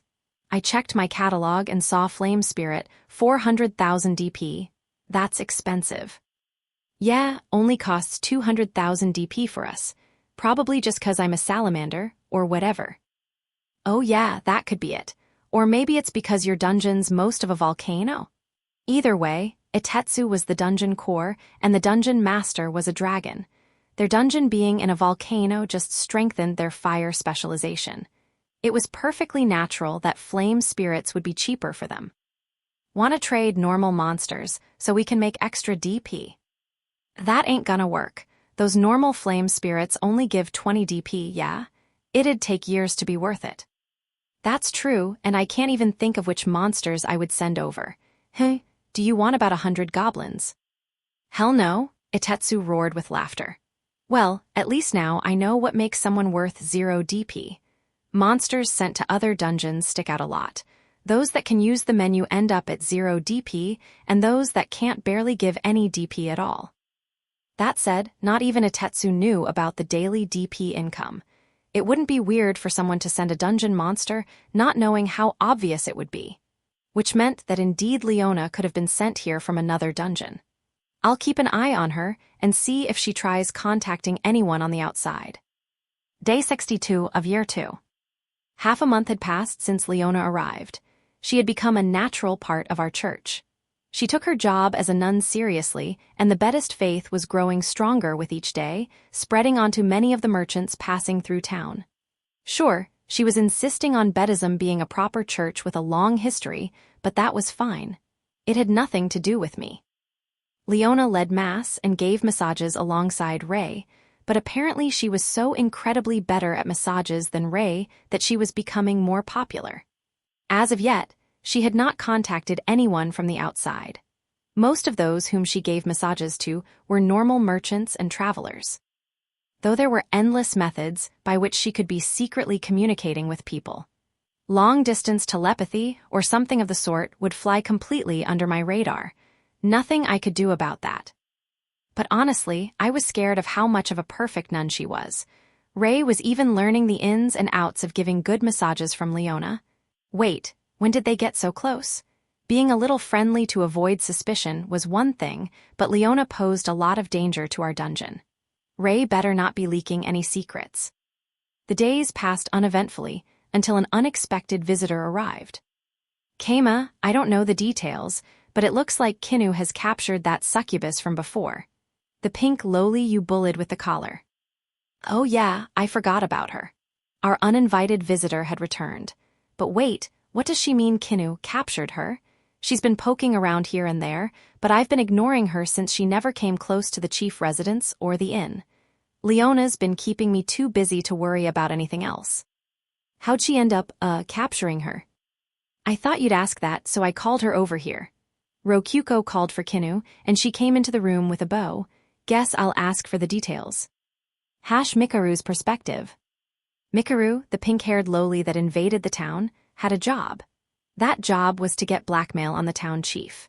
Information had led her organization to believe that the town chief was just for show and that the vice chief Wazma, owner of the local bar, had all the real power. But in reality, the town chief had ultimate authority and was capable of vetoing the vice chief's suggestions. Thanks to that blunder, the brothel documents her ally had engineered had been shot down, which ruined their plan to infiltrate the town by posing as prostitutes. Which is why her new job was to get dirt on him. Research suggested that he was a lolicon down to the bone with a profound love for little girls, which is why this job fell on Mikaru, the youngest and least developed of her allies. There were few foes as great to succubi as lolicons, for in their passion they could easily detect when an adult succubus was morphing into lowly form for the purposes of deception. But as Mikaru was a true lowly, there was no deception to be seen through. They had thus sent her with great anticipation for success, only for her to solidly fail. But I won't give up. I'll wrap that town chief around my thumb if it's the last thing I do, said Mikaru, clenching a fist. She had more than enough enthusiasm, but failing once and being sent fleeing into the forest put a shadow over her.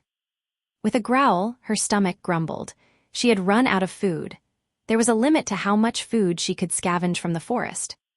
NGH, if only there was lust around, I wouldn't need food. Maybe I could try and find some animals. But the town was a recently founded mining town of adventurers. No homes had any domesticated pets. There weren't even any tamers who had monster familiars. And unfortunately, seducing an adventurer was too great a task for Mikaru. With her strength failing, she ended up wandering to the inn, but she was so depressed about her failure that she sat on the ground sadly. That was when someone found her. Oh my, hello young lady, what are you doing there? Biwa, she looked up and saw a pretty, green-haired woman wearing a frilly outfit. That outfit. If Mikaru remembered correctly, it was the uniform worn by those working in the inn. Are you the child of one of our visitors? May I ask where your mother and father are? Mikaru began floundering. She was in enemy territory and had to watch everything she said. But her body was honest. Her stomach let out a cute growl. Mikaru blushed. Oh my, it sounds like you're hungry. Would you like some of our leftover rolls? Are you a goddess? My, I'm afraid not. I'm a simple maid. Ah, but my sister says I shouldn't go places with strangers. Then shall we introduce ourselves? I am Kinu, I work at this inn. Who are you? Mikaru. Mikaru, that is a nice name. Now we aren't strangers anymore, are we? The woman, Kinu smiled and held out her hand. Mikaru timidly took her outstretched hand. The hand gently squeezed hers and helped her stand up. If I had a mother, maybe she would be like this, thought Mikaru. I'm not one of this inn's customers. Is that okay? My, then I'll treat you with food as a friend. Mikaru. Ah, okay, friends, we're friends, Kinu. And so, Mikaru followed the green maid into the inn and then into the cafeteria. Came as perspective. And so, I captured the target. How did I do? I took a look at the map and saw Mikaru sleeping in Kinu's room. Her sleeping expression was that of an innocent, pure child. Apparently, Kinu knew all that stuff about her sneaking around due to her confessing everything while eating bread rolls and crying. What an easy nut to crack. Anyway, what to do with her? Shall I eliminate her for you? Asked Kinu. I froze in shock. What did she just say, with a warm smile on her face? I suggested that I eliminate her for you. I didn't mishear. Wow, Kinu, I'm like a core and stuff, but I'm still surprised you'd say that after calling her a friend. I am a maid. I prioritize my job over my personal feelings at all times. She was the epitome of an ideal maid and a shining example of a loyal monster, but man, I wanted Kinu to be more, soft, more gentle, more kind. And what do you want to do with her personally? Ahaha, I would like to teach her to work and help her adjust to life here. She is my first friend after all. Hugh, my dreams haven't been completely crushed. But Kinu, don't a lot of adventurers ask you to be their friends? Do they not count? My Rokyuko, those men are not seeking friendship, they are in truth asking me to consider dating them. But my heart has already deeply fallen for housework, my one true love, and thus I turn them all down. Oh, really? Man, Kinu sure is popular, huh? I might consider their offers if they gave me a large building to clean as a wedding gift, however. So I'm not giving you Keima, okay? I am well aware, Rokyuko, said Kinu with a smile. Man, I wonder if Kinu has a lot of affection points for me. I gave her a name in a grand ceremony, an inn to clean, a chief residence to clean, a dungeon to clean, and I'm letting her cook as much as she wants. Not to mention that I recently gave her 3 subordinates. Yeah, she definitely has a ton of affection points for me. I might just be on the Kinu route here. Also, aren't Rei and Narine your friends? We're friendly, but I feel that they are more co-workers than friends. We all serve the dungeon, after all. That makes sense. You're surprisingly dry about all this. But anyway, we got off topic. Keima, what are we going to do with that little girl? Good question. Given our circumstances, I wanted to settle this as soon as possible, which meant it would be best to contact the mastermind guiding Mikaru from the shadows. I spoke to my ring. Hey Kasaki, it's time to work. Akae, it's succubus extermination time. No, I just want you to protect me. In my dreams, I mean. As a bodyguard, why do you want me to do that? I'm just thinking I want to sit back and see what she does for a bit, just a bit. Mikaru's perspective. Mikaru followed Kinu to the room where the town chief was sleeping. Apparently, he had moved back to sleeping in the inn as a protective measure against succubi, but that had ended up working against him. Thank you, Kinu. You didn't have to go this far to help me. My, aren't we friends? Don't worry about it. I'm glad to help you, Mikaru. Friends, Kinu, if you ever need my help, just say anything. I'll be right there. Ahaha. In that case, once this is over, would you mind helping me work in the inn? Sure, I'll help. Mikaru beamed a broad smile at Kinu, who smiled warmly back.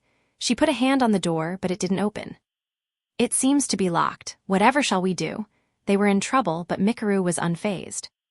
It'll be okay. I'm a succubus, so I can use my dream walking skill to sneak into his room. If I actually fall asleep, my real body will end up in there, though. Does that mean you intend to sleep on the floor? It's not dirty thanks to our cleaning, but still. Wait one moment, I'll bring a blanket. Don't worry, my body disappears while I'm dream walking. See you in a bit, said Mikaru before using her dream walking skill. Her body vanished into thin air. Mikaru's vision shifted. She saw through doors, walls, and even the floor, seeing only people sleeping. It was vision that only those who walked among dreams, such as succubi and incubi, could ever have. The souls of those sleeping gleamed white and everything else was dark. Since Mikaru was a succubus, the souls of men had a red border. That border signified dreams she could enter. Though with some effort, she could also enter those without a red border. It was nighttime in an inn and she could thus see many people sleeping, but she ignored everyone except her target, the town chief. She passed through the door, unfazed by anything that did not reflect in her vision, and approached the town chief's white soul. She caressed the red border and then plopped into his dream. Inside was the same extravagant bedroom as last time. And indeed, just like last time, he was sleeping soundly in the bed. This time for sure, I'll seduce him. Mikaru slid into the bed. It was such a comfy bed that she felt herself getting sleepy. But if she did fall asleep, she'd be banished from the dream and her physical body would reappear. Though apparently she wouldn't be banished as long as the one having the dream was watching her. Mikaru resisted the bed's comfiness and held her head over the town chief's. With their bodies closed together beneath the covers, she shook the town chief to wake him up. Town chief. MNNN. Why you're that lowly from before? Would you like to have fun with me? She had worn fairly sexy clothes during her failed attempt, so this time she was wearing her normal clothes, though the normal clothes of a succubus still showed a lot of skin.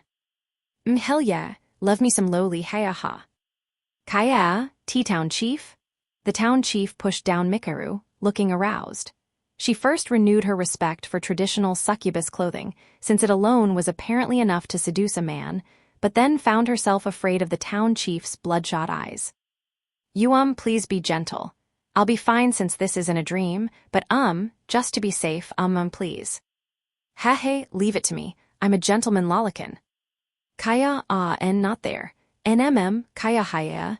The town chief began tickling the bottom of Mikeru's feet. Haya, lowly feet, haya. Kaya ha, that tickles aha, haya ha. And so, the town chief tickled the bottom of Mikeru's feet until he was satisfied. It ended up being pretty good exercise, albeit dream exercise. Hash came as perspective. It's kinda hard to sleep with all this noise. I mean, I'm in a dream, but still. I murmured to myself in my futon under the bed, listening to the lowly laughing. Kasaki was taking my place in the bed. Succubi could freely change their shape within their dreams.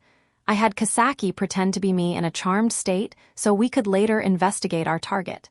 Basically, a common decoy strategy. I would have to act like I was charmed after waking up, but succubi generally only performed their seduction within dreams. She wouldn't notice if I did some decent acting after waking up, apparently. That seemed fishy to me, but this plan failing wouldn't be a big deal to me. But anyway, just what does Kasaki think I act like? She was going too far if you asked me. I would have liked her to be a bit more tame. Or so I thought before Kasaki telepathically contacted me. If I don't go this far, it won't feel like you've been charmed. Seriously. Don't speak, please. This will all be ruined if she finds you. Yeah, we can just talk through pure telepathy. Just don't go too far with her, please. Okay, I'll just have to act even harder. Do your best to follow this up, okay? Said Kasaki through telepathy. The sounds on the bed then intensified. She was attacking Mikeru harder than before. You don't mind me licking your feet, right? Hi, please stow. I mean, I don't dislike it, but it's kind of hard to breathe. Also, at this rate, I might pee myself, among other things. Lick, liek. Naya hi, kaya hiha, ahaya. I could hear Mikeru breathlessly bouncing around on the bed above me. Man, she and her whole organization are gonna think I did this, huh? I don't know how I feel about that. I guess I'm just gonna put in earplugs and go to sleep. Please don't pee so hard it soaks through the bed and gets on me. I'm begging you. Day 63 of year 1. Thus came morning. Feels kinda like I slept well, kinda like I didn't. Whoa. I woke up and looked only to see a pink-haired lowly Mikeru in bed next to me, but her eyes were hollow, making it hard to tell if she was even conscious, and she would occasionally go into a fit of spasms. There were red marks beneath her eyes, indicating tears. Her mouth weakly hung open with drool dripping out of it. Should I be worried about this? Her eyes are open, so she must not be asleep, right? Hey. Higher hey, I am alive. To think that just breathing could feel so wonderful. Oh, Hugh, she's fine. Mikeru breathed in and out deeply. She then said, okay, to herself and looked around the room, eventually making eye contact with me. T-Town Chief. Up, she immediately dashed to the wall, getting as much distance between me and her as possible. Not sure what I should say here. Oh, right, I have to act charmed. Last night sure was something else, baby. I would do anything for you right now. An awkward silence. Crap, that was way too obvious, I guess. Might as well just go for broke. Hugh, you sure are an attractive girl, Mikeru. You've totally charmed me. Biwa? Yeah, even I think this is kinda painful. But I mean, I'm definitely not gonna act like Kasaki did in my dream. Not a chance. Just when I was about to give up on our plan, Mikeru said, wait, really? And peered into my eyes. You're super cute, Mikeru. Hey. At a loss, I complimented Mikeru and she laughed shyly, looking pleased. Did she really fall for it? So, you'll do anything I say. Yep, anything, 'cause you're just so cute. I said in a monotone, causing Mikeru to beam. Okay then, spin around while waving your hands. Seriously, I thought before spinning once and waving at her as requested. Yay, now try doing a handstand. Sorry, I can't actually do that. Please just try it. If I mess up and fall over, the shock might make the charm wear off. Well, I guess you don't have to do it then. She's really falling for it. I gotta say, acting charmed is a lot easier than I thought. Kasaki was clearly just messing around. I glanced at my ring, Kasaki. It flashed a little, maybe in self-defense. Well, no use crying over spilt milk. So, what do you want me to do to you, Mikaru? Some tickling? Eek, no tickling. Why, you can only play with me inside of dreams. There's somewhere I want to take you, but it's, outside of town. All right, let's go. But I'm hungry, so I request breakfast before we go. Makes sense. How about a sandwich? Okay, she smiled a dazzling smile. Honestly, I'm starting to feel bad for tricking her like this. Wait, am I feeling bad because she's starting to charm me? I gotta get a grip. After Mikaru polished off the sandwich I brought her, we stealthily left the inn and headed for the outside of town.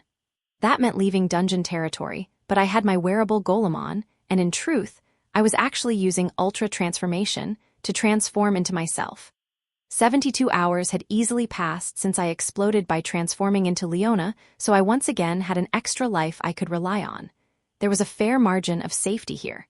Everything would be fine, probably.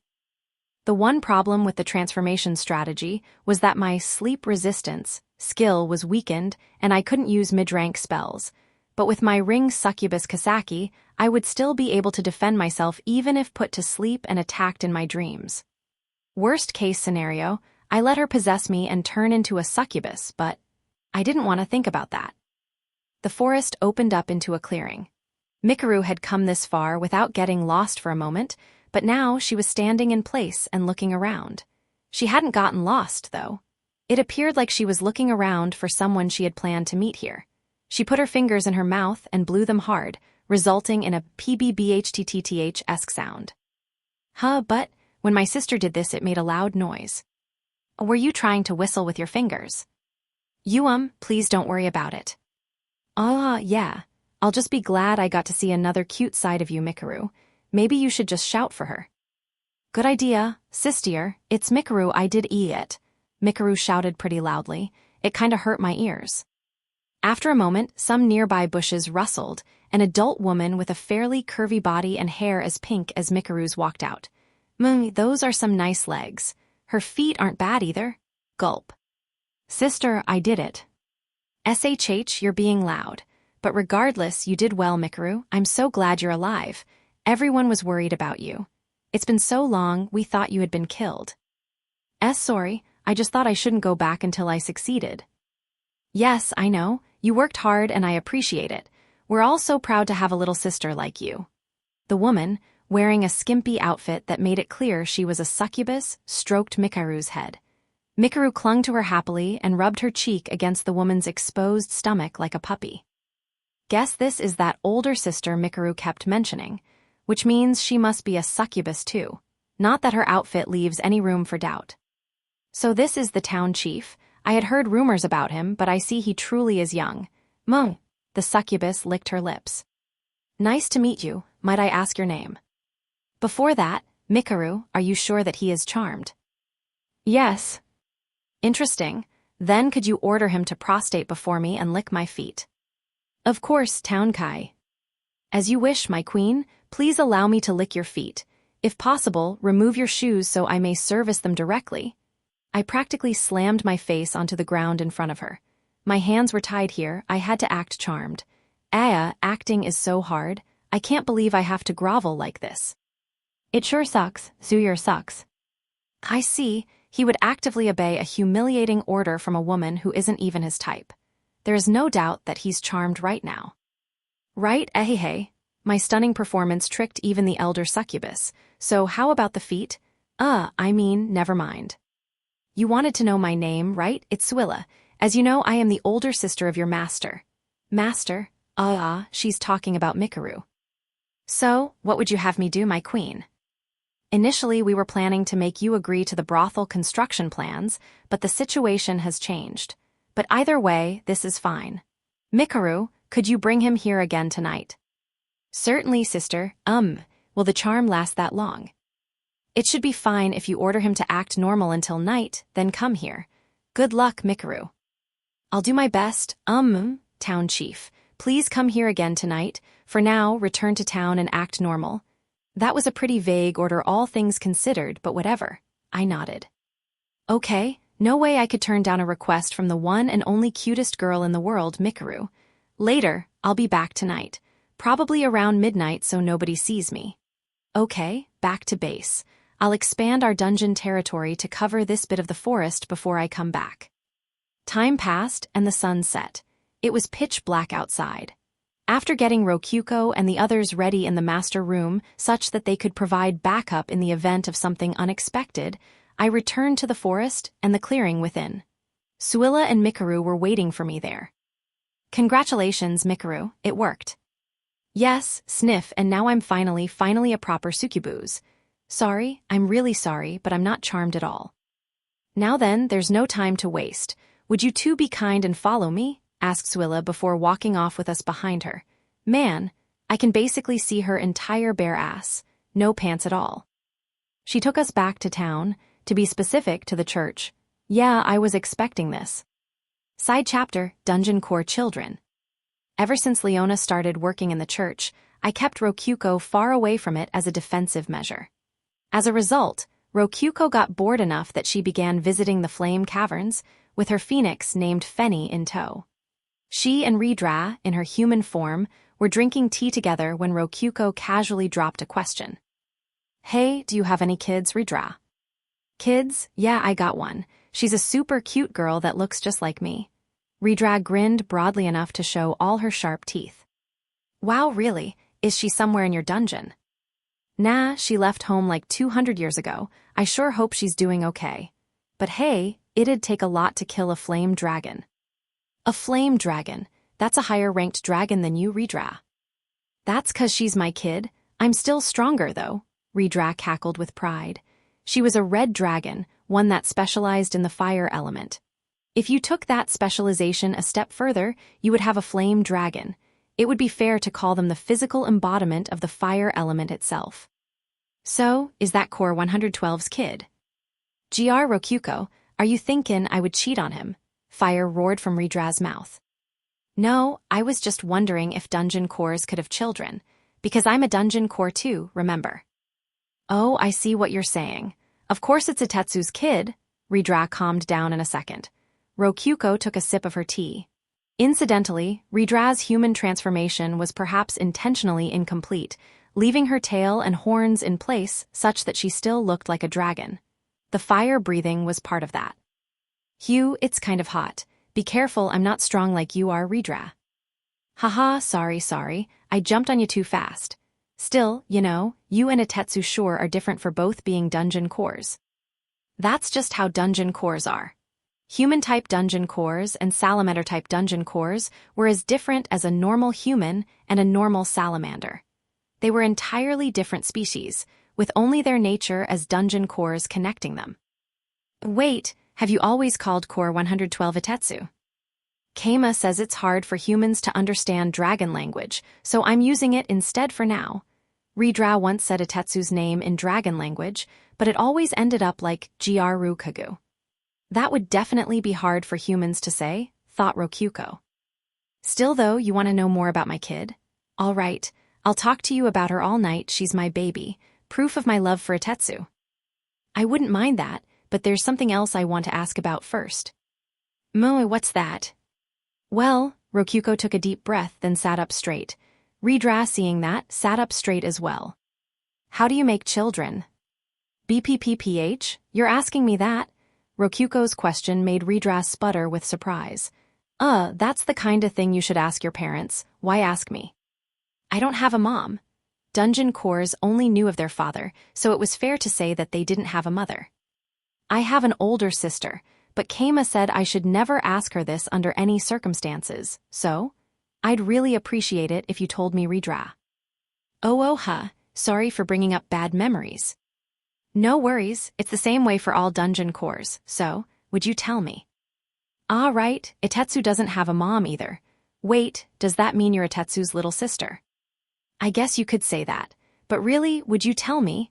I don't have anyone else I can ask about this, said Rokyuko, looking up at Ridra with puppy dog eyes. It was a request from both a friend and a sister-in-law. Refusing her would be the act of a truly despicable woman. All right, I'll tell you, I am a mother after all. Ridra thumped her chest confidentially. To Rokyuko, she looked like someone who could really be relied on. Thank you. Yeah, no problem. Ooh, so you see, you just, Redra folded her arms and fell into thought. The question was how much she should tell Rokyuko about baby making. How many of the ancient secrets she should reveal, the secrets that embarrassed her to think about. Even Redra, resistant to heat as she was, blushed bright red thinking about explaining said secrets to Rokyuko. What had she told her daughter again? Oh, she hadn't. Anyway, Redra just said the first thing that came to mind. First you gotta kiss him, it all starts with kissing. Kissing, it starts with kissing, okay. That's right, a big smooch. This is important, don't forget it. Got it, Rokyuko engraved on her heart the importance of kisses. Her strategy so far had not been mistaken. And after that. Then, why you gotta make them kiss you too? They have to kiss too. Yeah, they've gotta kiss you back, Rokyuko nodded. Up until now, her attempts at kissing had been one way. What comes after that? Well, you see, Redra began to awkwardly fidget, unusual behavior for one as energetic and straightforward as her. Rokyuko was confused. Redra, you really did have a kid with core 112, right? I did. But you see, Wielel, how to put this. It's crazy embarrassing to say this kind of thing to a friend. Embarrassing, I can understand that. Rokyuko nodded. She always felt embarrassed when kissing Keima, too, but Redra had gone even further beyond and actually made children. She was a wise master compared to her. Well, you know, once you start kissing each other, you'll just know what to do next.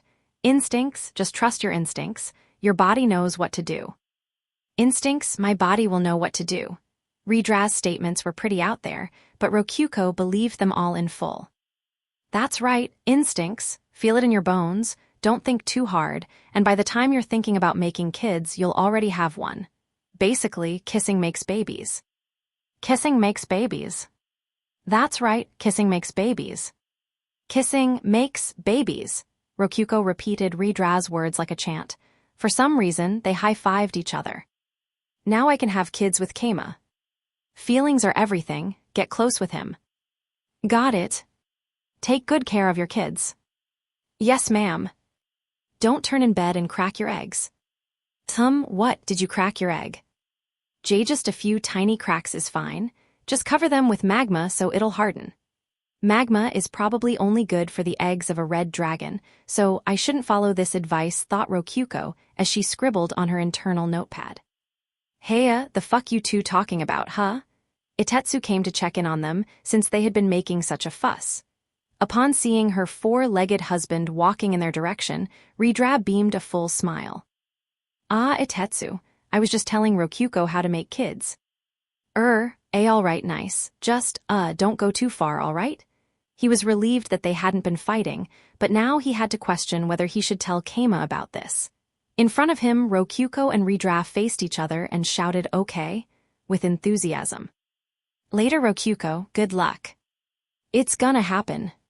Kissing makes babies, they shouted in unison, high-fiving for the second time. Itetsu was glad Redra had such a good friend, but now he really didn't know what to tell Keima. You sure that's a good enough explanation? Itetsu tilted his head, his heavy neck cracking. It's fine, but we gotta demonstrate to her first. I'm gonna bite ya. Demonstrate, bite, kiss, right here, right now, that's so bold. Wait, Rokyuko, we're not gonna actually make babies in public. We're not, right? I mean, if you want to Itetsu, I could do it. Wait, what are you making me say, jerk? Redra slammed her fists against Itetsu, bright red. He hadn't made her say anything in particular, but Itetsu stood there and took her fairly painful blows without complaint. You know, humans and dragons aren't so fucking similar biologically speaking, so don't take her advice too seriously, all right? Said Itetsu just to be safe, but Rokyuko was blushing so bright red it was hard to tell whether or not she was actually listening. Good fucking luck, Keima. Itetsu quietly prayed for Keima's future, despite thinking that his prayers would probably reach no one. Chapter 3. The succubus took me to the Bettis church, then to Leona's room. Lady Leona, we have successfully charmed the town chief. Oh, really? Bring him in then. At this point, it was completely safe to assume that Leona was behind everything. Hard to say I didn't expect that, or that I hadn't figured all that out the second I saw the church. I entered the room and saw Leona lazily sitting on her bed. Her red eyes peered into mine. The light magic tool brightening her room made her eyes look like they were flashing red. Well, he's definitely sane. I've never seen someone less charmed in my life. Dang, she saw through me in a second. No way, but I confirmed that he was charmed. Are you saying that groveling was all an act? Suilla fell into a panic. My impressive acting had fooled her completely. Suilla, this is an embarrassing failure. Get on the ground, all fours, you too, little one.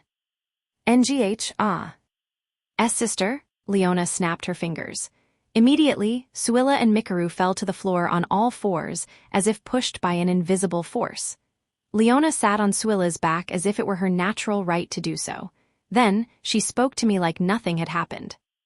My, Keima, staying up all night is a violation of Buddhist rules. What brings you here so late? Her tone was bright, as if nothing really had happened, despite where she was sitting. Yeah, drop the act. We both know these succubi are your lackeys, depending on what you say here. My.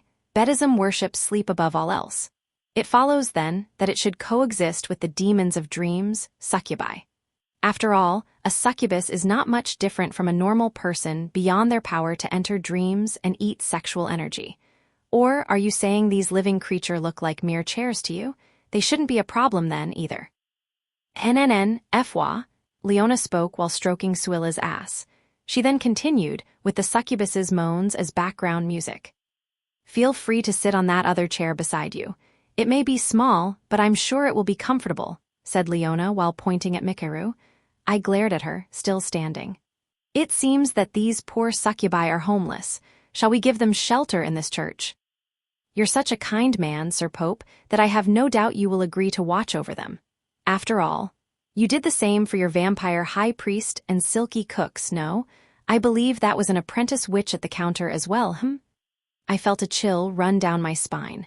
To think she had seen through me that far ahead. I see that you are a fine gentleman who extends your welcome hospitality beyond the borders of race. Truly splendid. Right. Mind if I ask something? And what might that be? Asked Leona, tilting her head cutely, but her eyes were not smiling. Do you have an identification skill? I'm guessing that's how you read the Bible. That was one of the things I had thought long and hard about. How had Leona known the contents of the Bible I wrote? If she hadn't spied on me writing in it, the next logical explanation was using an identification skill to see inside of it. My, to not just identify a book, but read its contents as well would require a legendary skill only held by heroes, ultra identification, at level 2 or above to unlock the citation effect. Are you suggesting that I, a lowly nun, would have such a skill? You could have saved us both time and just said yes, you know. Then yes, I do have an identification skill, Keima Masuda. In other words, she had identified me as well. How much had she learned? I didn't know what she meant by citation effect, but it must have let her further identify the initial identification results, if that made sense. Don't look so grim now. I can only see the truth, so you have nothing to fear, Or shall we say I merely know what knowledge Buddhism guides me to? Who are you, a hero? Ah, there it is, I'm glad you asked. You have no idea how long I've been waiting for that question. Who am I, Ahaha, I am no nun of Buddhism. My true name is Riona Shishidu. That's right, I'm Japanese. Godswalker was just a cool fantasy name, and Leona just fits this place more than Riona. Leona grinned and pointed at herself. Your eyes are pretty red for a Japanese person. Oh, are you saying Japanese people have to have black eyes? You would be right, if not for that fact that skills can change eye colors. Indeed, my hero skill, Ultra Massage, has the piercing eye effect, she said while emanating a pitch-black aura so thick it was visible. If she was trying to prove she was a hero, well, it kind of had the opposite effect. And what was that about Ultra Massage? They seriously have to stop putting Ultra in every hero skill. Wait, wasn't your skill Ultra Identification? Oh, didn't you know? Heroes can get new skills by destroying dungeon cores. I thus have many different hero skills. Multiple hero skills. That meant that she might have a skill related to subterfuge, which would explain her 0 DP a day. To go a step further, I am also a dungeon master. She's also a dungeon master, a hero and a dungeon master, one that had multiple hero skills. Wait, is she just a straight-up better version of me?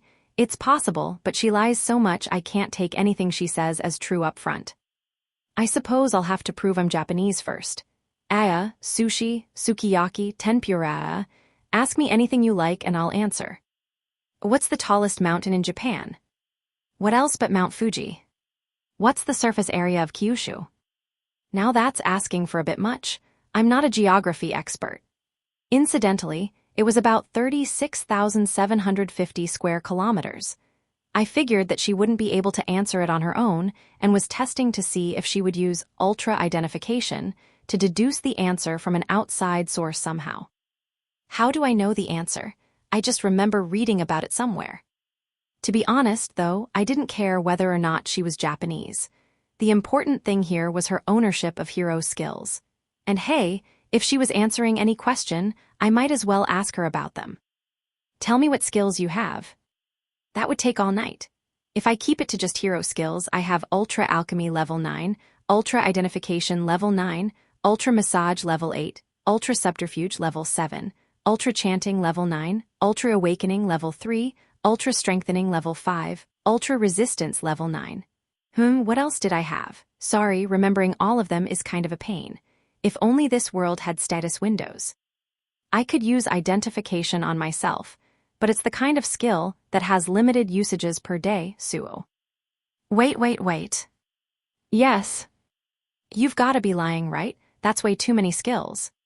It's all true. Oh, are you not using a lie-detecting magic skill? Not that it'd matter anyway, since Ultra Subterfuge can fool those all the way down at level 3, said Leona with a smile. She's gotta be lying. Please tell me she's lying. Just think. If you went to a new world and there's a fun skill system in place, one where you can gather all sorts of powerful high-level skills, wouldn't you want to, collect them? I'm sure a Japanese person, such as yourself, would understand the appeal of collections, Keima. I could understand that. She was making a point, and I understood it in full. But according to her, her cumulative skill level was over 50. How many dungeon cores had she destroyed? Next comes proof that I'm a dungeon master. Let me buy something from the Dungeon Point catalog. Maybe a magic stone, or better yet, a dummy core. Here. She must have bought it immediately, as a dummy core appeared in her hand from nowhere. It was a real dummy core, albeit one pulsating with a grotesque purple light. The catalog's usual magic circle had even appeared over her hand. Incidentally, this might just be an unexplained feature, but Ray and the others couldn't buy dummy cores despite having the power to use the catalog.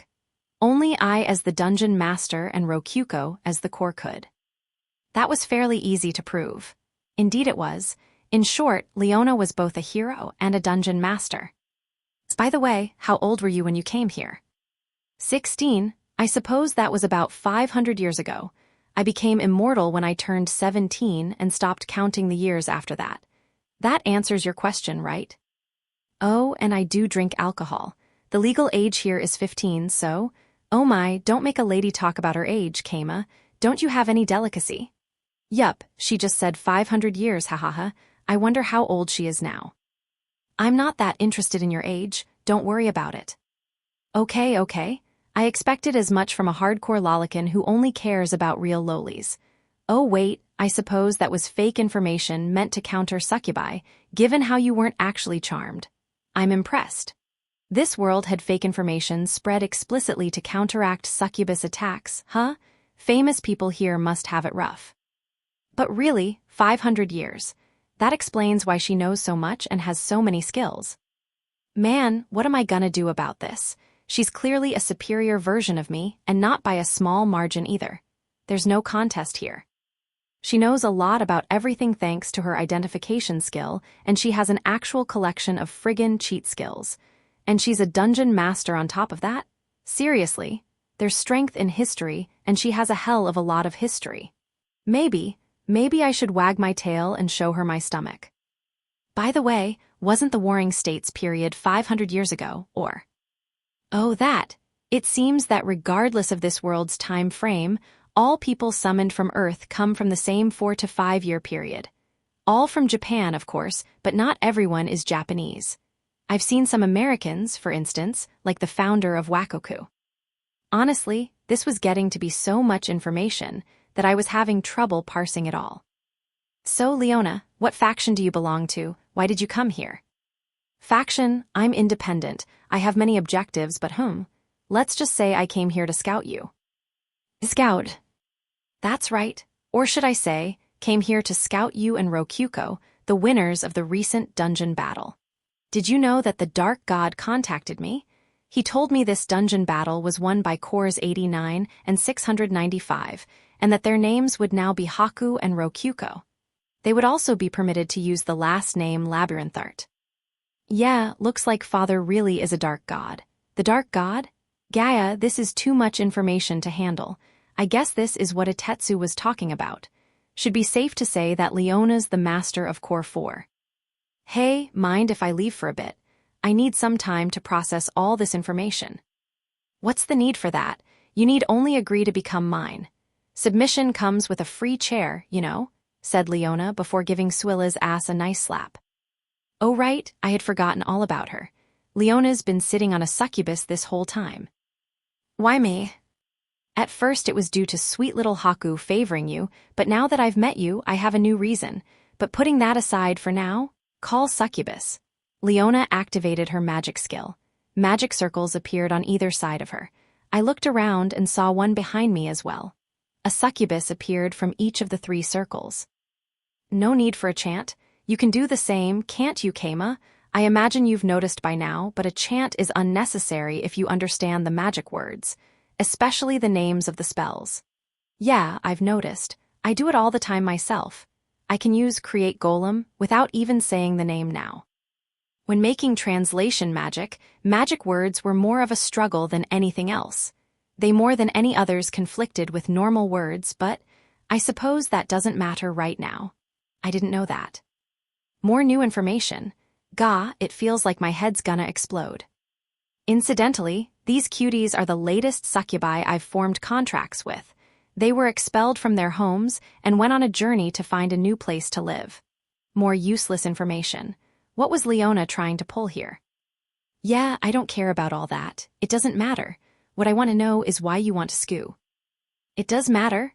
Leona stood up while giving a hearty slap to a nearby succubus's ass. The succubus let out a haikia. Leona then grabbed my shoulders tightly. You're the only one I can talk about these things to. Who else could I talk to? Heroes, dungeon cores, they're both my enemies. Or would you have me talk to mob commoners and monsters? Don't be ridiculous, that's like talking to animals. You and I are like bats, strange creatures foreign from the world, and even after 500 years we will remain foreign. There are borders between our languages, our species, our ideals, and our worlds. I've finally found another ally, another person like me. You are my one and only comrade in this entire world, Keima. She squeezed her fingers so tightly, it felt like my bones were going to crack. Ouch. Oh, forgive me, I didn't mean to squeeze so hard. Leona released her hands. At the same time, light fluttered down and healed my pain. She could use restoration magic without a word. Well, that's how it is, Keima. Would you come conquer the world with me? I'll give you half once we're done, aha. Leona invited me to conquer the world like she was inviting me for a walk, which helped me finally understand what she was doing here. Haha, yeah, that's the kinda offer that'll put me at level 1 if I agree. Sorry, but world conquest sounds like a huge pain. I just want to relax and take naps. I'm so glad you can understand my references. But that's a no, isn't it? Leona glanced at a succubus. Right, I'm surrounded. You sure didn't think ahead there, huh, master? I'm kinda overwhelmed right now. There's too much information here. I talked with Kasaki. Even if she knocked me out and succubi attacked me in my dreams, I could escape being charmed by having Kasaki take my place. I got the feeling that if I used sleep resistance to avoid passing out, they would probably end up beating me to death by accident. Though beyond all that, we were safely within dungeon territory, so Rokyuko could withdraw me into the master room at any point. You look like you have a plan to escape. What if I do this then? Call slave. Leona chanted a magic spell and a new magic circle appeared in front of her. And then, Niku, who should have been waiting in the master room, appeared. "Why hello, Toy, have you been doing well? It's been so long since we've seen each other, I was worried about you." Why? Leona clung to Niku, who stiffened up. "Hey, what are you doing with Niku?" "My, what a splendid name. But let me tell you something interesting, Keima. This girl is my doll, or perhaps I should say granddaughter, since I made her from my daughter's womb. I know every inch of this girl's body. I've had plenty of fun playing with her already." Leona's hands caressed Niku's body all over. Daughter? Granddaughter? What did she mean she had her fun already? "There was a time when I tried to mingle with the world too, you know. I had my children then, but she didn't become the comrade I sought. So I tried making them instead. Using the power of a hero and a dungeon master, I created this doll. But not even a hero's granddaughter. A clone, a being born of a dungeon core, became my true ally. It is a little difficult for my body to bear children, but I made them anyway and experimented on them with ultra alchemy. I tried fusing them with dungeon cores, rare ores, monsters, and babies. That became quite fun for me at some point. Over time, my objective shifted to creating the ultimate life form, and the result of that was Toy. I seem to recall those experiments continuing on until just recently. That was horrific research that desecrated the dignity of life. Science that bordered on blasphemy. I didn't know everything she had done, but in short, Niku was born from those experiments. What are you saying? To put it simply, I created you, Toy. Doesn't it make sense? It's harder for you to get tired and pain is not that severe for you, but I suppose that's hard to understand without a frame of reference. You're stronger than an average adventurer, react faster, are more adaptable. Your lack of hesitation toward killing is a part of it, even. That all sounded familiar to me, and it seemed it was familiar to Niku as well. I'm not a real person, choked out Niku, her voice trembling. No, I used common stones turned into philosopher's stones with ultra alchemy, quite liberally, so you are as close to a person as can be. You can be crushed, sliced, and cut into steak just like any person. I can guarantee that you are very real. Though as evidenced by the lack of a barcode on the back of your neck, you are a failure and I got rid of you. Really, I'm impressed you survived the process. Normally, I melt the bodies of my children to reuse them later. I must have thrown you into the trash can rather than the body pile by mistake. Whoops, Leona giggled. In contrast, the life drained out of Niku. You're fucked up. Oh, but we Japanese people do the same thing in elementary school, don't we? Competency is rigorously selected, and weak garbage is thrown out. That's just video games, don't mistake games for real life, I shouted, causing Leona to tilt her head. My, what kind of peaceful bubble did you shut yourself into? There are endless such cases in reality, such as the back rooms of pet shops being breeding facilities. Don't you know that racing horses are intentionally inbred to strengthen the seed if possible, despite the failures it results in? Life is so wonderfully immoral. Ahahaha, it's silly that humans think they are any different, said Leona while rubbing Niku's restrained thighs and chest sensually and licking her cheek. I just believe in equality. This world has legal slavery, did you forget? It's fine to treat humans like animals here.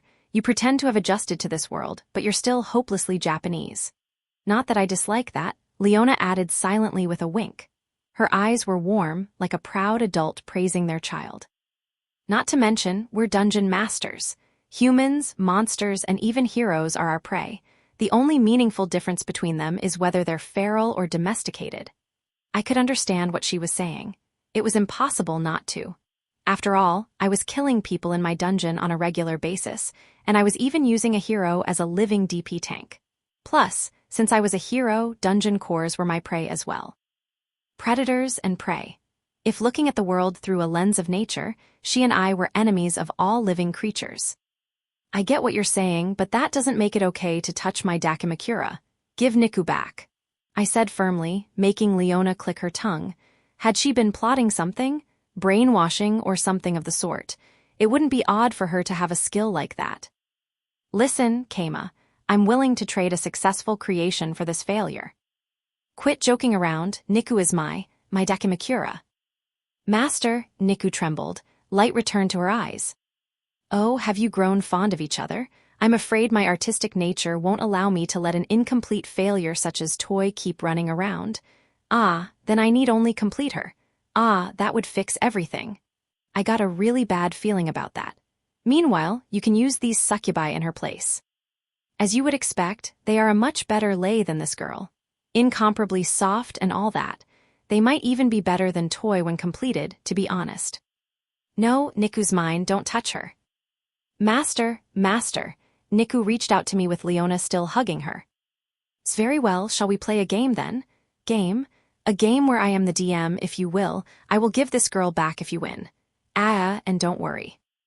This isn't a game that puts your life at risk, as long as you follow the rules properly. I'll give you about 1 hour to prepare. See you then. Teleport," said Leona before disappearing along with Niku and the succubi. "GR, where'd they go? Outside of the dungeon. Crap, Niku." I punched the wall. I could have potentially saved Niku if I had charged Leona down, and yet I just stood there and let her go. Town chief, what should I do?" "What?" I turned around and saw the pink-haired lowly succubus, Mikaru. Why was she still here?" "Oh, she'll be contacting us in 1 hour. I'll wait with you." All right. Anyway, guess I'll talk to Rokuko about this." "Welcome back, Keima. What's that you have there?" "Something Leona forgot. In any case, I returned to the chief residence with some unnecessary baggage." What should I be doing right now?" asked the unnecessary baggage, Mikaru, with a regretful tone, but I had no answer to give. "Kinu, it looks like our guest is tired. Take her to the onsen and give her a sandwich or something afterward." I snapped my fingers, and Kinu appeared from nowhere. "As you wish, master. Come with me, Mikaru, if you would." "Wake, Kinu. Okay, but where?" "To the onsen. The warm waters will soothe your exhaustion." "Oh right, someone may come to contact her, so bring her back within the hour." "Understood. I will bring her back not a second later," said Kinu before leaving with Mikaru. "Okay, now I can relax and have a proper meeting." "Okay, Rokuko, I figure you saw all that in the master room. What do you think?" A magic circle swallowed up Niku out of nowhere, and before I knew it, she was in Leona's arms. I see. According to Rokuko, Niku had been kidnapped by a magic circle right out of the master room. If not even the master room could protect her, then I might end up having to put her into storage. Though I didn't know what would happen if a living being were to be put into storage. It would probably work since seeds and stuff went in fine, but I was a little too scared to experiment. Well, either way, it was safer to assume that Leona's magic couldn't be avoided, which meant that our only choice was to get Leona to willingly give Niku back, or, in other words, guess we've got to play along with Leona's game. Seems so. Leona said that Niku's life wouldn't be at risk if we followed the rules she set. Judging from what I knew of her personality, that was likely true. Well, at least we don't have to worry about her killing Niku.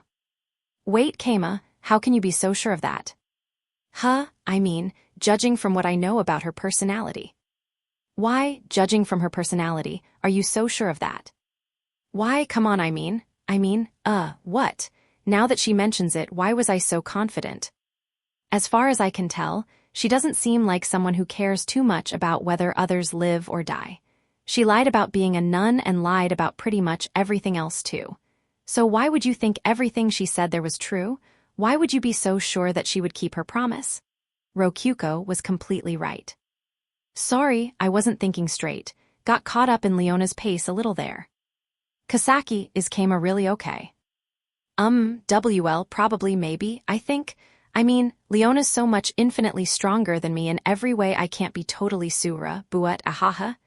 The ring gave a wavering reply. Come on, seriously. This game may not be life-threatening, but I doubt any game Leona has in mind won't involve some psychological attacks. In any case, it all depends on what kind of game Leona's talking about. Is it going to be one I have to tackle alone, or will I be able to bring all of you along? Who knows, maybe it'll be a game where I sit things out and you do everything, Rokuko. We lacked too much information to say anything for sure. Rokuko, do you know where Niku and Leona are right now? They're not in our dungeon territory, at least. Should we send the rats to scout the forest? Oh, right. With all the rat races, I forgot that we sent some rats to the forest too. We were sending them regular food deliveries, but still, the rats of this world sure had long lifespans. Maybe being born from the dungeon had something to do with that.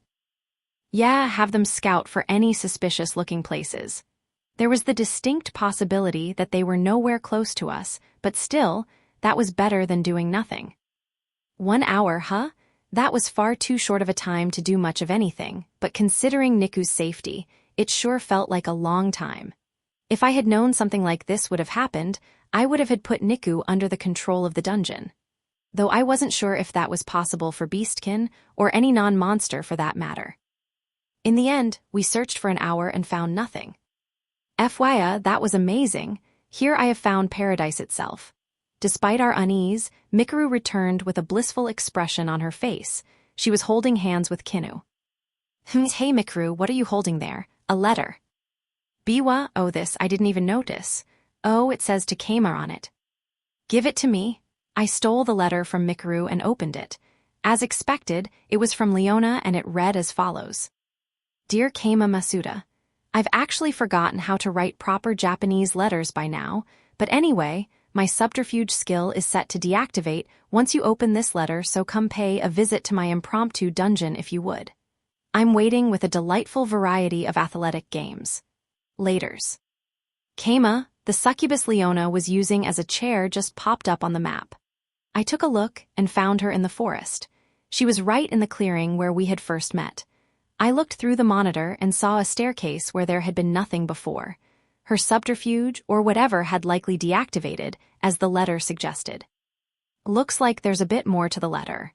P.S. There may be 3 participants only. I do not guarantee the safety of any further invaders. Let's get this settled fast. I wonder what she means by athletic games. Do you have any idea, Keima? Yeah, they probably won't be life-threatening games. Just a bunch of stamina-sucking carnival games. Stamina-sucking, like drain spells. Nah, just simple exercise, which means a lot of moving around. Normally that mean bringing Niku along for sure, which makes this hard. First of all, I would have to go. My knowledge would probably be necessary for getting past her tricks. I could use my wearable golem to compensate for the stamina suck. Rokyuko was out of the question, which left, through the process of elimination, Ikika and Rei. They were just about the physically strongest of our team, so to speak. Hate to do this so late, but wake 'em up for me. I already woke them up when Niku got kidnapped. Well, it makes sense that I wouldn't go along with you. I'll bring Fenny with me, you can watch through him. He won't be a player, so she may try to pull something on him, but he's a phoenix. Should be safe. We needed to get ready and leave as soon as possible. What about me? Asked Mikuru timidly. Oh whoops, forgot about her again. You probably won't be too safe as the 4th person, but you can come along anyway if you want. I'll stay here. I could leave Mikuru to Kinu. I grabbed my completely unused adventurer stuff and my trusty blade siesta before heading off to Leona's dungeon. Although we supposedly wouldn't be at risk, it was best to be prepared when entering a dungeon. Though I had never used siesta in an actual fight yet. Okay, you two ready? I asked Ikika and Rei as we stood in front of the dungeon entrance, a square staircase like you would often see in a certain RPG series. Really, dude, that's what I want to ask you. Maybe you should have brought a normal weapon. I also must question whether I was the best choice for this. Need I remind you that my attack is 0? I had a normal golem blade with me too, and Rei could do some damage with her golem bowgun, so it should be fine. As an aside, Fenny was standing at the ready on Rei's shoulder. All right, looks like we're all good. Let's go. I went down the staircase with the 2 of them, or to be more precise, Ikika took the lead and Rei guarded our rear. Did I consider myself a failure of a man for that? No, absolutely not. They both had quick reflexes. Ikika was a slave, and Rei was a dungeon monster. Them protecting me just made sense. Upon reaching the bottom of the floor, we found an ornately decorated set of doors. They honestly looked like the doors to a school gym. In front of them stood Leona. Beside her was a cage, wherein Niku was chained and wearing a lustrous red dress. Niku, I called out to her, but she did not answer. She was unconscious. What did you do to her, Leona? I merely knocked her unconscious. Oh, and changed her clothes. Here is her old outfit. A succubus brought out Niku's neatly folded maid outfit, her knee socks, and finally her underwear. Ikika took them. Look like Niku doesn't have her golem maid outfit's assistance anymore. Her panties tasted quite nice. I appreciated the mana flavor. What the absolute fuck? Her panties did have mana since I turned them into a golem, but still. The flavor? Did Leona lick them or something? Jesus. I came here all tense for some serious psychological trials, but this is just, I dunno. You, Leona, I never would have thought you'd betray Master like this. Indeed, I had thought that we could be friends, Leona. Why hello, Ikika, Ray. You didn't expect this the moment you saw me. Oh yeah, I forgot all three of them worked as Buddhist nuns together. Okay, you got me dog, I totally did.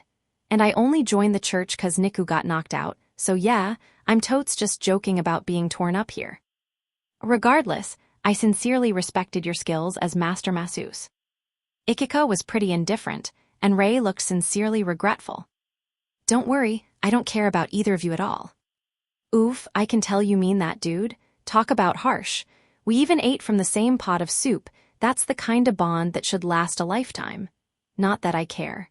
Hard to say how many times I ended up fighting my adventure bros back in those days. NGH, am I the only one who finds fighting with a former friend tragic? I wonder if Ray got infected by Leona during all that time they spent together. Nah, I'll just roll with Ray being that pure of heart. She's a good girl. Leona clapped her hands together. Now then, let us begin our game. Your goal is to save the captured princess. Aim for 99 points. Fight, ooh, declared Leona with a smile. Hold up, I want to be sure about something first.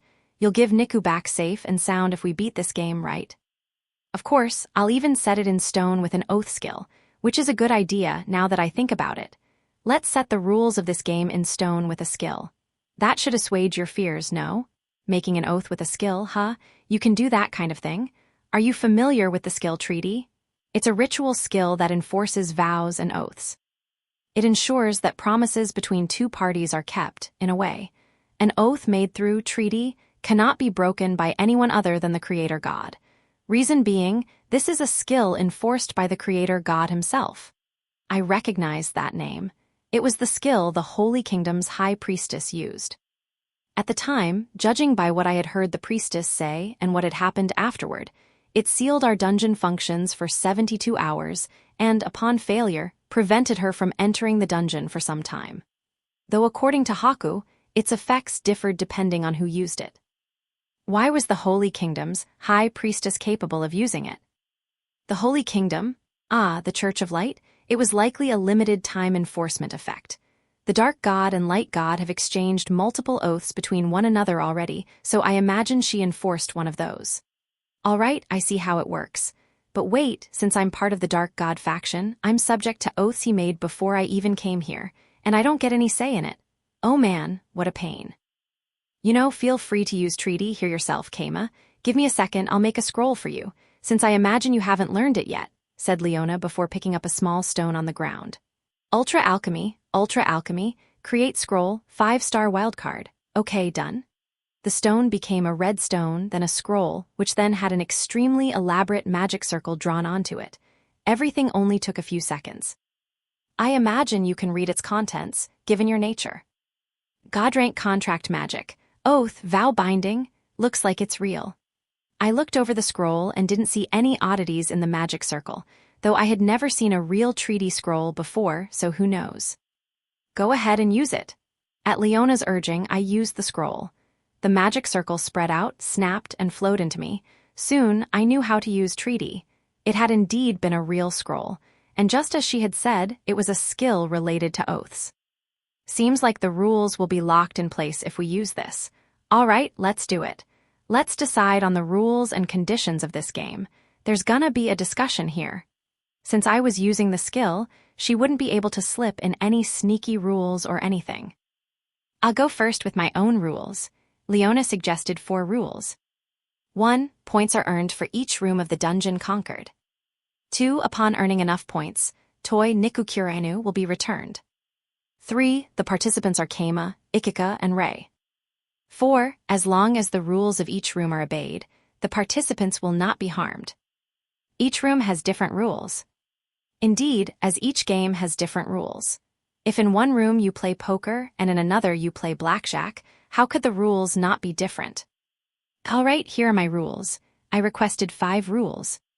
1. No games can be impossible to beat. 2. As long as the participants do not give up in the process of clearing rooms, it must not be impossible to save Nikukurinu. 3. Do not hide any rules. 4. The game master's team cannot interfere with the participants beyond explaining the rules. 5. If the game master breaks the rules, Nikukurinu must be returned safely. Those are fine with me. Go ahead and use treaty, if you would. Yeah. Incidentally, she forced me to add, as long as the participants do not give up to the second category. That was a shame, since we could have given up and demanded that she still be savable despite our surrender. Too bad. With both of us agreeing to the terms, I activated treaty. I spoke the rules one by one, and Leona agreed to them. And thus is the agreed-upon oath. I swear upon the Creator God oath that this oath shall be enforced. Treaty.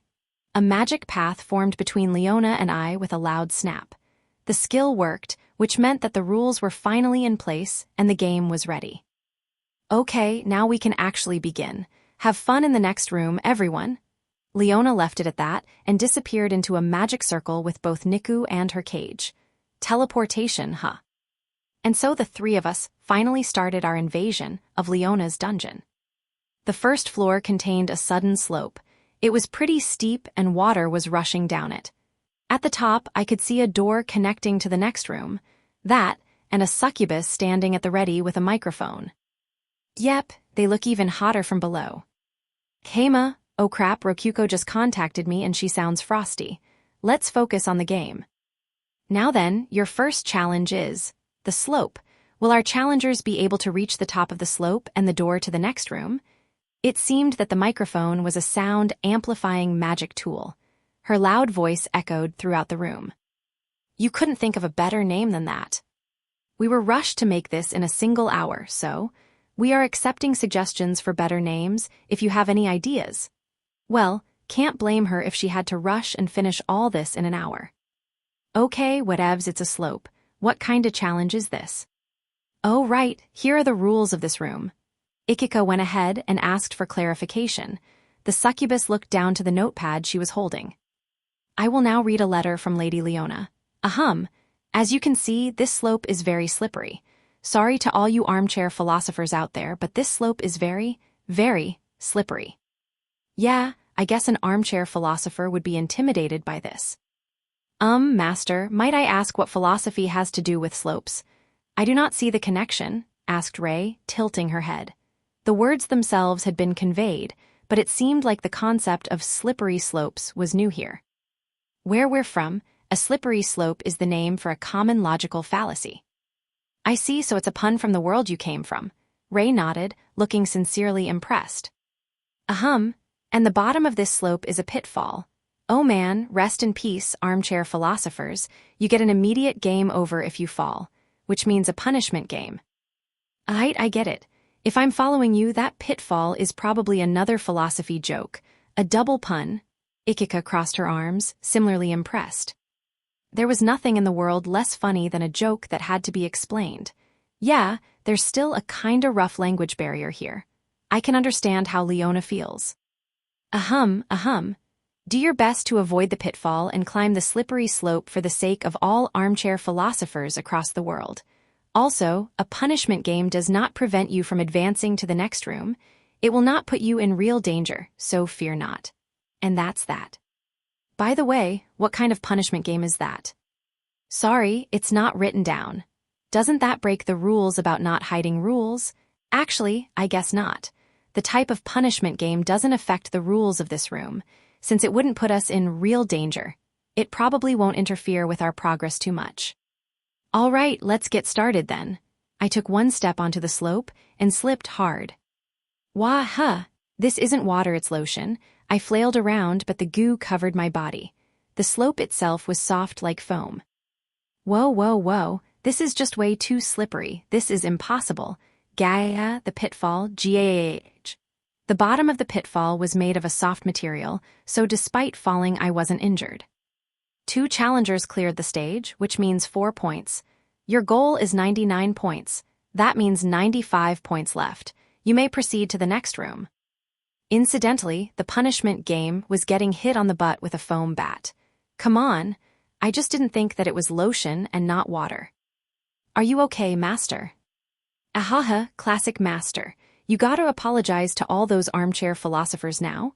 Yeah, Ikika may have been my slave, but she showed no mercy at all. Not that I minded. Anyway, how'd you even beat that so fast, Ikika? You already pulled the same trap, dude. Not like I'm gonna get owned by a trap I've already seen. Oh man, I had no idea Ikika was this competent. I merely copied what Ikika did. Ray managed to clear it too, so I used purification to clean the lotion off us, me, and moved to the next room. There was no time to rest. The next challenges were Tarzan rope swinging, rock climbing, and one of those bits where a wall with a posed silhouette marches forward and you have to pose to get through it. But we passed all of those easily. I stumbled on the first one, sure, but with golem assistance by my side I could mimic what Ikika did to win. As an aside, I realized I could order my wearable golem to mimic Ikika only after needing to pose for the wall. Man, my butt hurts. Healing. And so, once again we faced a new bizarre challenge. A steaming hot bath, really? Indeed, within a clear container was water so hot it was steaming. A literally steaming hot bath. We needed to get inside of it for 30 seconds to pass. Thankfully, our host was gracious enough to have a mountain of ice stacked up nearby. That is quite a lot of steam. I can only imagine how hot the water is. Hey, let's just be glad it's not boiling. Now then, enjoy this steaming hot bath to your heart's content. That's the whole letter. This time, we will demonstrate, said the succubus, after which Suilla appeared in a bikini as the representative of the succubi. All right, this is just some fan service for those watching at home. Can't say I'd expect anything else from a variety TV show. NNN, why must I suffer through this? Please bear it, Suilla. This is all for the sake of the succubus race. Suilla was probably a fairly important figure in succubus society, though it was hard to imagine that given what I had seen earlier. She timidly stood at the edge of the transparent bathtub. I don't like this, but I'll do it. Hiya, she steeled her resolve and jumped into the tub. Gaia, hot, too hot, I can't take it. She tried to jump back out in a matter of seconds, but the microphone-holding succubus held her down. Please be careful. It doesn't count unless your shoulders are submerged all the way. Gah, so hot. Stop, Gaia, do you have a grudge against me? No, I am not jealous at all that you get to keep Mikuru all to yourself. All right, you definitely aaari. After flailing in the water for 15 agonizing seconds, the succubus let go of Suilla, and she charged right into the ice. And that is how this game works. I hope the demonstration was helpful. Yeah, very. Incidentally, Rokuko pecked me with Feni each time I tried looking at her feet.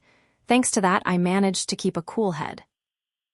Guess I'm gonna have to change clothes. Master, got any swimsuits? We have prepared a change of clothes ahead of time. Please use them. Incidentally, certain swimsuits will earn more points. With a flourish, she pulled in a tall cart from which various types of swimsuits hung.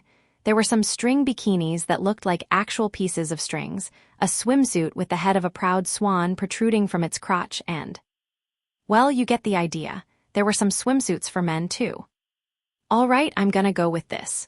Ikika grabbed the swan head swimsuit without a moment's hesitation. Impressive. I wonder which I should pick. Perhaps the same kind I wore at the beach not too long ago. Nah, hold on. Let's try to aim for points here. I'm guessing the ones worth the most points are the one Ikika picked, and this one. I pointed at a school swimsuit white. This is the swimsuit that Misha wore, was it not? It's the same design, yeah. The points are probably assigned based on Leona's tastes, and her taste should value this one highly, probably. In terms of lewdness, wouldn't the string bikini be worth more? She's gotta be used to seeing succubi wearing those. I see, Ray nodded, convinced. That's just what my gut tells me, though. What tray you gonna pick, dude? It's gotta be this one. I grabbed a white fundoshi, known to many as a sumo strap. I couldn't imagine anything else being worth more points in a game like this. Well, I've never worn one of these before, gotta make sure it doesn't slip off. Incidentally, I forgot that "don't push me," definitely don't push me, was for some reason translated as please push me, so I got knocked straight into the tub. Leona laughed pretty hard and gave us 10 points, so it all worked out in the end, I guess. Hiya, did that just move? Bro, it definitely moved. Come on, what's in this thing? It's gotta be alive. Sorry, the rules say we can't tell you anything. Good luck, Ikika. We can't even give hints? NGGGH, Ikika, I believe in you, said Rei as Ikika flailed with her arm stuck inside a box she couldn't see the contents of. One side of the box was made of crystals such that Rei and I, sitting on the opposite end from Ikika, could see inside. This room's game was guessing the contents of various boxes. Incidentally, her box had a pair inside. It didn't move, it just rolled around, which happened a lot. It's a lizard, no a frog, gotta be a frog. I'm sorry, but that is incorrect. It's actually a pear. Gua, you gotta be kidding, it friggin' moved. Back me up here, master. It's time for the punishment game. Bend over. A succubus walked into room wearing a needlessly tight black bodysuit. She looked pretty sexy since it showed off all her curves, but the large foam bat in her hand stole the show. She stood next to Ikika, then swung the bat hard. Come on, Gaia! The bat hit Ikika's butt hard, sending a resounding thwap through the room, but for all the noise, it didn't actually cause that much damage. The succubus left immediately, her job completed. Ouch, ouch. Master, that was kinda hot. I think I might have just awoken to something here. Okay, next challenger please. I'll go next, master. Once Rei was in place, they swapped out the contents of the box. This time it had an orange. Rei patted it. She must have judged from Ikika's attempt that hesitation would bring only failure. A calm investigation was naturally more fruitful, so she made the right call. I have it, this is an orange. And we have a winner. The prize is points and the orange, feel free to eat it. Right out of the box. Ikika, please peel this for me. Do me a solid and gimme half. Oh, guess it's master's turn now. Rei got the answer right without anything funny happening, which meant that indeed it was my turn. I stood in front of the box and waited for the contents to be switched, but once they were, I didn't stick my hands in the box. If I can guess what's inside without touching it, how about we get 50 points?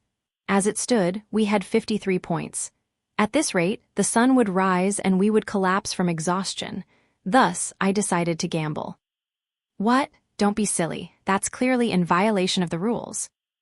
Leona's watching this from somewhere. This is a suggestion, a request for an additional rule. That's not breaking the rules, so how about it? But regardless, how could you answer without knowing anything about the? Understood. She said she'll accept that rule. But if you lose, why you will be.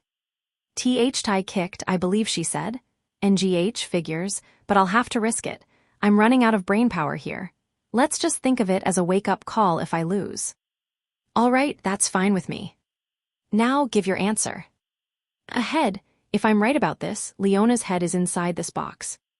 The succubus gasped. All right, spit it out. Do I get 50 points or do I get tie kicked? That's your answer is. Correct, you never fail to impress, Keima, said Leona from within the box. Heth, I have to say I really didn't expect you to get it right. Open the box. Okay, said the announcer succubus, who opened the box to reveal Leona's head within. These kinds of games always have to end with a human head. Keima, I'm so glad you understand me here. How are you even talking? There was nothing else in the box, not even a hole in its bottom. It was slightly, extremely horrific. My, don't look at my cross-section. If you would, you'd have nightmares, ahaha. The succubus picked up Leona's decapitated head. Yeah, she's basically not even human anymore. Don't worry, I didn't actually cut my head off. I'm just teleporting my head elsewhere using a magic ring, okay? I promise. Would you understand if I compared it to the kind of gate the Dark God uses? Oh, Hugh, there's a trick to it. That's good to know for my mental health. Incidentally, I can do the same thing with walls, such that only my upper or lower half is protruding from them. And neat, good to know. But why would you do that, Leona? Okay, sure, it's a common gag, but as a reward for having the guts to make that gamble, I'll give you 100 points just this once. 100 points? I did not expect that. Our goal is just 99 points total, so I guess that's enough to win. So you're gonna give us Niku back, right? Nope, first you gotta reach the second milestone. 255 points, said Leona casually. What is the meaning of this, Leona? Did you not say that you would return Niku after we earned enough points? I believe we have a contract. Goodness, Ray, do you have 0 INT as well? Nobody said that the initial point goal was the final goal for me giving her back, declared Leona without a trace of shame. Doesn't that break the rules? The rules say I have to give her back after you store enough points, but I don't recall either of us stating how many points that would be. That breaks the rule I introduced about not hiding rules. Rude, I wasn't hiding this, I simply forgot to make a decision. That doesn't make the challenge impossible, either. I intend to give her back after you gather enough points, and you can keep gathering more points as long as you don't give up, elaborated Leona. Isn't that still practically impossible? Decide on a final point goal now then.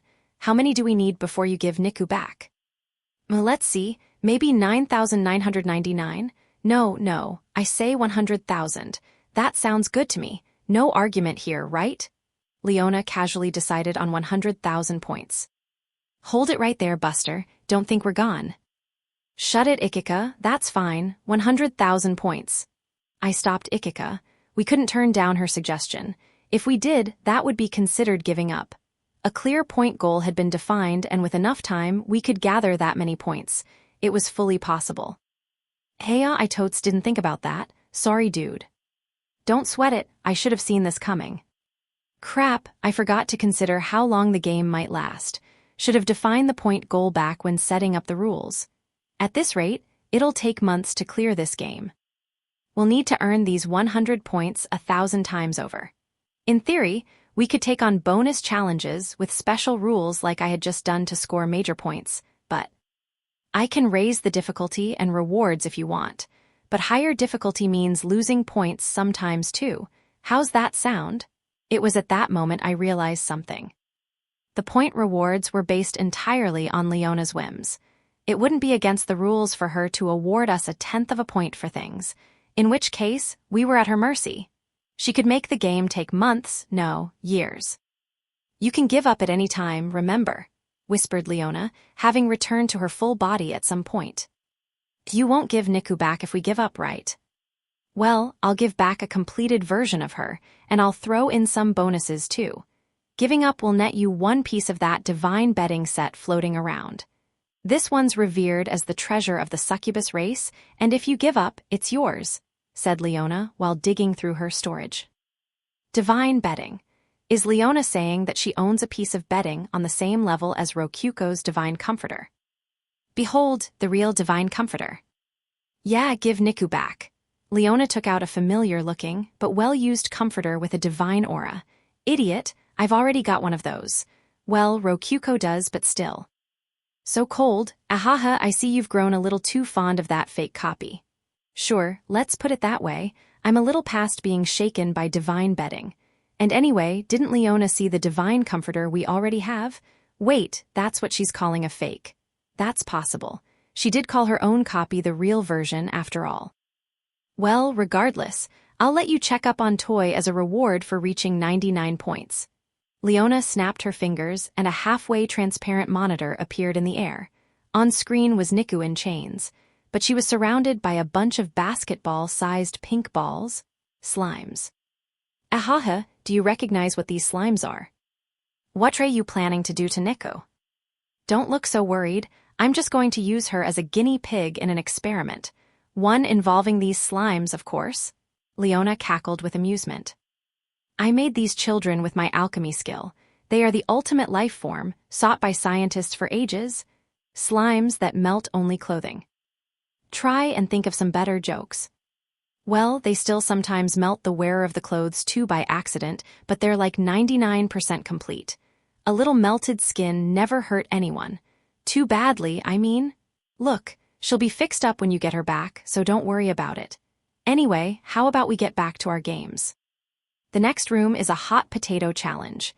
Better hurry or your princess is gonna be in a sticky situation. That was a pun, said Leona before disappearing along with the monitor showing Niku. So, what's the plan, Master? We're taking a break. I need to think for a bit. I sat onto the ground. It was unlikely that Leona would ever give Niku back no matter how many challenges we beat. Or rather, she would give Niku back, but who knew how many years that would take. For better or worse, as long as we didn't break the rules, our lives weren't at risk. I suppose that at this rate, we may be unable to save Niku. Yeah, we couldn't deny the possibility that she returned Niku unharmed, but dead from starvation. All she had to say was, I didn't do anything to her, and I didn't feed her either. Our situation was about as bad as it could possibly be. I should have made her agree to more rules biased in our favor. Keima, what are you doing? You better not be giving up. Rokyuko contacted me. Naturally, I had no intention of giving up whatsoever, which is why I was thinking. Rokyuko, if you've noticed something, I'm all ears. Got anything? Well, it looks like this is actually working like a dungeon battle, so I can see all the rooms you've gone through on my map. Can you see them too? Dungeon battle? Now that she mentioned it, I could see that being true. It could be a modified rule set where one team focuses purely on invading the other team's dungeon, like our battle with Itetsu. That wasn't unheard of. I opened the menu. Yep, I could see the map. Plus, Keima, you three have been circling through the same 4 rooms in a loop. Does that help at all? I checked my map, and indeed saw that there were only 4 rooms. We were playing games while looping through them. Thinking back, the passageways forward had all felt like they were bent to the left. So basically, Leona doesn't have a straight shot of games planned out, she's just reusing the same 4 rooms. But I'm not really seeing how that'll help. No, wait, I can use this. I started thinking up a plan. Leona's perspective. Within the dungeon, there was a room with Leona and a chained-up Niku. One of the pink slimes was getting close to Niku, so Leona grabbed it and casually tossed it aside. I'm bad. Wee Keima's just the best. Messing with him is tons of fun. Don't you agree, Toy? Adea? I know you're awake. You may be a failure, but not even you are that weak, said Leona, to which Niku replied in a quiet, defeated voice. I'm Niku, not Toy. So stubborn, but either way, it doesn't matter. You're just bait to make Keima do his best. Leona was holding several clear red gems in her hands. Eat them. Don't worry, I have a contract with Keima. They aren't poison. She ate one with Niku watching. If you don't want to eat them with your mouth, I can just use another hole. It's all the same to me. Niku opened her mouth a little. Leona replied, good girl, and stuck a gem into her mouth like putting coins into a piggy bank. It was sweet like sugar candy and melted in moments. NGH? Niku's body shook like it was being electrocuted, but not out of pain, it felt more good than bad. Which in turn made Niku feel unbearably disgusted. She wanted to spit the gems out, but they had already melted. Don't worry, there's plenty more where that came from. What did you make, MGGGH? This time, she shoved several into her mouth at once. The gems that didn't fit inside fell to the ground. They melted as soon as they touched Niku's mouth, filling it with the candy flavor. Leona held her hand over Niku's mouth so the liquid could seep into her body without leaking out. NGGGH. Niku flailed and even managed to bite Leona's hand, but not even drawing blood with her sharp canine teeth was enough for Leona's smile to falter. Do they taste good? Of course they do. It's food I made myself, after all.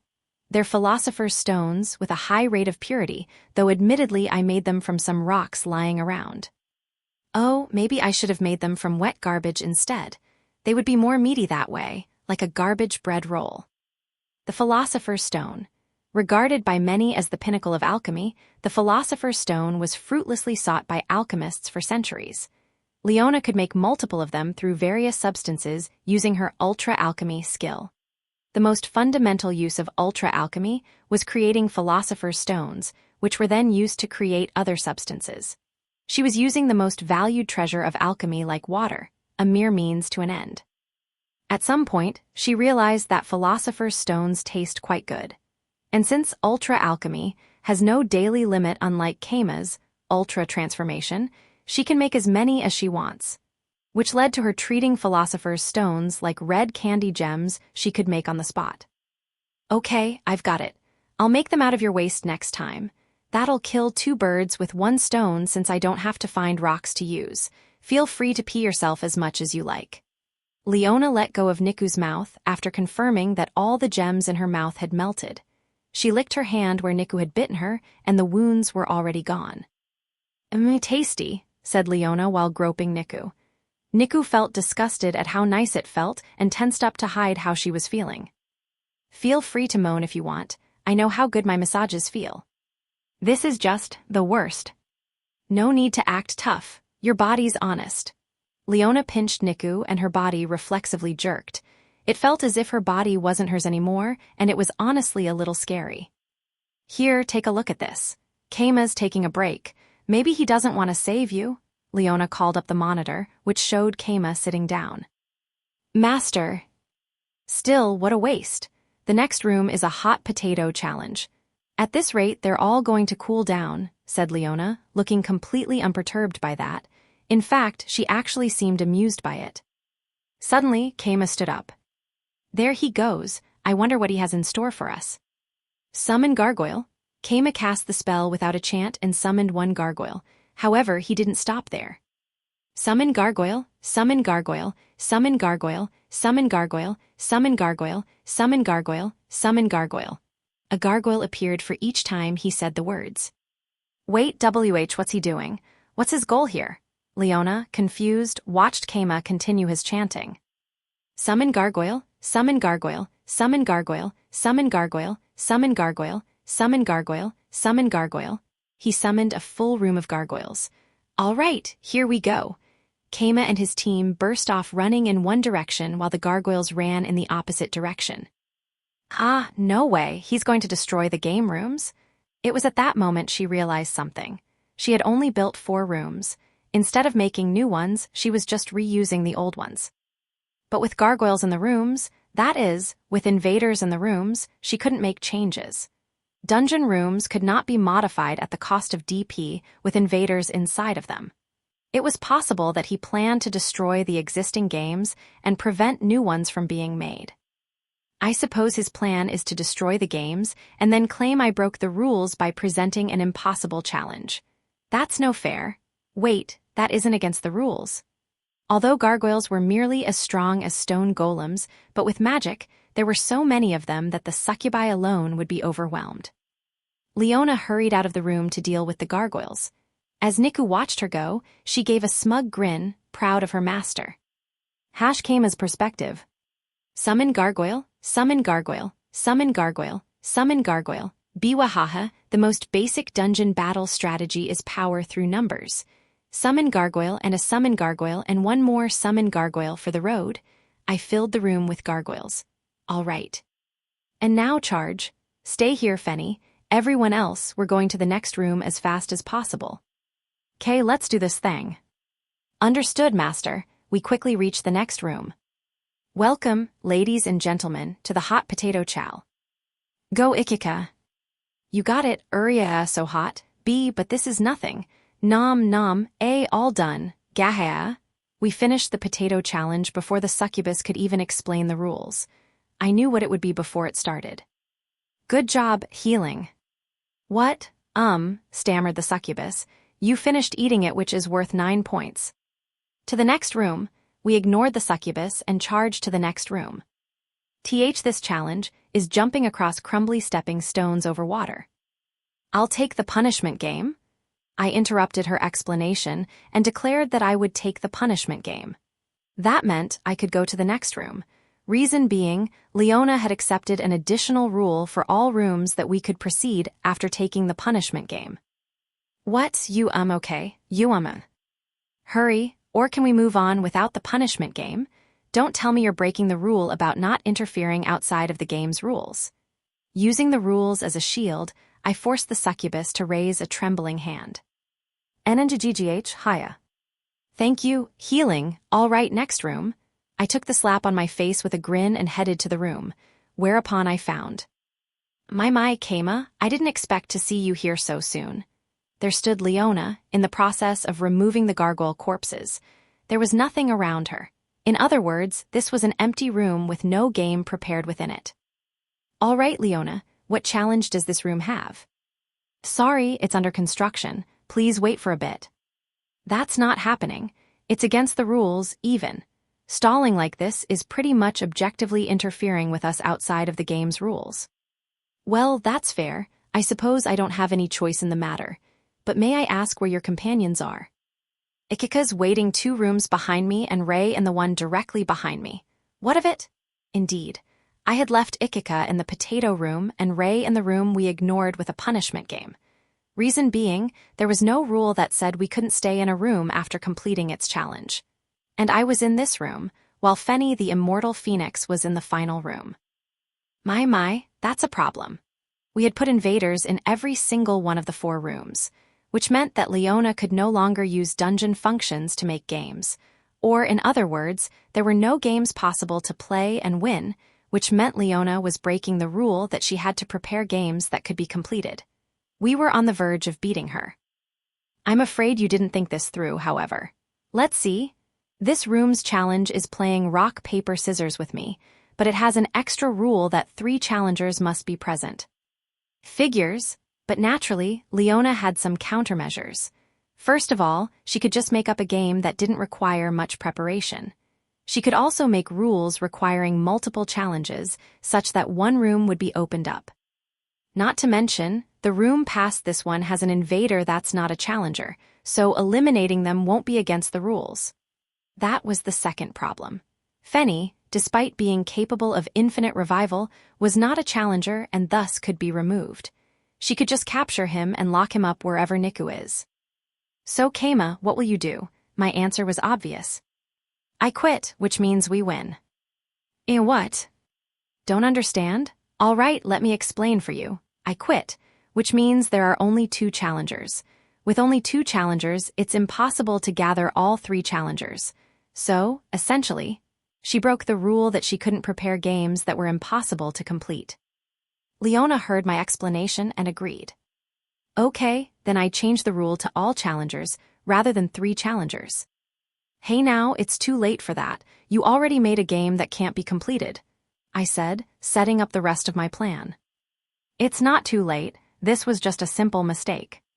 Nope, it's too late. You broke rules. We win. It's that simple. Now give Niku back.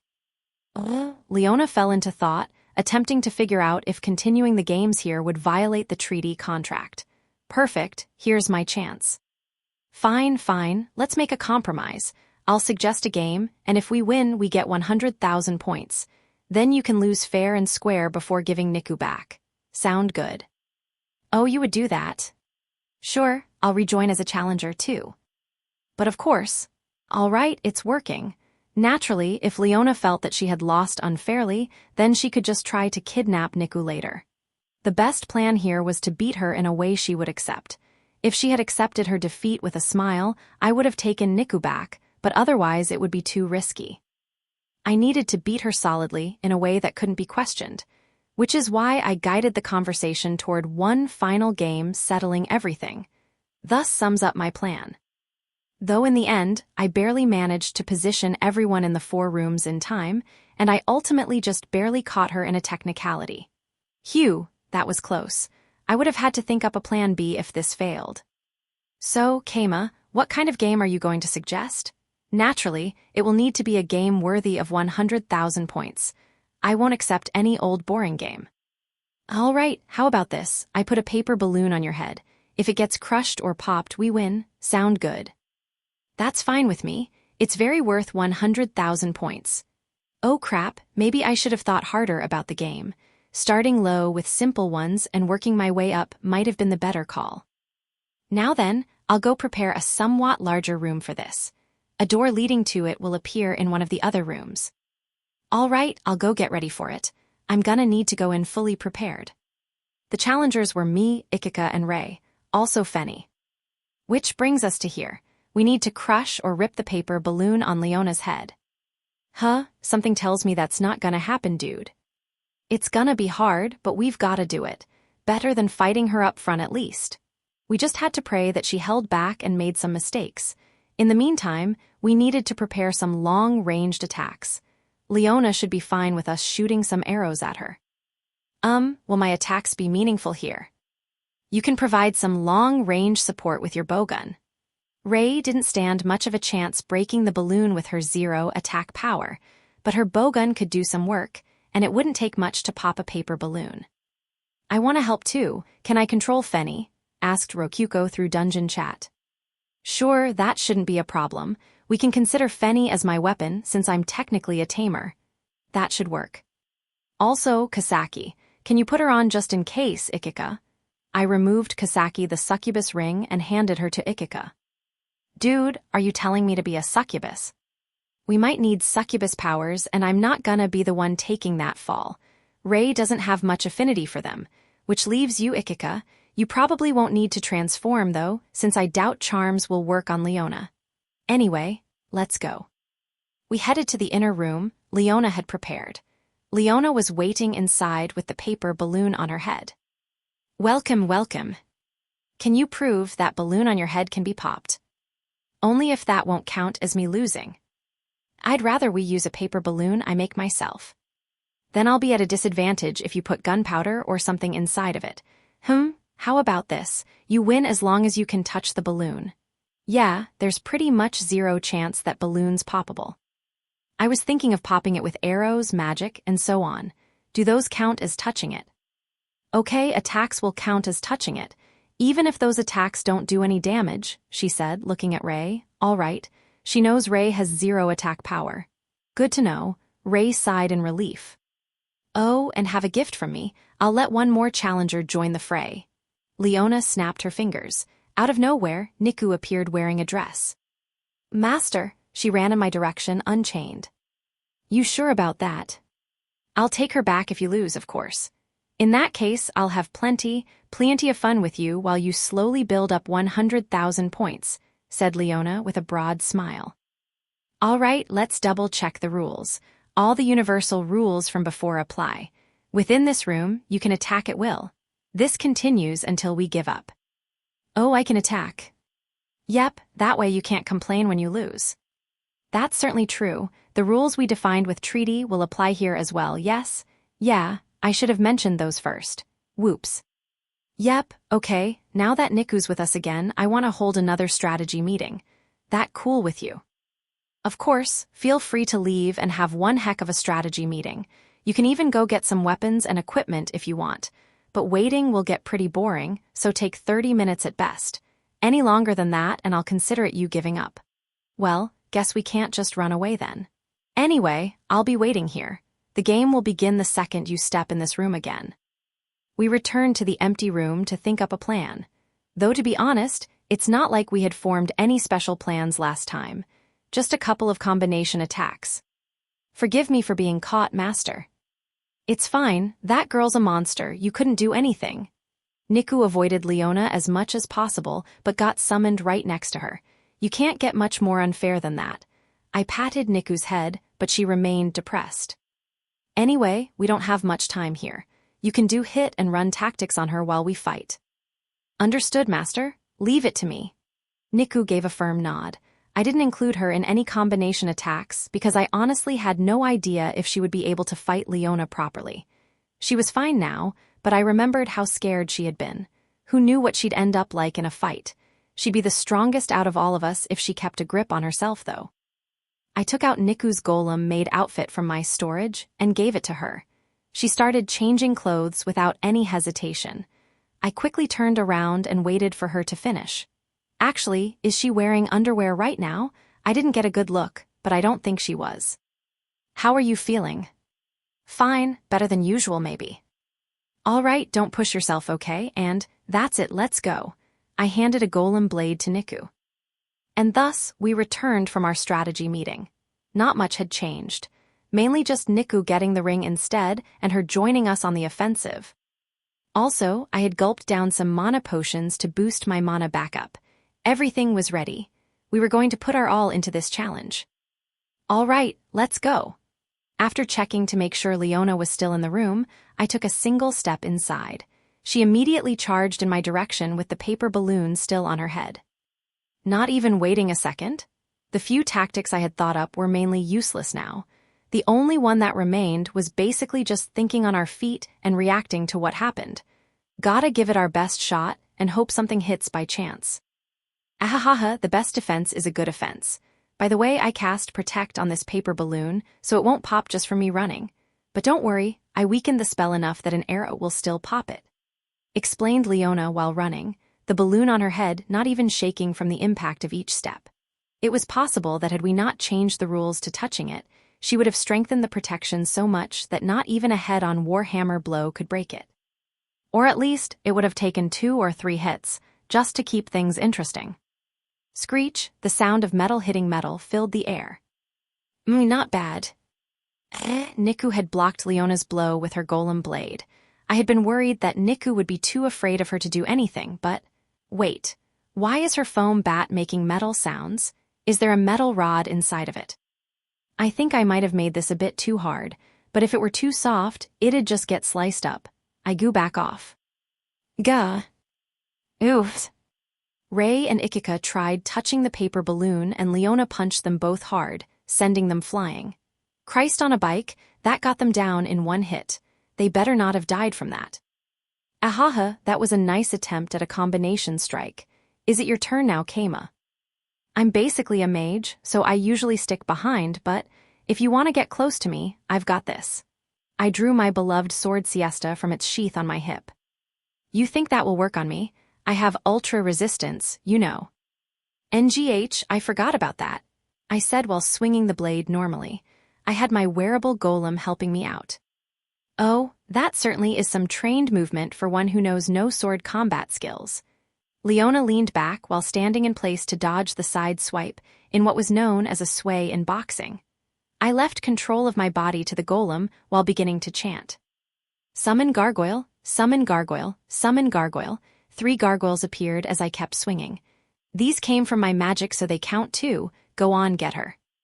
They count, but no number of weak peons will help you, said Leona, and within a single second crushed all 3 of the gargoyles' heads. Their bodies collapsed to the ground with a thunk. Ooh, is it just me, or is Leona a bit overpowered? Only the safety of the participants is guaranteed, so I can kill them as I like. How about this? Niku threw a chunk of gargoyle at her. Weak, Leona dodged with an exaggerated backstep. Naturally, the corpses of the gargoyles I had summoned counted as well, which means my next move was to. Nope. Gah, Leona slammed her bat against my butt. I crouched to the ground, holding my rear end. If you get so close to the ground like that, I might just step on you. NGH, Leona shot a kick toward me. Not even the golem assistance would get me out of the way in time.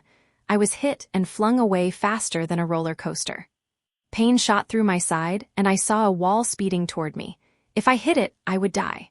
But just as my life flashed before my eyes, a clear green wall gently enveloped me and slowed me down. Still, I slammed into the wall and dug a ways into it.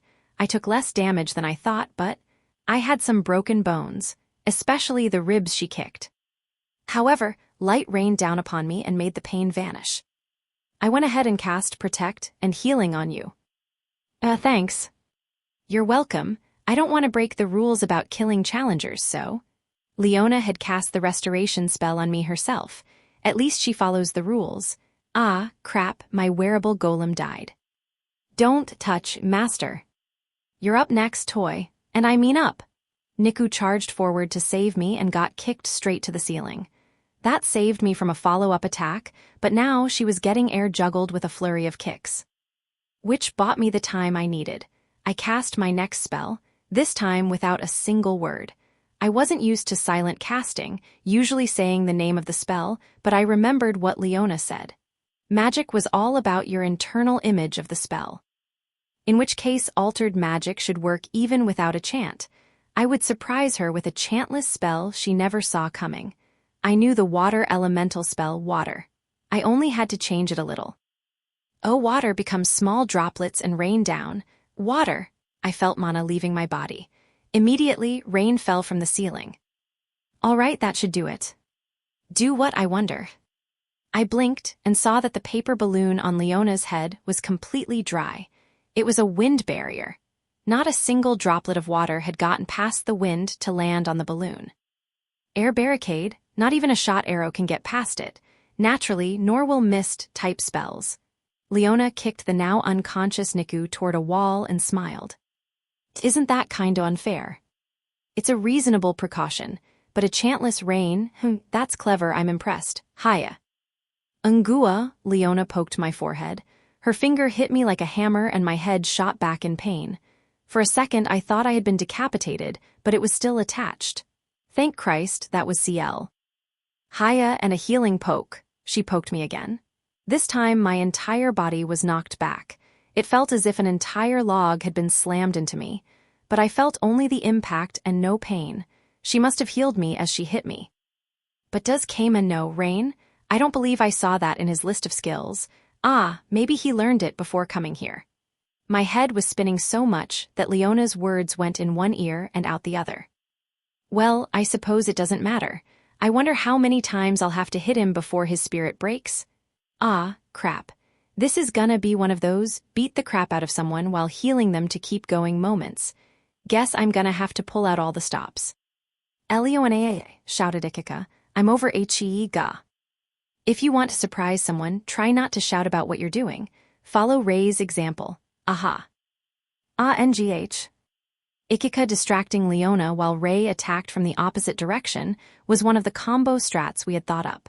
But seeing through, that was like child's play for Leona.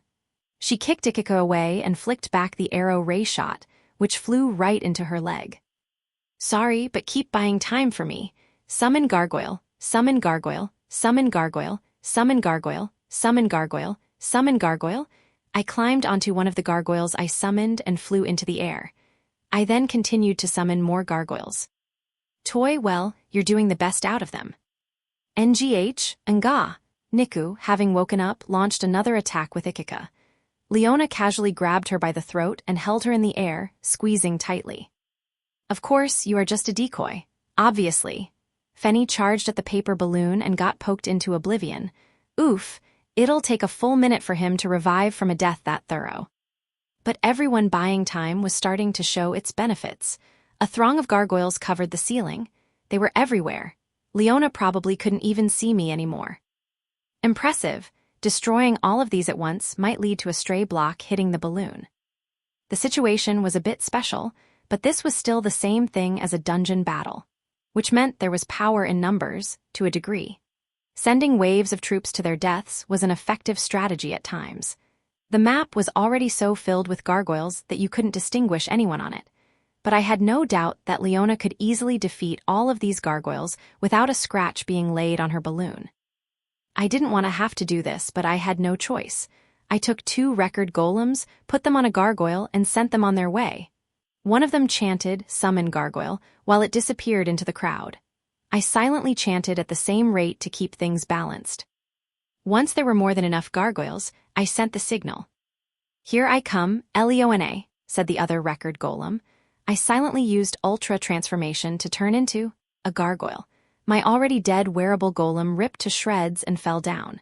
That meant I was naked in a stone body, but that was just the price I had to pay. It would be far too easy to distinguish me from the other golems if I was wearing clothes, which would ruin the entire point of this plan.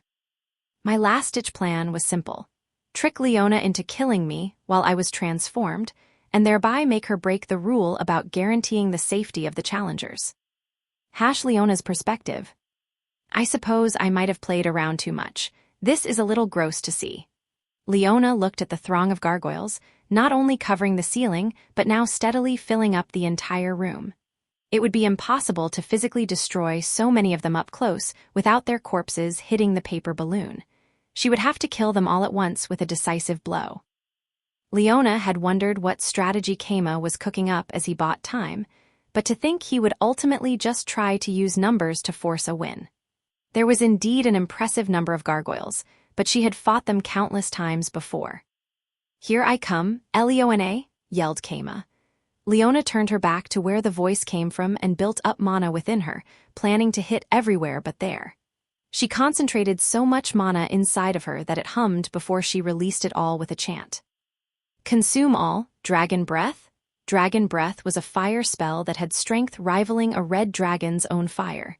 Leona knew even more powerful spells than that, but had determined that they would run the risk of hitting Keima by mistake. She was holding back. Fire shot out from her like a flamethrower, but infinitely more hot. The gargoyles evaporated where they were. That alone was enough to heat up the room, but Leona silently cast ice spells to keep the challengers from dying. She only had to kill the majority of them. She would stop her dragon breath once most of them were gone. But before she could, she saw a gargoyle trying to run into the flames. It clearly wasn't flying, almost as if it couldn't fly. Leona quickly activated her Ultra Identification. It was level 9, but its level was also the limit to how many times she could use it per day. She couldn't use it recklessly, but in this case it was good that she did. Identification results: Gargoyle Keima Masuda. A monster made of stone, can cast magic, has high defense, but not enough defense to matter at a high level. The result of Keima Masuda using his hero skill, Ultra Transformation, level 3, has limited uses. Weak points: head, chest. Status: normal, Ultra Transformation. Threat level: B. Stats: attack D, defense C, speed D, intelligence S, wisdom A, luck D. Skills: stone body, gliding, fireball, stone, water, blind, light, wall. What? She didn't have time to read it all, but she did see Keima Masuda. She immediately guessed Keima's plan after thinking about how the gargoyle was moving.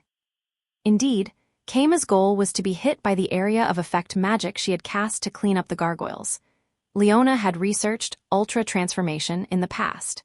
Level 3 and above meant that he could revive after death once per day when transformed, but Leona knew she couldn't let that happen. It would be hard to say that she had kept the participants safe after killing one. Leona canceled the spell, but the fire would keep going for at least a second. She immediately shifted the direction the fire was shooting in. All of this happened in a fifth of a second, which is why she didn't notice a key fact. It slipped by her that Ray, who had fled to the corner of the room to remove an arrow from her leg, was the product of illusion magic. She did not realize that the real Ray had slipped into the horde of gargoyles to wait for a good chance to touch the paper balloon, right where Leona was redirecting the fire. It all happened in the next tenth of a second. The fire consumed all and evaporated everything it touched. Ah, well, I've really done it now. Out of respect for the fellow nun she had worked alongside in the Buddhist church, Leona took out her holy symbol necklace and made a divine circle gesture in the air. Keima's perspective. The raging fire Leona shot out just barely didn't reach me. That left me only one choice. I had hoped that she would kill me in an instant before realizing anything, but at this point, I had no choice but to charge forward and... What? The moment after I steeled my resolve and charged forward, the fire suddenly changed direction, and then disappeared. Crap, it didn't work. We were screwed. Well, there was still the chance that I could send all the remaining gargoyles at her together with me mixed into them. She might kill me by accident, or maybe one of the gargoyle corpses will hit the balloon. I lose, said Leona out of seemingly nowhere. Come again? I suddenly got a very bad feeling. I hadn't died. The paper balloon was untouched, and yet I knew we had one, thanks to the effects of treaty. I ended my Ultra Transformation. I changed into the clothes I had put into my storage ahead of time, and Ikika dashed over to protect me. What's up, Master? Looks like we won somehow. Why? I didn't know why, but we had won. And for some reason, I couldn't feel happy or celebratory at all. Where's Niku and Ray? Niku's knocked out by Leona. Ray should be using her illusion magic to hide somewhere. Then she should be fine coming out now.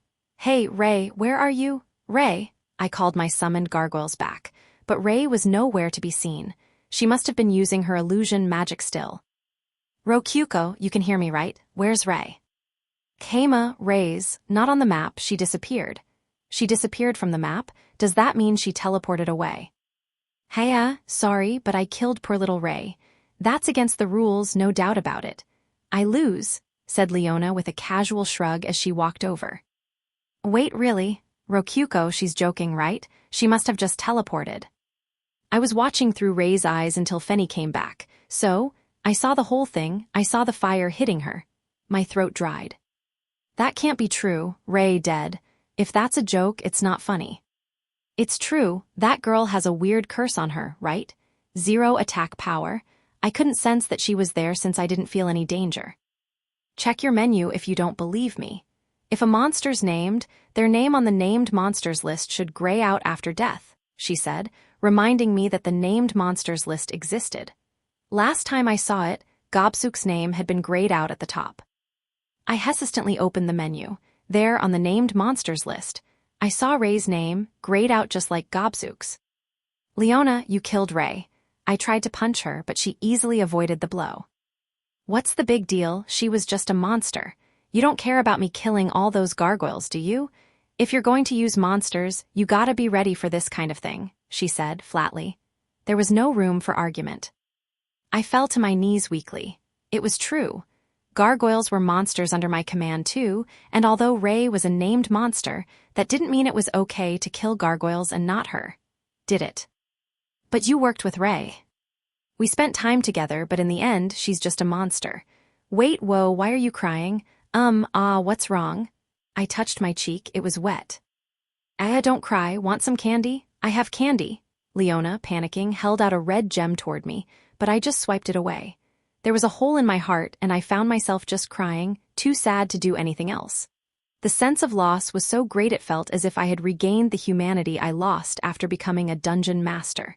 The death of a friend felt much, much worse than I had ever expected. And anyway, since she's a named monster, you can just revive her. What? Oh, finally, you stopped crying. Why do you look so surprised? Don't tell me you didn't know that. You can revive named monsters. Yep, I'll even pay the DP cost to show how sorry I am. Judging from my Ultra identification logs, she's worth 80,000 DP. So it'll cost 800,000 DP to revive her. Here, hold out your hand. Wait, what? Whoa, hold on, whoa. Leona took my hand, and I felt an electric current run through me, like a gentle massage. It was about 80 shocks in half a second. I checked my menu and saw that I indeed had 800,000 more DP. Didn't know I could exchange DP like that too. Just double tap the grayed out named monster name. I also didn't know that you could double tap. I did as she said, and a message popped up. Revive named monster Ray, 800,000 DP. I pressed yes without any hesitation, and a sparkling golden magic circle appeared. Ray then popped out of it. That's Ray, it worked, Keima. She really came back. Wah, I died? Wait, is this the afterlife then? I didn't expect there to be an afterlife for vampires. Maybe it's because I joined Bedism. Oh, but I was technically part of an evil organization, so perhaps this is hell where I must sleep in a small room where the neighbors hit the wall 3 times per hour. Plus one that feels musky in the summer, chilly in the winter, and bugs from the King of Devils mosquito fly around with no holy blade bug spray to kill them.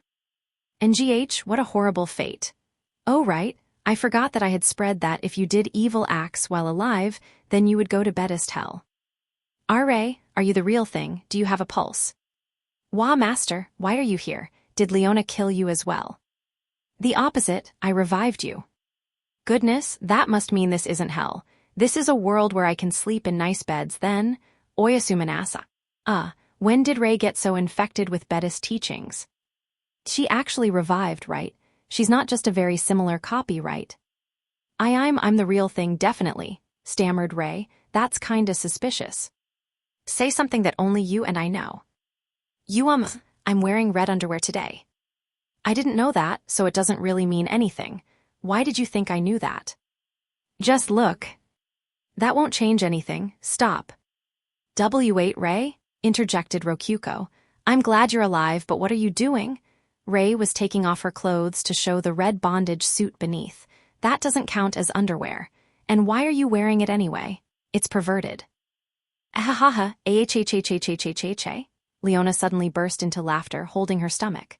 Don't worry, her ultra identification page is the same. Just with times revived, 1 added onto it. But seriously, I'm pretty sure it's common knowledge that you can revive named monsters. At the very least, there's not a single core from the first batch that doesn't know. 1 to 100. You didn't know even though you're buddy-buddy with core 89? Sweet little Haku. Well, Rokyuko. And now that she mentions it, I think I remember hearing about reviving monsters in one of the core meetings. Rokyuko. Leona crouched to the ground in laughter. She shouldn't have been able to hear what Rokyuko said, but she must have guessed what we were talking about from my expression. Ahahaha, are you trying to distract me so you can touch the balloon, or are you trying to kill me with laughter? PFFFH, ahaha, this is just hilarious. I'm satisfied now, you can have Toy back, I don't need her for anything now. A magic circle appeared around Leona. It was probably teleportation magic. This was tons of fun. This is the kind of thing I can only do with a Japanese person, just like I thought. People of this world just don't understand what I'm talking about, and only a dungeon master like you can really understand me. This was just great. I'm sure we'll meet again someday. I never wanted to see her again, but Leona left with a pleased smile on her face, leaving behind both the dungeon, and her succubi. What should we do now? Didn't she tell us we belong to this game dungeon now? Right, and I think she mentioned that this dungeon would become part of theirs after she was done, which means... The left-behind succubi scooted up close to me with apologetic looks in their eyes. What are you going to do with them, Keima? Asked Rokyuko. I dunno, what do you think, Rokyuko? I say we just leave them here, not like they're working for Leona anymore. Yeah, succubi are pretty expensive to buy with DP, no point in wasting them. Not to mention that since they're apparently not dungeon monsters, they give stable DP income by existing here. They weren't literally under the control of the branch dungeon Leona made here. All right, if you listen to what I say, I won't force you or anyone under the dungeon's control, and I'll see to it that you're all taken care of. Okay, should we strip? Is it time for sex? How many babies? No, not now and none. Ray, look over them in the church. Succubi work pretty well with Buddhism, all things considered. Just consider them as normal nuns or whatever. Understood, Master. And so, I now had 5 succubi to take care of, including the lowly succubus not present. Succubus nuns, huh? That sounds like something you'd find in a porn game. Whatever. Side chapter, the church in my town. The name's Rabo.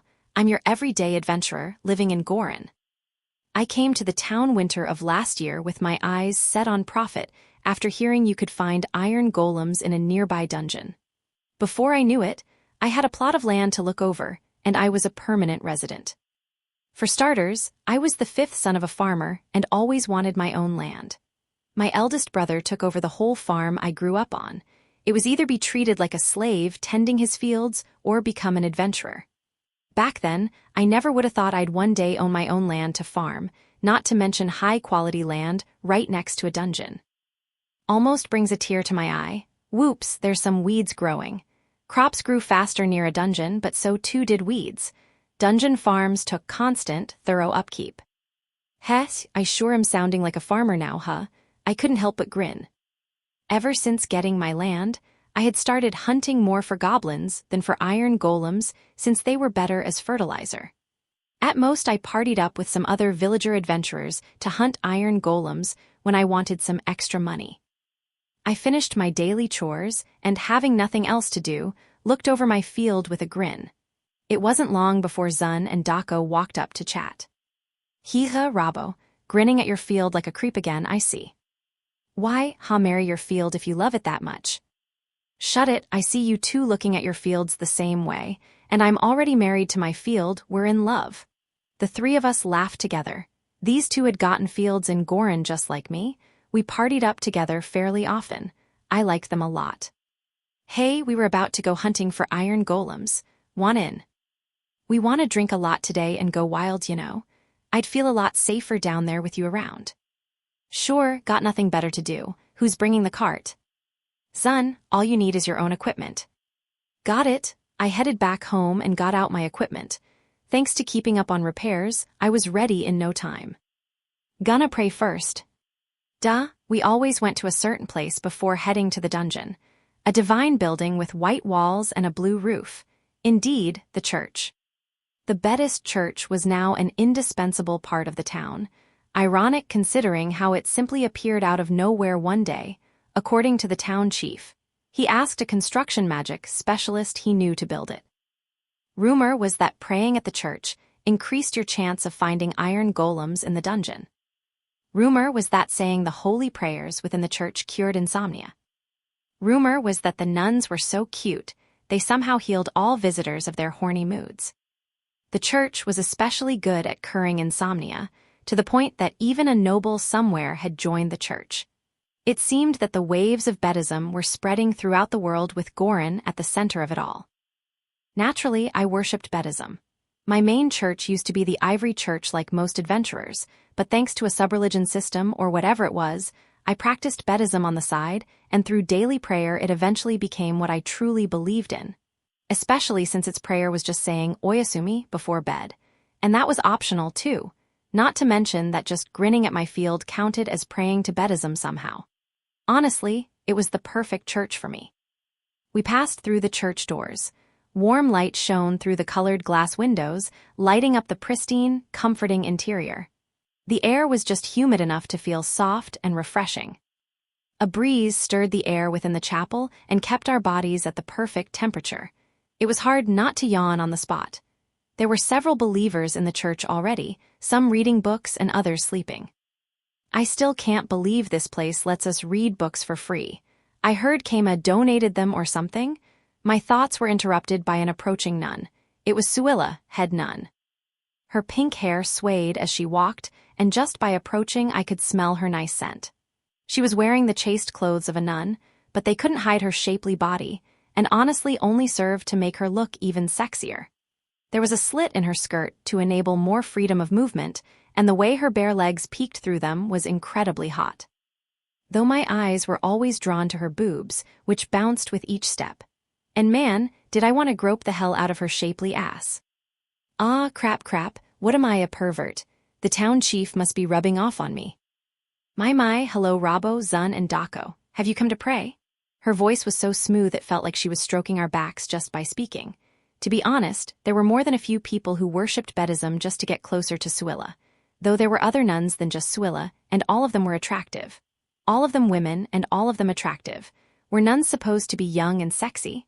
Regardless, we believers were happier than not to have eye-candy nuns around the church. Yes, Sister Suilla, we're here to pray. Sister Suilla, you're as pretty as ever today. Here, I've brought an offering to the church. Consider it yours. Dako took out a bundle of vegetables from his field and gave them to Suilla.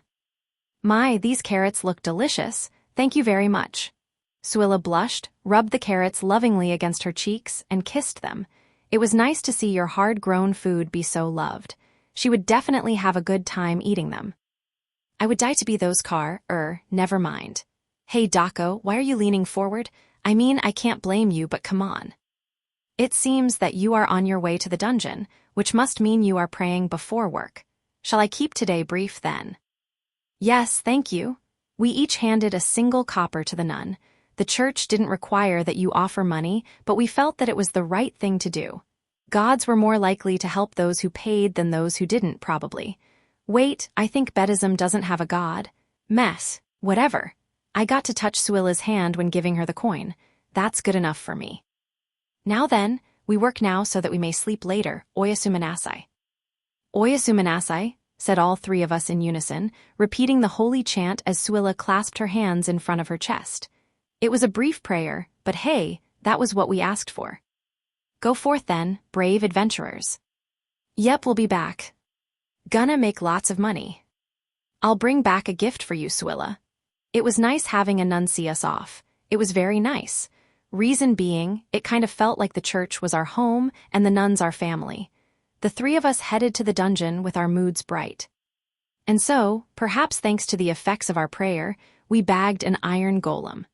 Selling it at the guild and splitting the profit by 3 put some weight into our pockets.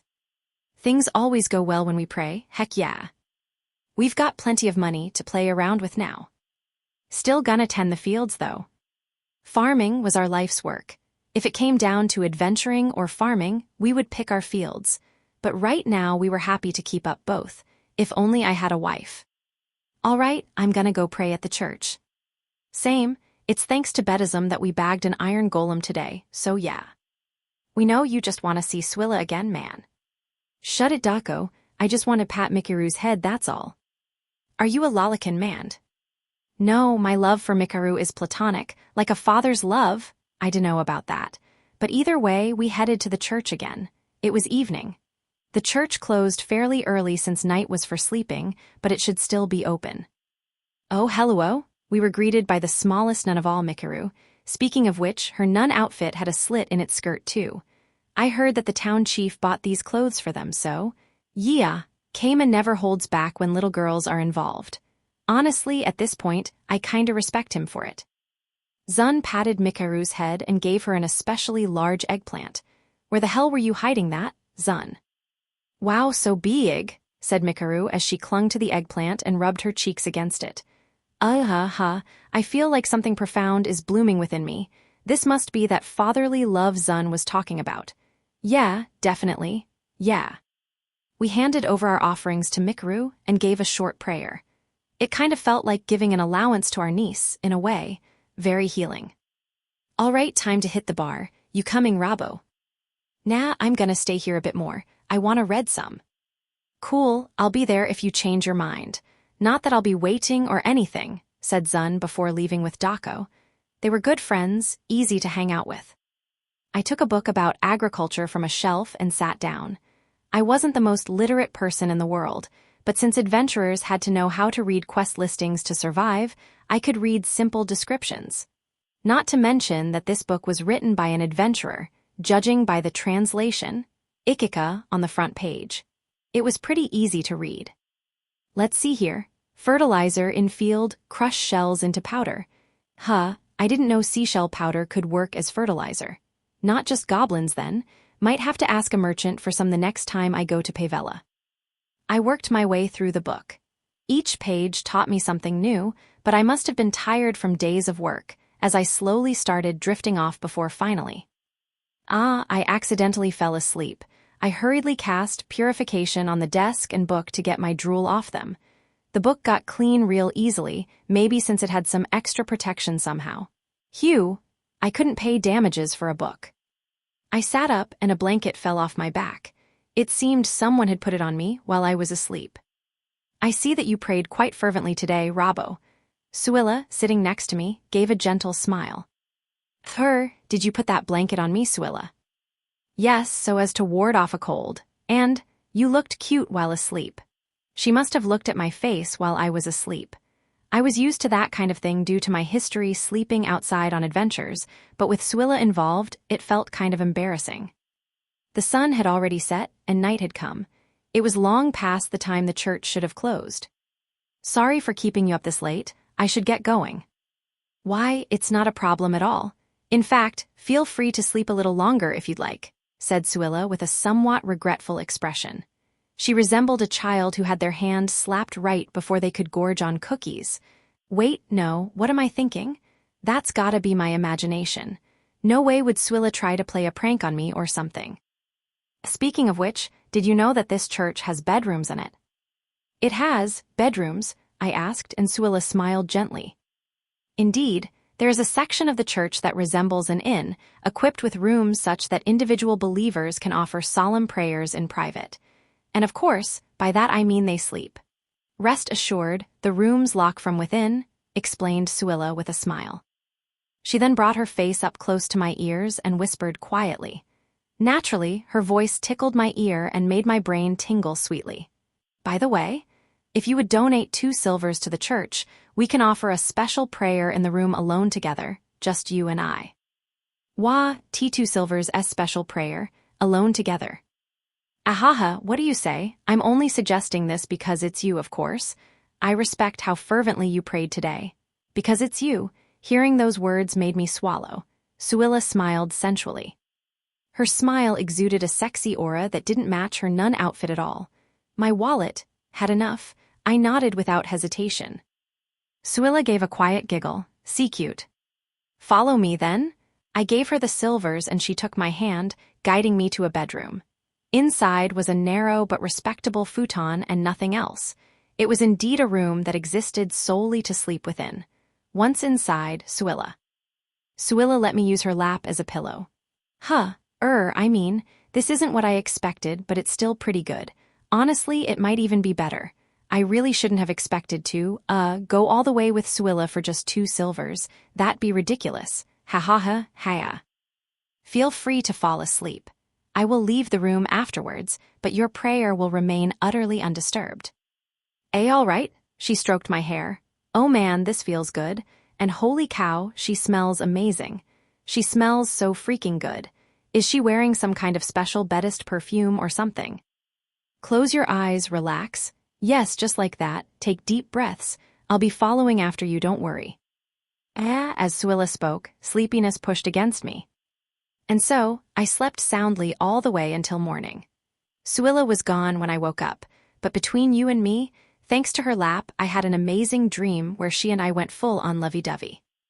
And also between you and me, I cast purification reflexively as soon as I woke up. It was the first wet dream I had ever had since growing up. In any case, I left the room feeling refreshed and ran into Suilla doing some morning cleaning. Oh, good morning, Robbo. You were certainly as tasty as I expect. You certainly fell asleep early last night. How do you feel now? Is everything okay? Thanks to you, I feel amazing. Never been better, ahaha. I am glad to hear that. Suilla gave me a warm smile. Should I keep last night a secret? No, you can talk about it to those you trust. But there are only a limited number of rooms here, so not every believer can be catered to at once. We also refuse such service to those who are violent with the nuns. I see.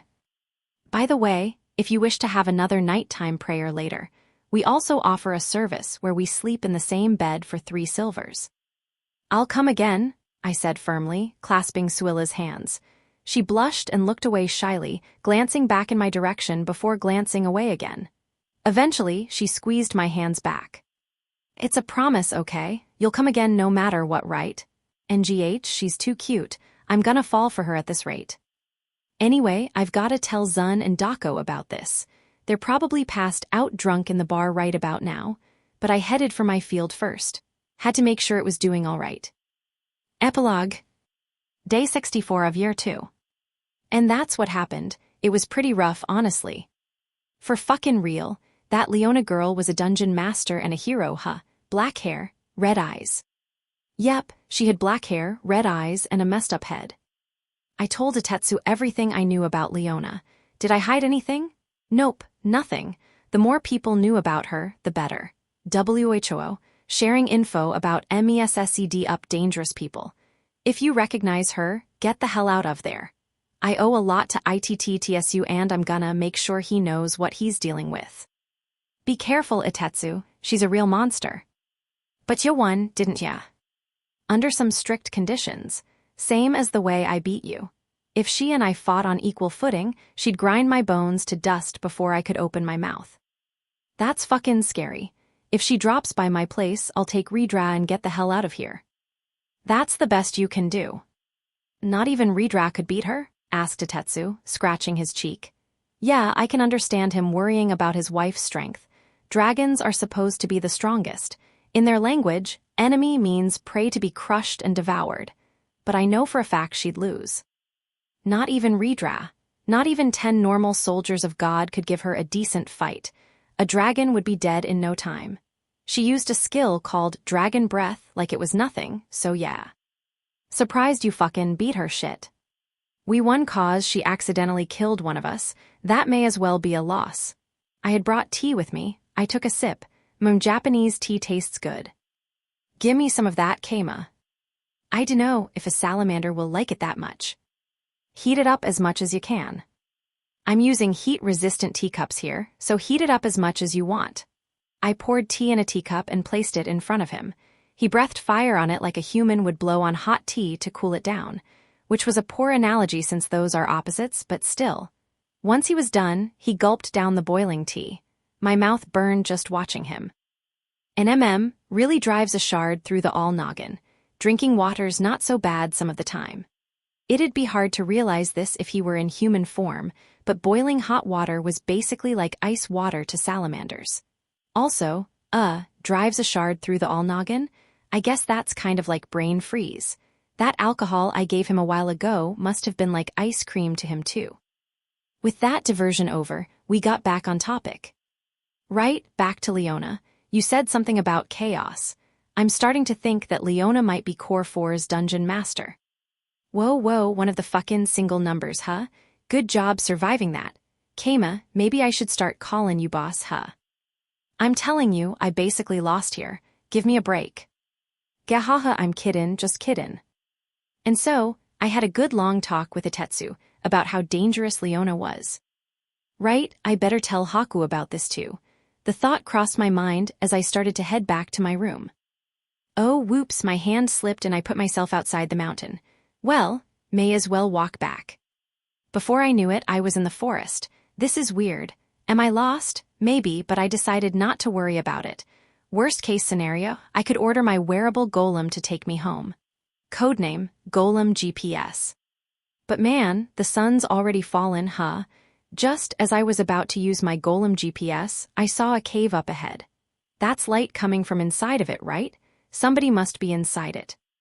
I walked up to the cave. There were burn marks around it and some small fires still burning. It was probably a cave that had been formed through a powerful blast of incredible magic. Inside was my destination. Yep, I knew it deep down.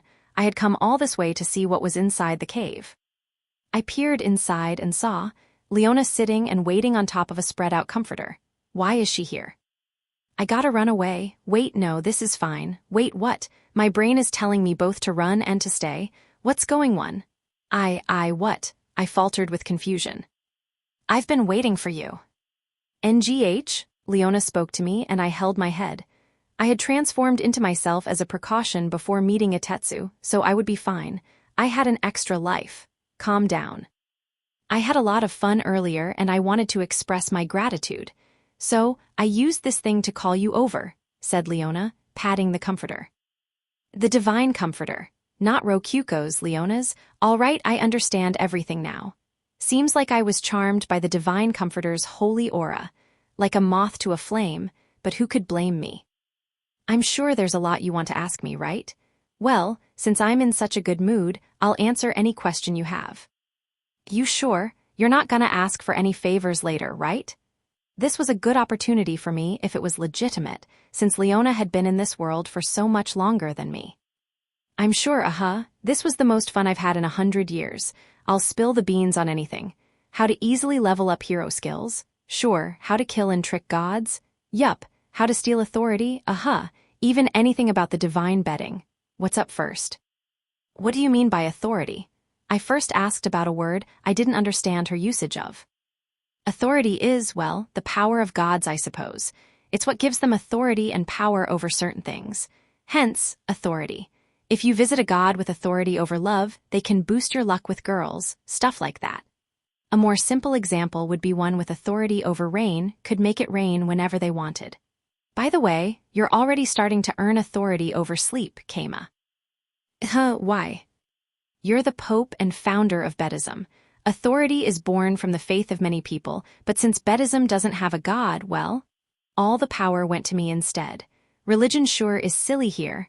Guess I'll try to gather more followers. The reverse is true, too. Less faith means weaker authority, and weak authority can get stolen or disappear, which means an end to godhood. It's not too hard to kill gods like that. Oh, I guess I just explained how to kill gods too. In the blink of an eye, I knew how to kill gods. I'm guessing gods try to kill anyone who figure this stuff out. I'll pretend I didn't hear anything. As for stealing authority, well, think about it like giving a subordinate of yours some power, but then they end up more popular than you, and before you know it, they're the boss. It's kind of like that. You'll be fine as long as that subordinate keeps worshipping you, though. Oh, and the creator god is worshipped by the god of darkness and god of light, so even if all the people of the world forgot him, he'd remain on top forever.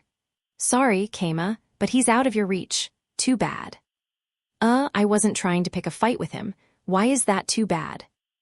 Oh, the creator god has authority over sleep. I thought you were picking a fight with him for sure. Yeah, I think I'm gonna start worshipping the creator god, so please don't kill me, Lord. Okay, next, the simple way to level up hero skills. Have you figured it out yet? Elaborate. Like I said, the simple way to level them up. You get experience for breaking dummy cores, and breaking actual dungeon cores will either net you a new skill or level up an existing skill. Incidentally, if you max out a skill and can't level it up anymore, the experience gets stored. You knew all this, right? Nope. Except the bit about leveling up by destroying dungeon cores. So, since we're dungeon masters and part of the God of Darkness faction, we can level up as much as we want. Are we on the same page? Iwa. Even dummy cores we buy ourselves earn skill experience. W8, hold on, does that really count? Why wouldn't it? That's some insane info out of nowhere. Dummy cores are only like 5,000 DP. That would have been an insane amount in the past, but it's nothing to me now with my current DP income. Which means... Doesn't that mean we can level them up as much as we want? It does. Getting EXP for our skills was like eating at a buffet. We could stuff ourselves as much as we wanted. Which meant I could get my Ultra Transformation to level 9 in no time. Be careful though. It'll take 100 dummy cores to level up your skills once they get high enough. I can't give hard numbers since it differs per skill. Like, my Ultra Massage skill leveled up super fast. Still, that doesn't change how leveling up skills is super simple, huh? I've gotta get on that once I'm home. I thought, right as Leona snapped her fingers as if remembering something. Oh, but if you level them up too fast your soul will get corrupted by the God of Light, so keep it down to 3 levels per year. Honestly, all things considered, maybe you'd have been better off not knowing about this. Wait, what? What's all this about my soul getting corrupted? That sure came out of nowhere. Did you think getting ridiculous skills like hero skills would be a simple process? They need to harmonize with your soul's strength and all that. If you don't have the Soul of Legend, you'll have your hands full getting 1 or 2 levels a year. It seemed that skills were literally carved into our souls. First time I was hearing that. So, once your soul can't take it anymore, the skills start corrupting it. Since hero skills are the God of Light's domain, well, I think you understand by now. Level up your skills too fast and you'll end up as a soldier of God too. Jesus, what? That's scary. Would I get sick if I didn't conquer dungeons or something? Anyway, I'll hold off on leveling up anymore this year. I'm probably already near my limit. My first hero skill went straight to level 3 after all. Well, usually it takes a year to conquer a dungeon or two, so this is mainly just inconvenient for we cheaters. The only heroes conquering more dungeons than that are already full on soldiers of God junkies, so it doesn't affect them too much. Sir, have you ever been corrupted before? Not me, but someone I know. I had them break a ton of dummy cores as an experiment. Once they were corrupted, that was it. Decades passed and they never got better, so watch out. They had Ultra Transformation just like you, so yeah. That's good to know, though I still don't know if she's lying or not. By the way, you tried to transform into me, didn't you? I remember you suddenly disappearing for a whole day, and not due to procrastinating for once. You transformed into me and died, didn't you? Oh yeah, that did happen. Yeah, that happened. What was that all about? Ah, I knew it.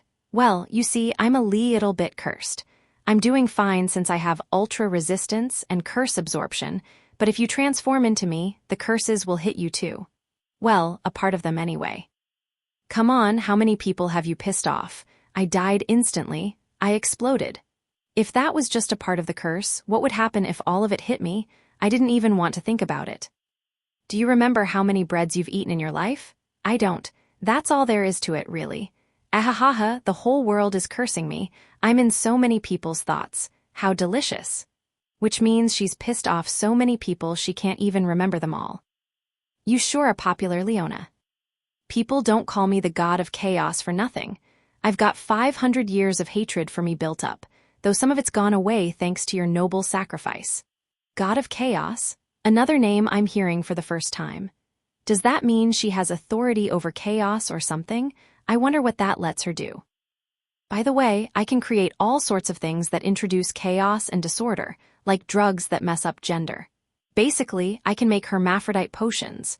That's small time compared to how I mixed up the barrier between languages and made translation magic, though. But really, thanks to my ultra alchemy, I can mix up basically anything. Messing up gender and the barrier between languages? I can't keep up with this. So you are connected to Core 4, right? Oh, you know my number. I'm impressed. I heard Core 4's gone missing. Do you know where they are? Well, how couldn't I? They're doing fine right in front of you. The only person in front of me is Leona. Ultra alchemy and chaos go super well together. Oh, did I not mention? I'm a dungeon core too. Yeah, you just lost me.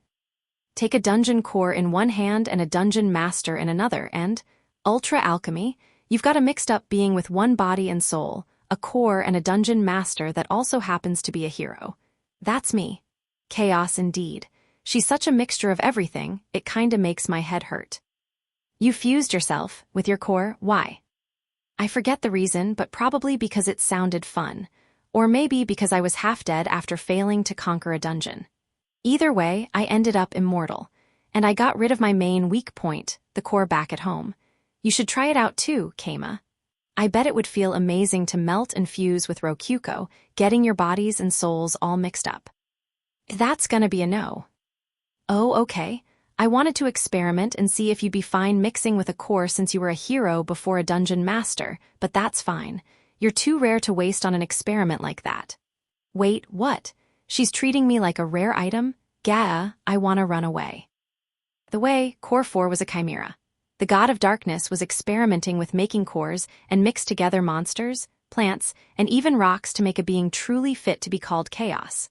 Most of the single-number cores were experimental in one way or another, but Core 4 was the most experimental and out there of them all, said Leona, casually. I guess even gods need to experiment with things. Oh, and why does she keep dropping huge revelations after just a casual, by the way? I'm changing the subject here, but wow, I was surprised to see people eating rice in Goron. Huh, you can't make rice. Weird. If Leona's also a Japanese dungeon master, I don't see why she can't just buy rice with DP. I can, but I have to use ultra alchemy several times for each grain of rice. That's too slow to share. I have to work forever just to make enough for me. I tried making seeds, but they didn't grow very well, so I gave up on making other people eat rice about 400 years ago. It seemed that if Leona wanted to eat rice, she had to make it grain by grain, putting each one into storage until she was ready. Does that mean she can't buy them with DP? All right, I'm gonna keep quiet about this. How do you get your rice, Keima? I don't think you had any alchemy skills in your list. Business secret, sorry. Sure, okay. Guess I won't be sharing any more info with you, said Leona, wrapping up the conversation. I took a sack of rice out of my storage. It was still there from when I was carrying sacks to the inn for use in the kitchen. You still haven't talked about the divine bedding. I'll trade you 5 kilograms of cleaned rice for the information. Sure, that's fair. The fact she agreed immediately showed that she really wanted to keep talking. There's 7 parts of the divine bedding. The comforter, the mattress, the pillow, the nightcap, the quilt, the pajamas, the underwear, and the alarm clock. That's 8. The alarm clock was broken by the creator god and became underwear instead. It's true that although alarm clocks are a key part of bed sets, they actually disturb sleep rather than improve it. I can imagine that the creator god got pissed after being woken up one morning and smashed it to bits. I can imagine and sympathize.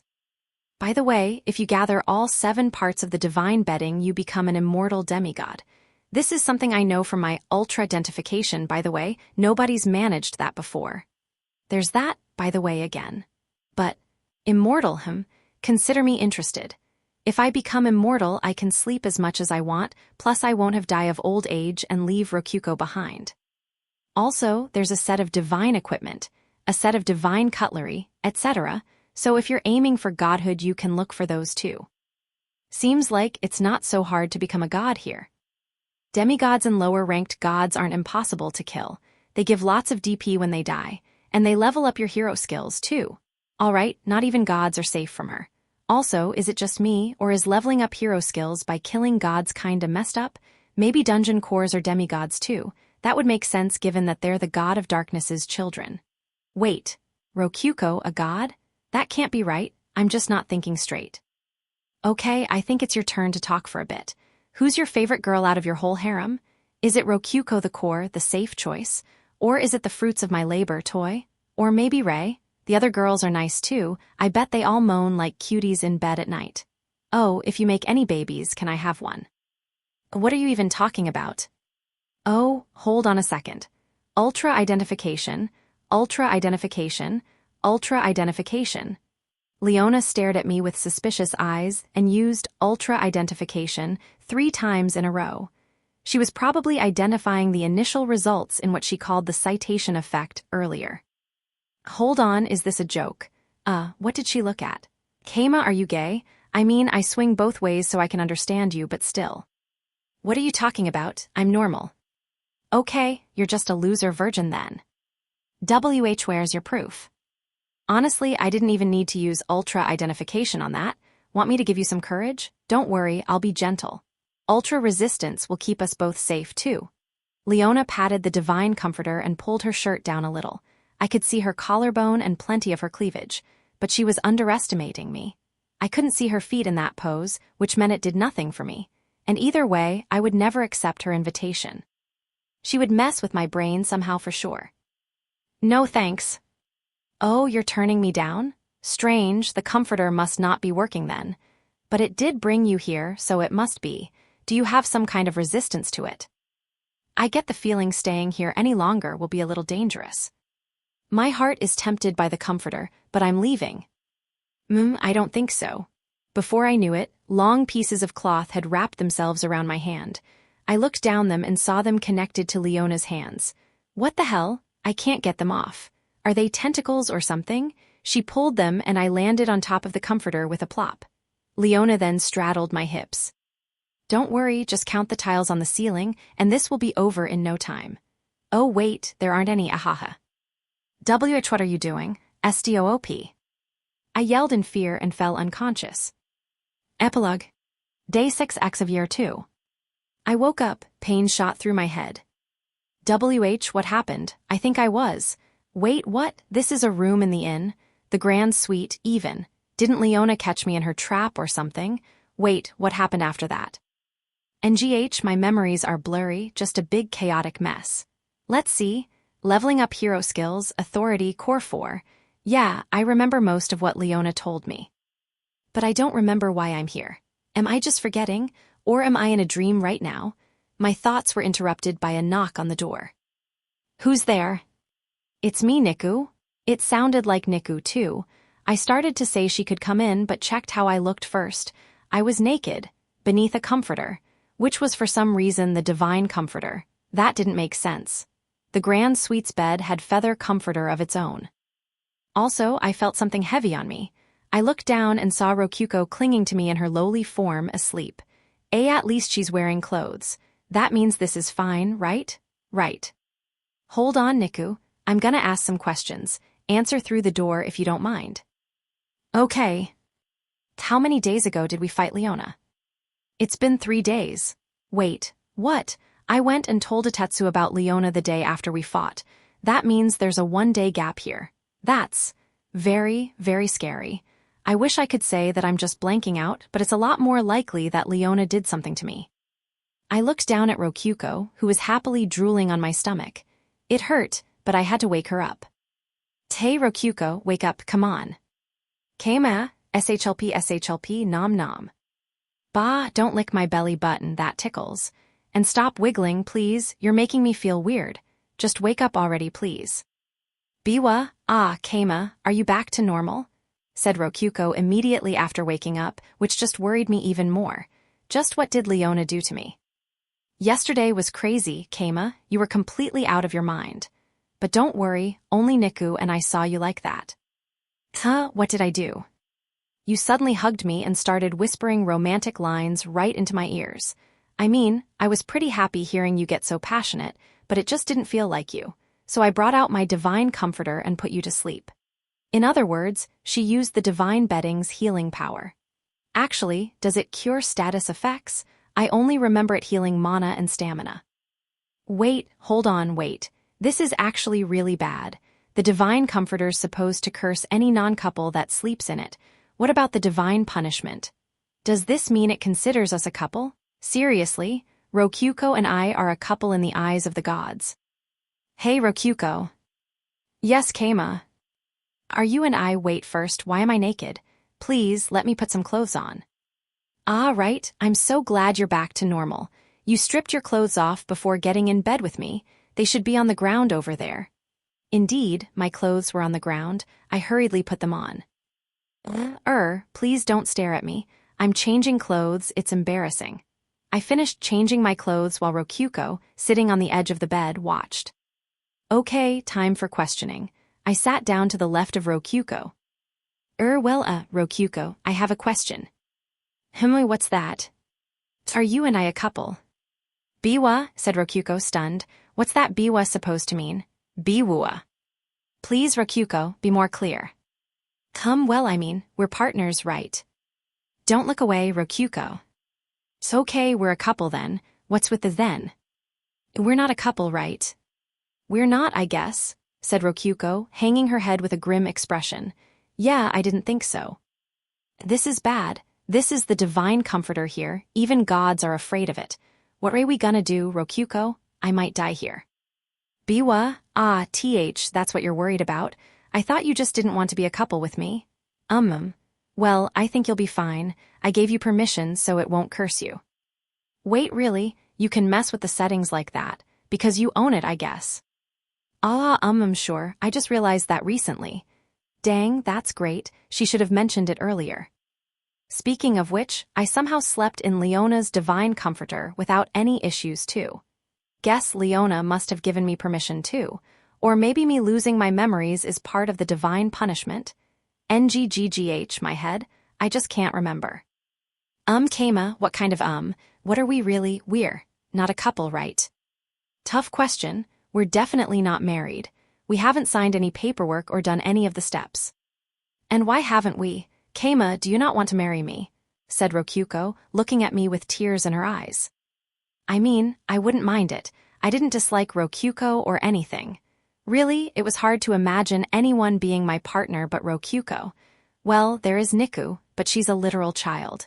And she's busy being my Dakimakura, which just leaves Rokyuko. But if I said we were a couple here, Haku would kill me twice. Once to break my ultra transformation, then a second time once I was out of extra lives. She wouldn't stop until I was gone for good. So Kama, you wouldn't mind marrying me? I wouldn't, but it's only been a little over a year since we met. I think it's a bit early for that. 1 year is just too short. You think so? I thought humans would marry super fast since they have such a short lifespan. Rokyuko put a hand on her chin and fell into thought. Maybe that'd be true for me if Haku didn't have a knife against my throat. Some people are like that, yeah. Some marry the day after they meet, and sometimes political marriages happen before the two involved ever meet. But I like taking things slow, personally. 1 year feels too short for me. Okay, so in that case, what kind of relationship do we have? I don't really think we're lovers, so aren't you fine with us just being partners? We were pretty close to being lovers, but if I admitted that, Haku would kill me on the spot. I didn't want to die, so I got the feeling it would be smarter to push our relationship under the ambiguous title of partners rather than lovers or husband and wife. I survived this long doing that anyway. Okay, but I'll get super pouty if you start dating anyone else but me. Pouty, you won't try to stop me. I don't think you would do that unless you had a really good reason for it, so I wouldn't be against it. But I would get super pouty. So pouty that it'd take 3 fresh melon rolls just to calm me down a little. Well, I don't think that'll ever happen, but if it does, I know what to do. I'll forgive you then. I patted Rokyuko's head. She gave a big smile. Since she was in lowly form, it warmed my heart quite a bit. Should I stop sleeping with Niku? Why would you need to stop? She's just your Dakimakura. I didn't understand where Rokyuko drew the line. But well, I was pretty used to using Niku as a Dakimakura by now, so I didn't want to push the point and suffer for it. That reminds me, I told Niku to wait outside. Niku, you can come in. Yes, thank you. Niku entered the room. She then approached me and checked up on me. She hugged me and smelled me. For a second I worried that I smelled like sweat, then remembered that the divine comforter got rid of that. Are you back to normal? He is, said Rokyuko, answering for me. Personally, I didn't know if I was back to normal, since I didn't remember being not normal, but all right. I heard I was acting pretty weird yesterday. Sorry for the trouble. It's fine, I'm just your Dakimakura, master, said Niku with a bow. I did feel a little weird about her saying that too, but this ship has sailed. I patted Niku's head. Her hair was soft and felt nice. She wagged her tail. But then, she hung her head weakly. What's wrong, Niku? This all happened because of me. I put you through so much trouble since I let Leona capture me. Don't worry about that. We just got together to get my Dakimakura back, that's all. Right. Aha, Keima would never abandon his favorite Dakimakura. Rokyuko pinched Niku's ears and pulled. Niku let out a tiny woof and fell forward, right into Rokyuko's gentle embrace. Really, don't think you're ever getting away from us. Nom. Haya-on, you understood Rokyuko, said Niku as Rokyuko gave her dog ears love bites. Wait, when did they get so close? Should I lend Niku to her tonight? Or maybe every night I don't use her. Only if she's okay with it, of course. Oh whoops, I've kinda gotten addicted to this ever since that Kasaki incident. Her ears just taste too good. Wanna try, Keima? They're soft and nice. Look, her other ears open for biting. NFFFHH, G go ahead. Niku pointed her other ear my way while still held tightly in Rokyuko's embrace. Maybe next time. I honestly might have said yes if we were talking about feet here. That was close. Well, goodbye. Niku left after Rokyuko had her fill of dog ear. She looked a little floaty. Hopefully she didn't have any problems at work later. Oh yeah, what's happening with the succubi? Right. It's only been 2 days, but they're doing their job just fine. Nobody's getting suspicious. They replaced Leona at the church without any fuss. The succubi had once worked for Leona, but it sounded like they weren't causing any problems here. Which makes sense, given that I used treaty to bind them to my will while they're in town, saying that they could leave if they didn't want to follow my orders. We get more DP per day, the church has more workers, and gears were turning smoothly. I guess if you ignore the horrible series of events that led to this, things ended up pretty alright. This is basically the definition of all's well that ends well.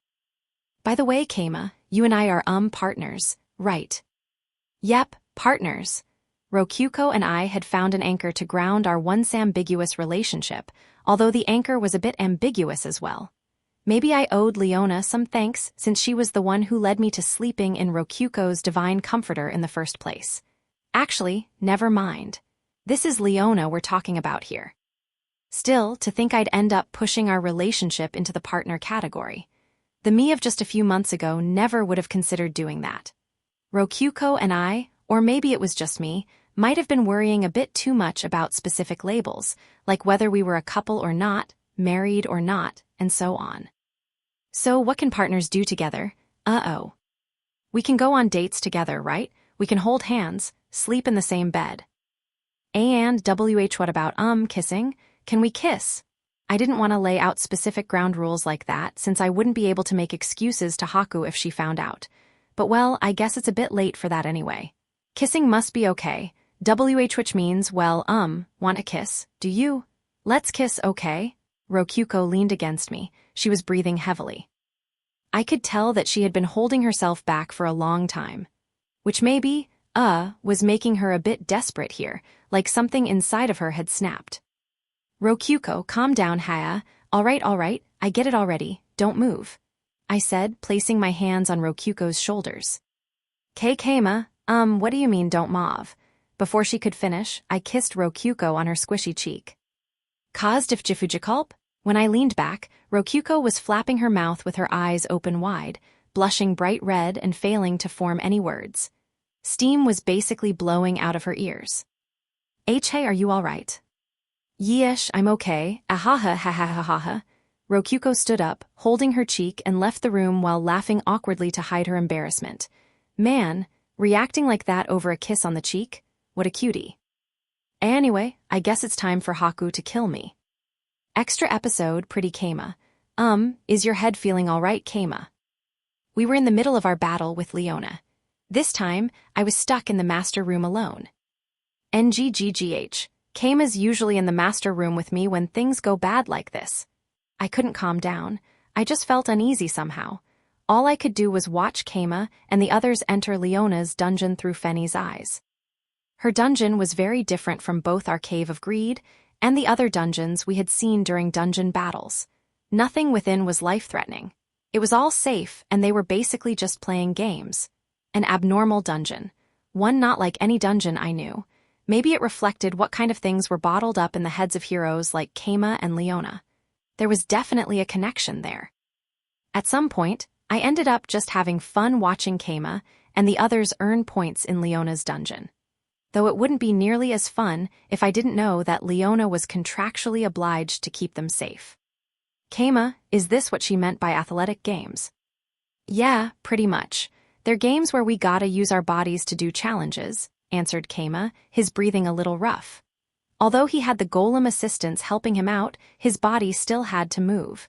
There was no avoiding the stamina drain. Still, Keima, you sure got tired fast. Yeah, 'cause I'm a mage, I stick to the back row. Even people in the back need to be fit. Redra said that exercise is the key to living longer, so. Redra's a dragon, though yeah, exercising a bit would be smart. To be fair, dragons did have a much longer lifespan. I'm a dungeon master, so all I need to do is sit in the master room and mess with menus. I would like for Keima to be next to me like that, I thought. Well, just get Niku and hurry back. She's your important Dakimakura. Yep, I was a little jealous of Niku. Keima going this far to save her showed just how much he liked her. If I were kidnapped, would Keima try to save me too? He definitely would, right? I watched Keima cry through the monitor.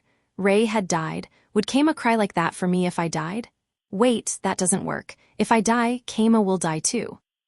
Those thoughts were on my mind even though Ray had died. I thought that I cared a lot about Ray, but maybe I didn't.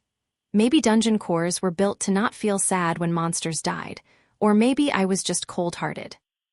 There I go again, thinking about myself. Can't I think about anyone but me? And anyway, since she's a named monster, you can just revive her. Oh right, you could do that. I remembered hearing some other cores talking about that once. Right, I just didn't cry because I subconsciously remembered that we could just revive her. Ray, once revived, tried to show Keima her underwear. W8 Ray, I'm glad you're alive, but what are you doing? I tried to control Ray to stop her, but Leona just burst into laughter. She then teleported away, satisfied. The remaining succubi were sworn to compliance through treaty and taken to our dungeon, or more specifically, to our church, including that one succubus that was close to Kinu. In any case, as soon as everything was over, we all went to the church to talk about things with the succubi. The monster girl trio, the silky triplets, Niku and Ikika all joined in by swapping shifts around. Reason being. And then the noble Keima cried over Mistress Ray, a mere monster, declared a succubus. I can't believe that he would cry over a monster. Is he really a human? No, he's a dungeon master, remember? I wish I had seen that too. Wheel, the truth is, Rokuko stored a video of it. Narine, I would like to see that as well. I wasn't able to before on account of being dead. Under the guise of getting on friendly terms with the new members of the dungeon, we were all squealing in excitement while talking about Keima. Of course, I took the opportunity to unveil my secret footage of him. It sure feels great to hear people compliment my partner. But it looks like he didn't know that he could revive Ray. Don't be dumb, Hannah. That's why this is so good. He's not crying because it'll cost DP to revive her, he's crying out of sadness from the bottom of his heart. For a monster. You are wise, Nicole. To think that you would notice what I, the great Pio, would miss. Truly, our master is a noble man. I'm just glad the Silky Trio is getting more loyal with each passing day. By the way, where did Keima go today? Asked one of the succubi, who I think was named Suilla. I think he said he was going to talk to the dungeon core beside us about Leona. Buat, that was a while ago. He's definitely late. They must be having a fun time of their own. That could be. Leona was a fun girl in her own way, even though she was kinda messed up in the head. By the way, why were you all serving Leona anyway? A gang war broke out in the red light district we lived in, and ultimately we were driven from our homes. As we starved on the road, she found and saved us. Or well, it was more like she devoured us herself, but in succubus terms we ended up with full stomachs, so it's all the same. I guess you've all been through a lot. That reminded me of the fact that Leona was apparently a dungeon master/hero, just like Keima, summoned to the world 500 years ago. Which meant that there was a way for Keima to live for over 500 years, right? In that case, I wouldn't need kids to not be lonely. Okay, time to find a way to help Keima live longer. Oh, I think I can help with that. There exists a divine comforter passed down through our succubus tribe. When I offered it to Leona, she noted that anyone who gathered all pieces of the divine bedding set and used them together would become immortal. Wow, that is a big help. I have a divine comforter too. What else is there? More details, please. And so, I got so worked up with the conversation that I didn't feel uneasy about Keima's absence at all. It wasn't until the next morning that I got uneasy. Keima never came home, Ridra. Is he with you? What? Keima left yesterday when it was still light out. I went to the flame caverns to ask, but Keima was nowhere to be found. Where had he gone? Maybe he had died. No, he had storage, his wearable golem, and even the magic blade siesta. Even if he got lost, he could check the map to get back in no time. He wouldn't die so easily. Healing could take care of most wounds, so he's not in our dungeon's territory. Why? Keima, where are you? Suddenly, Keima appeared on the corner of the map, deep within the forest. There he is. I immediately moved to where he was. With dungeon functions, it only took a second. Welcome back, Keima. Yep, it's good to be back. Sorry for being so late, you must have been worried. Keima looked unhurt and overall fine. What were you doing, seriously? I just went on a little walk. Ended up lost, so I slept in a cave with a comforter. Come on, at least tell me first, I was worried about you. Eventually. Sorry, but I trusted you. Not like you cried without me there for just one night, right? Said Keima, stroking my head. This feels kinda weird. He's actually like caressing my head when he usually just kinda pats it. Keima, did you eat something weird? I think I ate a fruit I found in the forest. It was nice and sweet. Do you still have any? Nope, not a bit. Keima shrugged, showing me his empty hands. Okay, something's definitely weird here. Anyway, let's get back to town. I'm counting on you, Rokyuko. Okay, sure, leave it to me. The map says he's the real thing, but something's off. In any case, I took Keima back to town with me. Once back, Keima immediately went to the chief residence to sleep. Or so I thought he would, up until the point where he went to the church instead. There he met with Rei and the succubi who had just finished mass. Master, welcome back. Rokyuko was worried about you. As was I, of course. Sorry, but thanks for worrying. Hopefully you can forgive me. I'll be sure to give a heads up before I leave next time, okay? Master Keima, thank you for accepting we succubi into your home. No amount of thanks could ever express the depth of our gratitude. I couldn't bear to let cute girls suffer on their own out there. I'll make sure you're all taken care of, said Keima with a shining smile. I mean, he definitely looks like Keima, but still, something's just off here. By the way, did mass go okay? Yes, I introduced Suilla and the others as our new nuns. The succubi have skills that put their targets to sleep, so they were a great help during prayer. That's what I like to hear. I knew you could do it, Rei. You've never let me down, and I love that about you. It's so nice to have gifted subordinates I can trust. Good work to Suilla, Mikaru, and the other succubi too. I hope we can keep up working together. Wow, gifted. Well, just ask if you need me to do anything else. Thank you very much. Rei and the succubi blushed shyly as Keima smiled and complimented them. Weird. Something's definitely weird here. Keima's never this much of a Chad, but it doesn't look like Rei and the others are noticing anything. What's going on here? Where's Niku? I imagine she is, in the middle of her usual training regime. All right. Sorry for interrupting. I'll go check up on the others, said Keima as he turned and left the church with a dashing look in his eyes. Check up on the others? He's never done that before. Master called me gifted. I have the strength to fight for another 10 years now. I wonder why, but he seemed even more dashing than when I saw him yesterday at the dungeon. Rei and the succubi didn't feel anything was off about him. Do they just have, like, an idealized image of him? I do think that when we were talking about him yesterday, we kinda glorified him a bit. Oh right, I need to follow after him. He's acting weird right now. I feel like something bad might happen if I'm not around him. He went to the inn next and I followed. But by the time I got there, he had already passed the receptionist's desk and was on the way to the cafeteria. Narine was behind the desk, but... Mwah, so dreamy.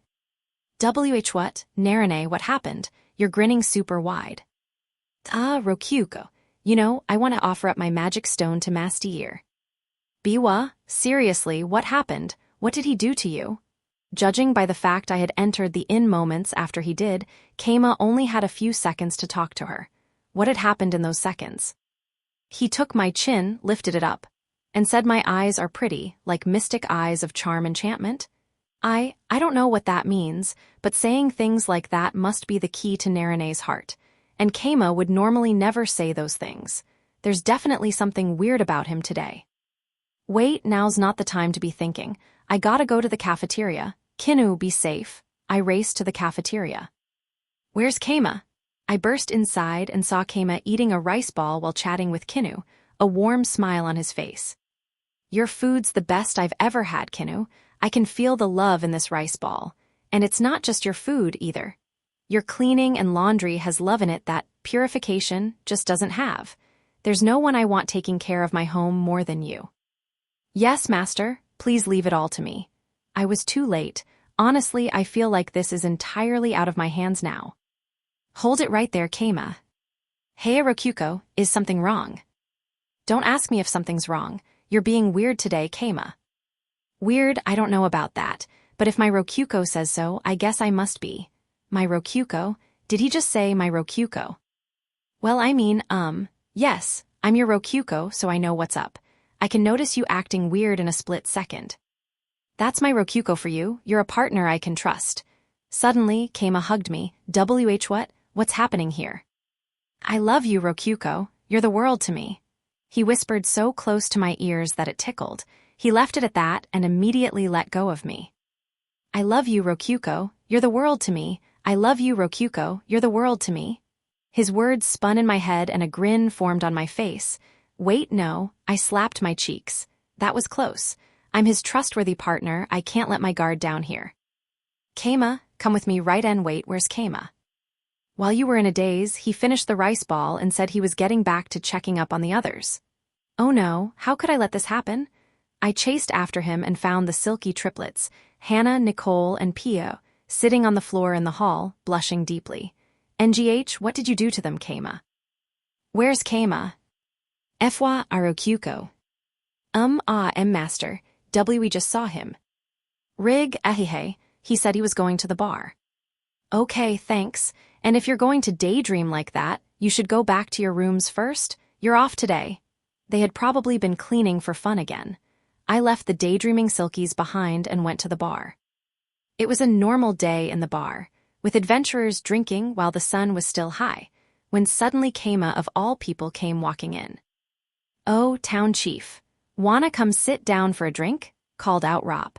It was a casual invitation for him to drink with her and Gazu, one she expected him to decline like usual, but today was different.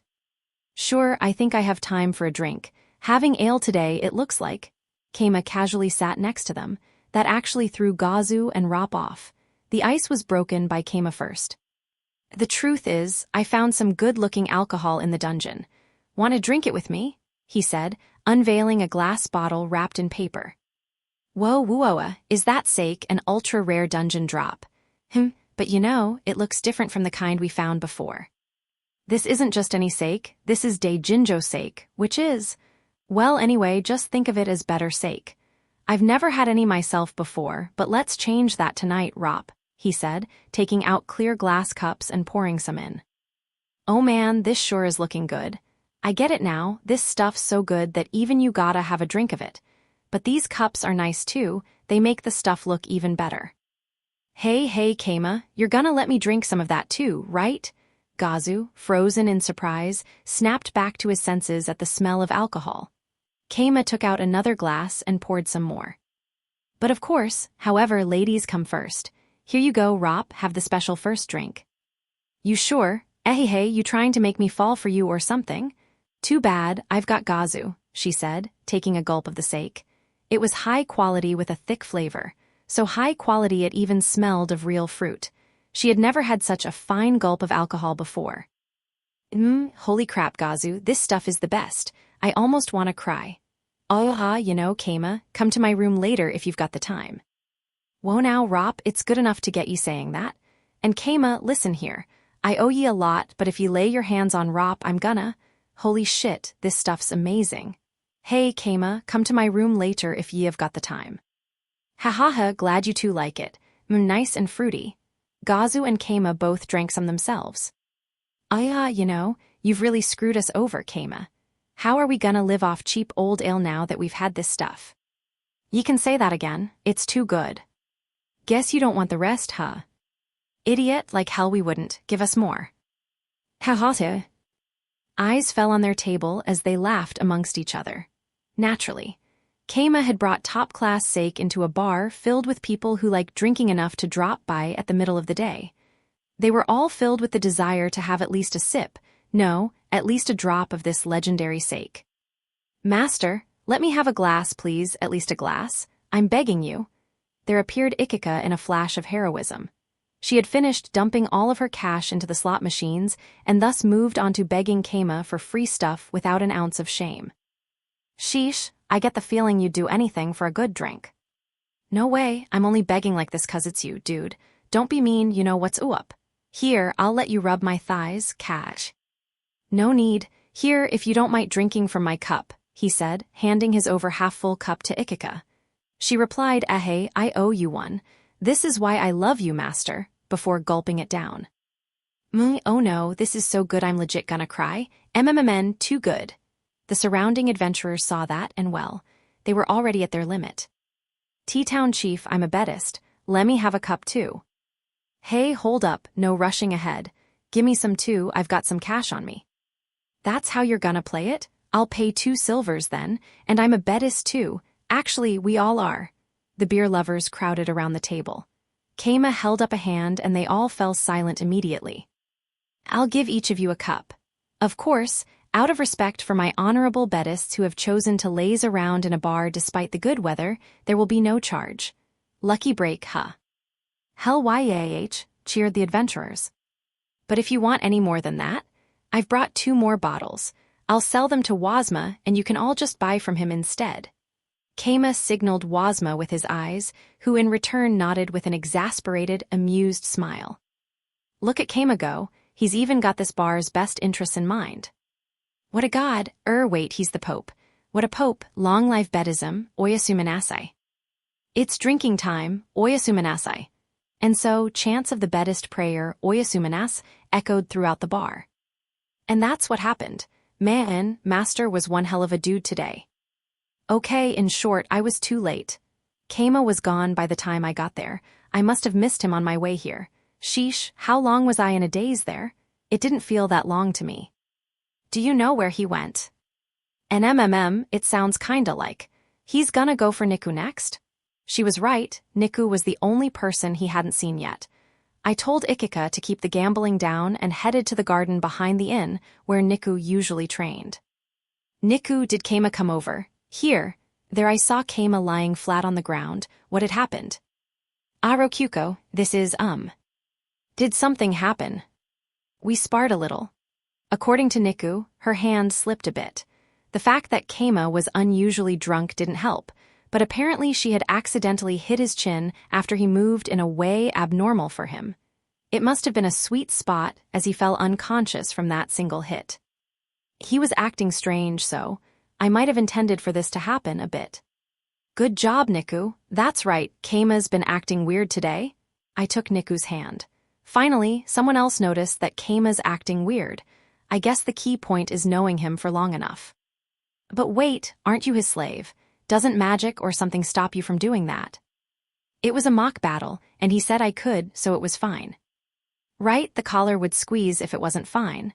She might have even died if things went poorly. Anyway, let's keep an eye on him. Hopefully he's back to normal when he wakes up. Niku, help me carry him. Okay, heave and... Niku sniffed after picking up Keima with her back. He smells like Leona. Biwa, does that mean Leona's transformed into Keima? with ultra transformation or something. No, he also smells like himself. It's like her smell has been rubbed onto him, said Niku while sniffing. I can get her smelling Leona on him, but I'm impressed she can tell it was rubbed onto him. Maybe it got on him during the dungeon battle. It smells like it was put on him today. That means Leona did something to him before he came back this morning. That explains why he was acting weird. Niku, what did he do to you? And nothing much. He just said I always worked hard and suggested we spar a little, while, stroking my tail. It might have been my imagination, but her cheeks looked kind of red. I see. But since Keima doesn't usually stroke her tail, I guess it makes sense that she would notice he's acting weird. Okay, anyway, let's take him to the grand suite. I'll go ahead and use my divine comforter too. It might help out here. Understood. Well, if Keima's not back to normal when he wakes up now, that might not be too bad, but it still wouldn't be good. Normal Keima is best Keima. Sheesh, I can't believe everyone else doesn't get that. Which is why I respect you a lot more now, Niku. Huh, what do you mean? Oh, nothing, just talking to myself. Out of everyone else, I'm glad your Keima's Dakimakura. Rokyuko, you're acting weird too. What? I don't think so. No way is Keima's weirdness rubbing off on me. I guess I'll have to sleep in bed with him then. Yes. NGH, where am I? The grand suite? I feel like has happened before. Keima woke up just as I was putting the divine comforter on the grand suite's bed. Oh, Keima, all awake now. Is your head feeling okay? Yeah, it's fine. Oh, wait, is this a dream? A succubus prank? Keima murmured to himself while kind of wavering in place. Well, whatever. Come on, Keima, let's sleep together. I've got the bed all ready here. Yeah, sounds good, said Keima before starting to strip all his clothes right off. Keima, why are you stripping? Why wouldn't I? I don't want my clothes to get all wrinkly, so I'm taking them off. Okay, you're definitely still acting weird, right? What are you talking about? Haha, you're the one being weird. I'm just doing what's normal. No, you're the weird one. You always sleep wearing clothes. But I might as well take this opportunity to get a good look at him. His body's the real deal at least. So, aren't you going to take off your underwear? Nah, this may be a dream, but I think Haku will still kill me if I do that, said Keima while getting in bed beneath the comforter. I didn't think Haku would do that, though. Well, you're still a little weird, but that's okay. Good night, Keima. Yeah, night. Try to keep the teasing down. NZZZ. And so, Keima fell asleep. Keep it down doesn't have any hard limit, so he's basically saying I can do whatever I want. Okay, Keima, I'm gonna get so much of my smell on you that Leona's won't even matter anymore. So, when you're back to normal, I want you to, this is too embarrassing. I'm going to bed. Afterward. Let's party, as in, let's get this afterward going. Remember to have fun, everyone. This afterward's going to be 3 pages. Last time I used my 4th page to post a puzzle, but I promise I can handle writing 3 pages. You can trust me. I just need to hold back a little. Thanks to all you readers, we've made it to volume 6. Which brings me to all the thanks I want to say here. First of all, thank you to all readers of Lazy Dungeon Master, including those reading the web novel. I don't think I would be able to keep writing without all of you reading what I write. I want to keep writing up to 2-digit volumes, but to be honest, that all depends on how much we sell and what the fan response is like. Next, I would like to thank Yuta-san, the illustrator. Their succubus outfits are super cute. And finally, thank you Ai-san, the editor, and proofreader-san. I'm sorry for finishing right before the deadline due to all the original content I wrote for this volume. And no hard feelings, right? And yes, I once again wrote a lot of new material for this adaptation. Things went a lot different here than they did in the web novel. In fact, characters were removed from the story entirely, but I don't think that's too uncommon. There were no adult circumstances at work here. I just wanted to structure the story in a different way, and they were victims.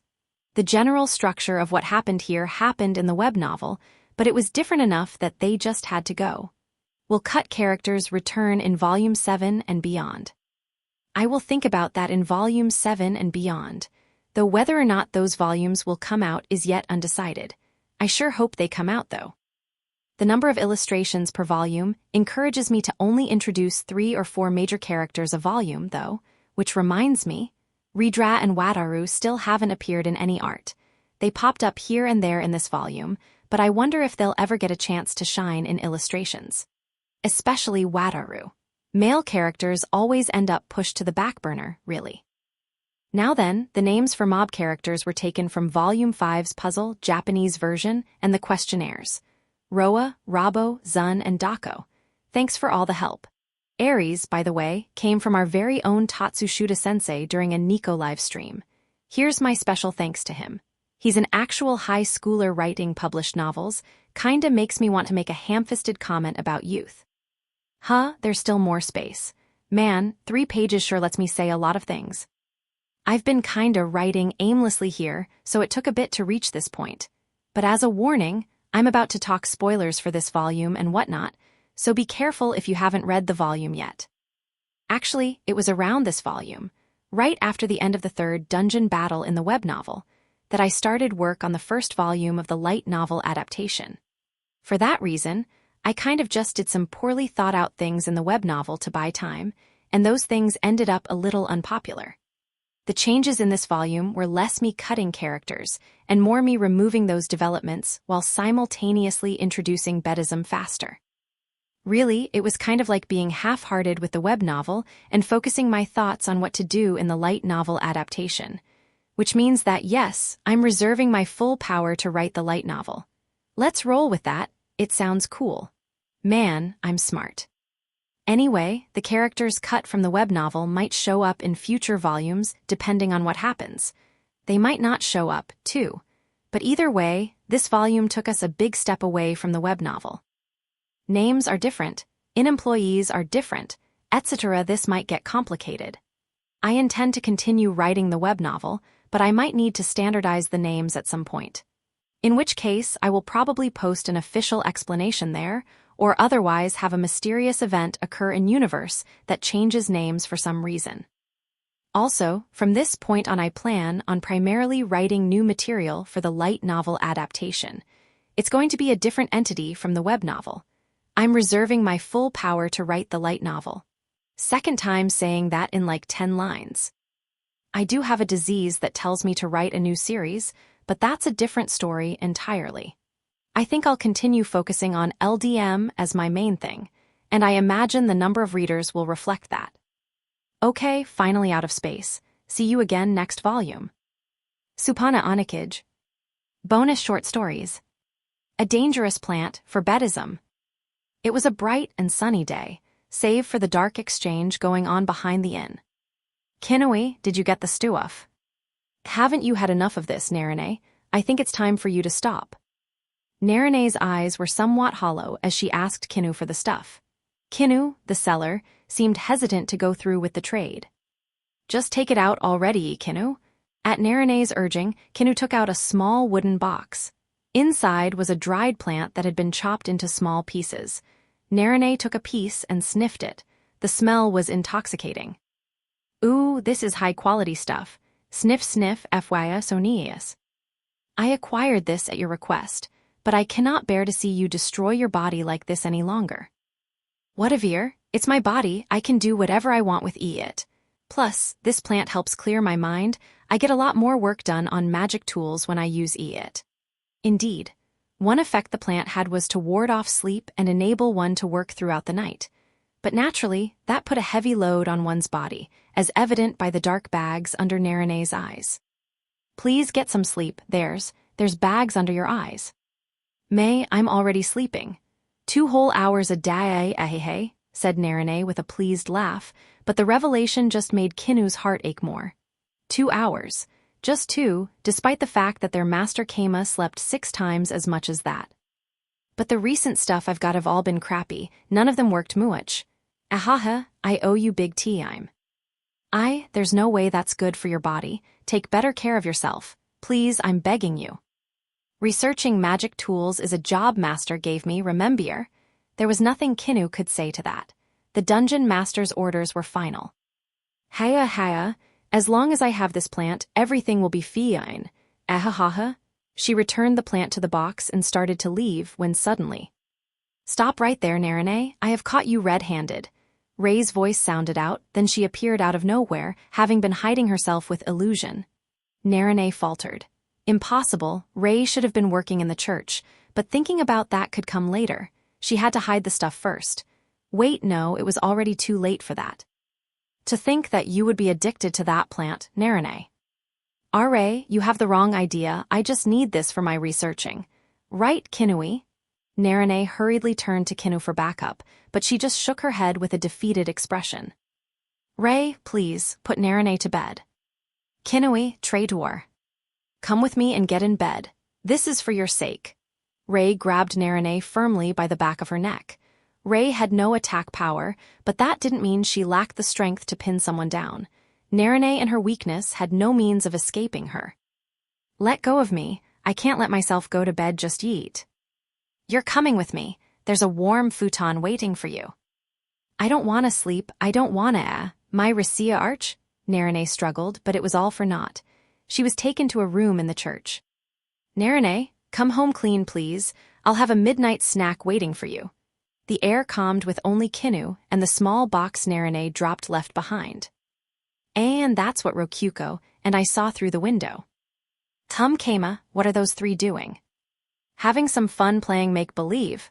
Narine's box contained tea leaves for black tea. Kinu had bought some just recently. Naturally, tea was standard stuff in this world. It didn't have any addictive properties and it wasn't illegal. But like normal tea, it did have a side effect of making one's sleepiness go away, and if you got too used to the caffeine, that side effect would weaken. Narine had stayed up working so late so consistently that she had black bags under her eyes. That was definitely unhealthy. But she had been taken to the Buddhist church, so she would soon fall asleep whether she wanted to or not. By nighttime, she'd have as fresh a face as ever. As an aside, Buddhism hasn't banned tea or other consumables containing caffeine. It even recommends drinking milk tea before bed. Sure, caffeine can make sleepiness go away, but I don't really care. The problem here rested in the fact Narine was so into her work that she was skipping sleep to speed things along. But her research wasn't so pressing that she needed to rush. I would have liked her to go slow at her own pace. Narine had a tendency to focus so much on her work that she forgot to eat or sleep. It was bad enough that Kinu was getting sincerely worried for her. Unfortunately, since I was giving her helper gargoyles and labor golems to make things easier on her. Guess I'll go tell Narine to get regular sleep myself. Lack of sleep makes it harder to think, after all. If she kept drinking all that tea, she might have ended up making some kind of crazy weapon like the Great Panjandrum. The next day, I told Narine to make sure to sleep at least 8 hours a day, but she didn't look happy about it. What a workaholic. Most people would kill to get more than 8 hours of sleep a day. I mean, Narine, you have to sleep, okay? It's for your health. Succubi and the Dirt on the Town Chief. Note, it's recommended to finish Volume 6 before reading this. The succubus Suilla had a mission, and to complete that mission, she had infiltrated Gorin.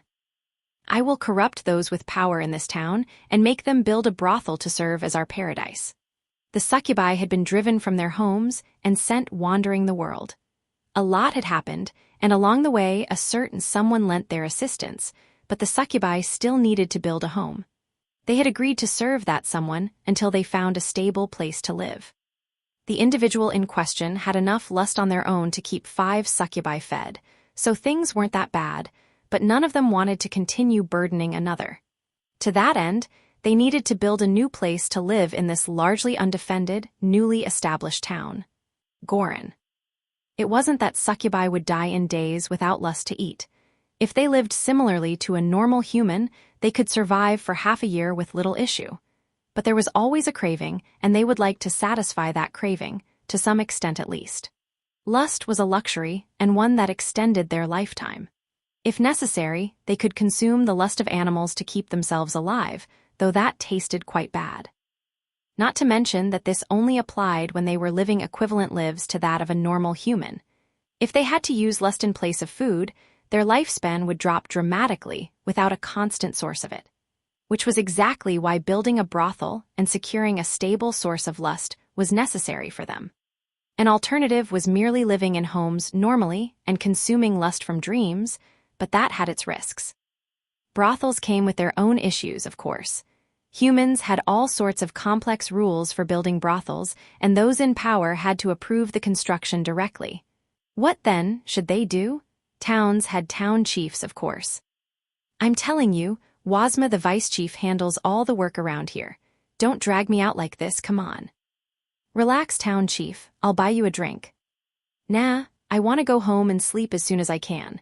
I'll knock the crap out of anyone who tries to stop me, no questions asked. Something tells me you wouldn't, but all right. I'll just drop by the church and donate a little. Oyasumanasai.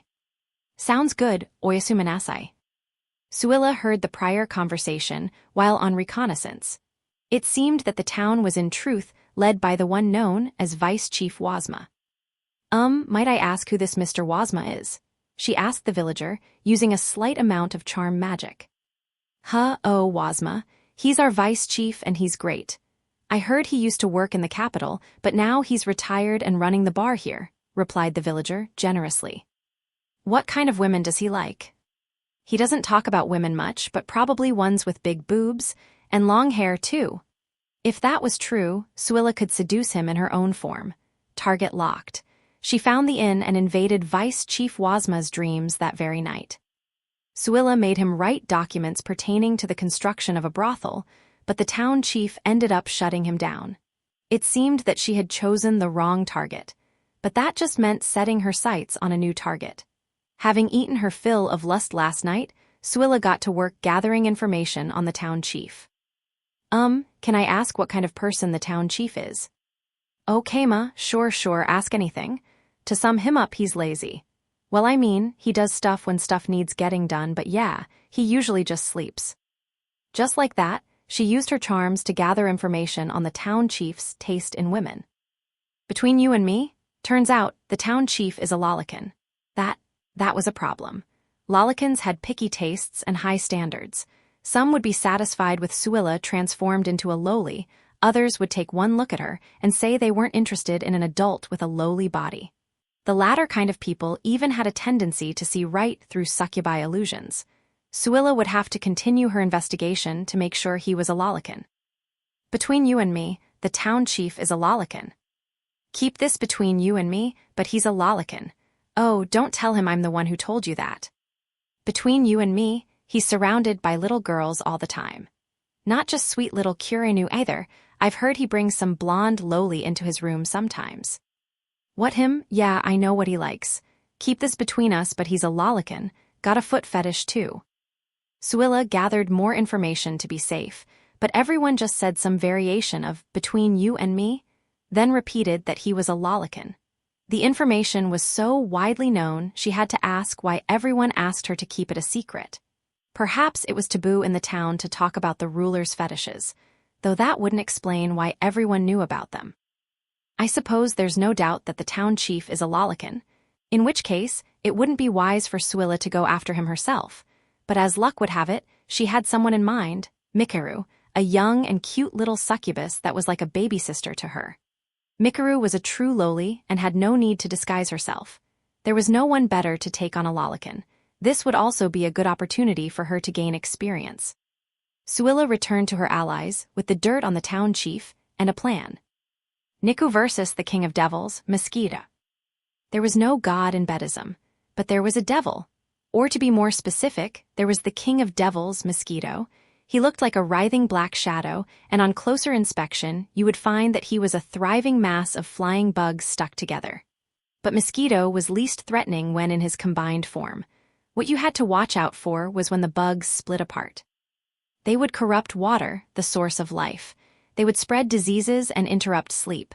On top of that, new mosquitoes could be born from the corrupted water. He was a fearsome devil hard to destroy, even with the holy blade bug spray. But one had to try, as Mosquito sucked the blood out of living creatures, leaving wretchedly itchy blotches on their skin. The drug he injected to dull the pain of the bloodletting would promptly become itchy and torture the victim for many horrible moons. But yeah, basically, he's a mosquito. Kama, is it just me, or did you try a little too hard with this? It's got 5 times as many pages as anything else.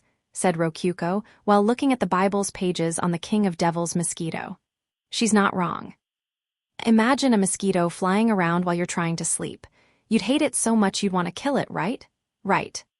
You actually feel hatred for bugs. Geez, Keima, I can't believe you feel so strongly about mosquitoes. Can you blame me? Just thinking about one of them being in the room makes it harder to sleep. But you still fall asleep. I mean, yeah, humans are built to fall asleep. Niku was excited to be Keima's Dakimakura tonight. Her face was as expressionless as ever, but she was subconsciously wagging her tail. Excuse me, master. Yeah, come on in, sleep tight. As soon as she entered Keima's room, she got into his futon. Everything was ready for them to go to sleep, but there was an enemy in the room that night. The sound of a devil filled the room. Keima's brows furrowed with his eyes still closed. Keima's mood soured, and in turn so too did Niku's. The only sign of his presence was the sound, but there was no mistaking it. The King of Devils mosquito was in their room. Excuse me, master. Yep. Their voices were both low and tinged with anger. Niku left the futon and cut on the light, then focused her ears to probe for the enemy's location. It was like a high-pitched humming. She turned to its source and saw the King of Devils mosquito. HMPH, smack, she swung her hand, it would be crushed. She felt, empty air, it had fled somewhere. Immediately, Niku heard the whining noise next to her right ear. She instinctively flung her hand in its direction. Empty air again, the whining filled the air. NGH, a mighty foe to be sure. Adventurers and thugs were much easier for her to defeat, but no time to think. A small winged bug flew before her eyes. It stopped on a wall, as if taunting her. Niku jumped off the wall near her with one leg and punched the wall. Mosquito lazily dodged the blow. Smack, smack, she launched a flurry of punches, but the bug dodged all of them by a hair's breadth. She just couldn't land a blow. It felt like he was playing around with her. Niku. Forgive me, I will have it killed soon. I'll help. I couldn't ask you to get up for this. The devil isn't your enemy alone. He's more my foe than anything. And hey, don't worry. I've got magic, he won't last a second. Reliable reinforcements. Niku clenched a fist as she saw Keima begin his chant. Mosquito didn't stand a chance. Fireball. 3 fireballs about 2 centimeters in diameter appeared above Keima's palm. Go forth and burn him to pieces. Whoosh. The balls launched away from his palm and flew around the room for a bit, before heading straight to Niku. She reflexively slapped one away, making them explode in the air. She wasn't hurt, but was panicking on the inside, questioning why her master had attacked her. Oh crap, are you okay? I'm pretty sure I sent the fireballs after him, not you. I'm fine, Niku sighed in relief. He hadn't attacked her at all. The fireballs had merely been misdirected. That was easy to misunderstand, thought Niku as she subconsciously scratched her arm. Niku realized what had happened. It was the worst possible result. She had been bitten. A master. Yeah, guess we don't have a choice. Keima took out a porcelain pig with a wide-open mouth. It was the sheath of the Holy Blade bug spray, known as the pig mosquito coil. To be honest, Niku didn't really like bug spray since it had a strong smell. It made her nose tingle, but it was her punishment for failing to defeat the devil herself. As an aside, peace returned to the land once Keima realized he could use his room-wide purification as an area of effect attack to kill mosquitoes. Haku and the festival's ritual. Haku Lavirio was the founder of the Lavirio Empire, the creator of the Adventurers Guild, and the Ivory Goddess. Today was the once-in-a-year Ivory Festival, a day of celebration for Haku herself. For 3 days and 3 nights, wild partying would occur throughout all of the Lavirio Empire's lands. Basically, it was a wild festival. Naturally, as the star of the festival, Haku's schedule was packed.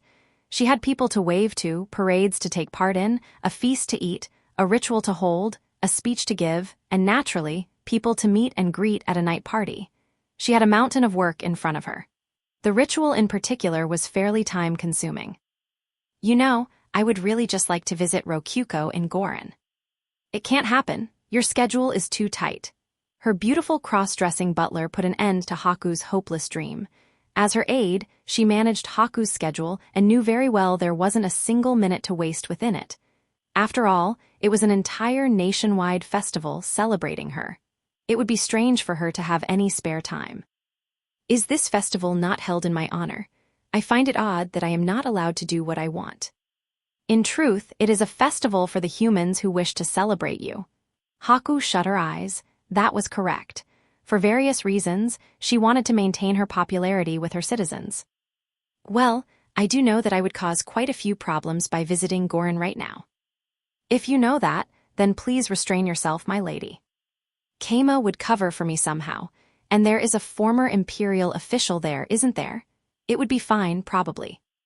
Wazma, well, he is a skilled administrator, but he isn't the best at negotiating better positions for himself. That's how he ended up where he is now, as I recall. Haku sighed. I've come to want more freedom in my life. I wouldn't have much home for that. There is a tax to being famous, and this is it. Not to mention, I believe that you already have quite a bit of freedom. Funny that I'm the one who uses taxes, not pays them. My authority allows me to do what I want, generally, but, this is the weight that comes with authority. How annoying. In any case, first up was the parade from her villa to the church. Haku stood up to get ready. Haku rode a white dragon to the church. It was time for the ritual. There were people to greet along the way. It wasn't that interesting. She just had to smile and wave. An important job to remind the citizens who rarely saw her that she was still alive and kicking, but still. I know the ritual is important for preserving my power. I just wish it wasn't such a pain. Shall I have someone do it in your place, my lady? Now that would be defeating the purpose of the ritual, and you know it. Goodness. Haku walked to the church's altar while quietly murmuring to Chloe. She was the goddess of adventurers, the ivory goddess, and her power changed depending on those worshipping her. The ritual proved through external means that Haku was the goddess of adventurers and that the prayers were arriving to her. Now then, shall we begin? Is everyone ready? Haku sat upon the altar, or rather upon the counter. On either side of the counter was rows and rows of onlookers. The rows stretched out of the church even and were filled with men and women of all ages, and all of them held flasks in their hands. Inside was beer to be offered to Haku. Haku held up a beer jug. Very well. Cheers, everyone. Experienced adventurers passed their evenings drinking beer with the boys. Therefore, Haku's ritual was to have a drinking contest for 48 hours straight. It was a simple ritual where she drank the beer offered to her, or at least, it was simple since she was a dungeon core that didn't need to sleep or excrete waste. Incidentally, don't tell this to Haku, but her feared image came in part from her managing this feat of excessive drinking without going to the bathroom even once. Here you are, Lady Haku. Yes, thank you. Gulp gulp. Fwa, thank you. She gulped down the ale poured into her mug and up came the next person. Lady Haku, please enjoy. We'll see, gulp gulp. Oh my, this is quite good actually. Next. He had apparently spent quite a bit on his offering. The beer had a nice, rich taste to it. It is an honor, Lady Haku. I offer you this wine today, the most expensive I could find. Oh, this one's poisoned. Death penalty. Haku snapped her finger, and the man who had presented her with wine poisoned by some kind of skill collapsed onto the ground. He was still conscious.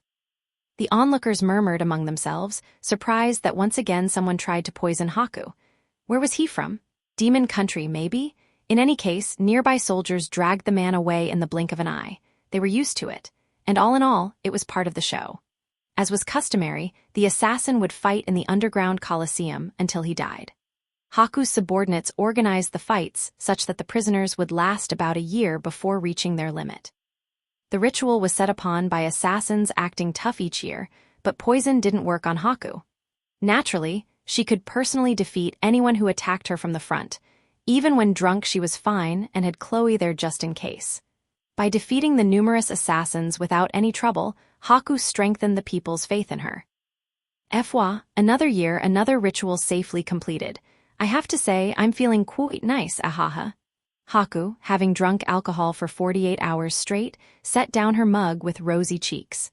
The crowd roared, just as they had every year for centuries. Haku stood up on shaky legs with Chloe's support. Fine work, my lady. Next is the third day's grand finale, the evening party. Are you feeling well enough to go? A good adventurer does not like beer ruin their job. Hick. Did you by chance actually drink all of that? I tell you every year, you can just stealthily convert it into DP. What a fool you are, Chloe. That would be a waste of good beer. Haku gave a divine smile fit for a goddess of her heavenly stature. As an aside, once again fulfilling a yearly tradition, the rocking of the carriage made Haku vomit on the way to the night party.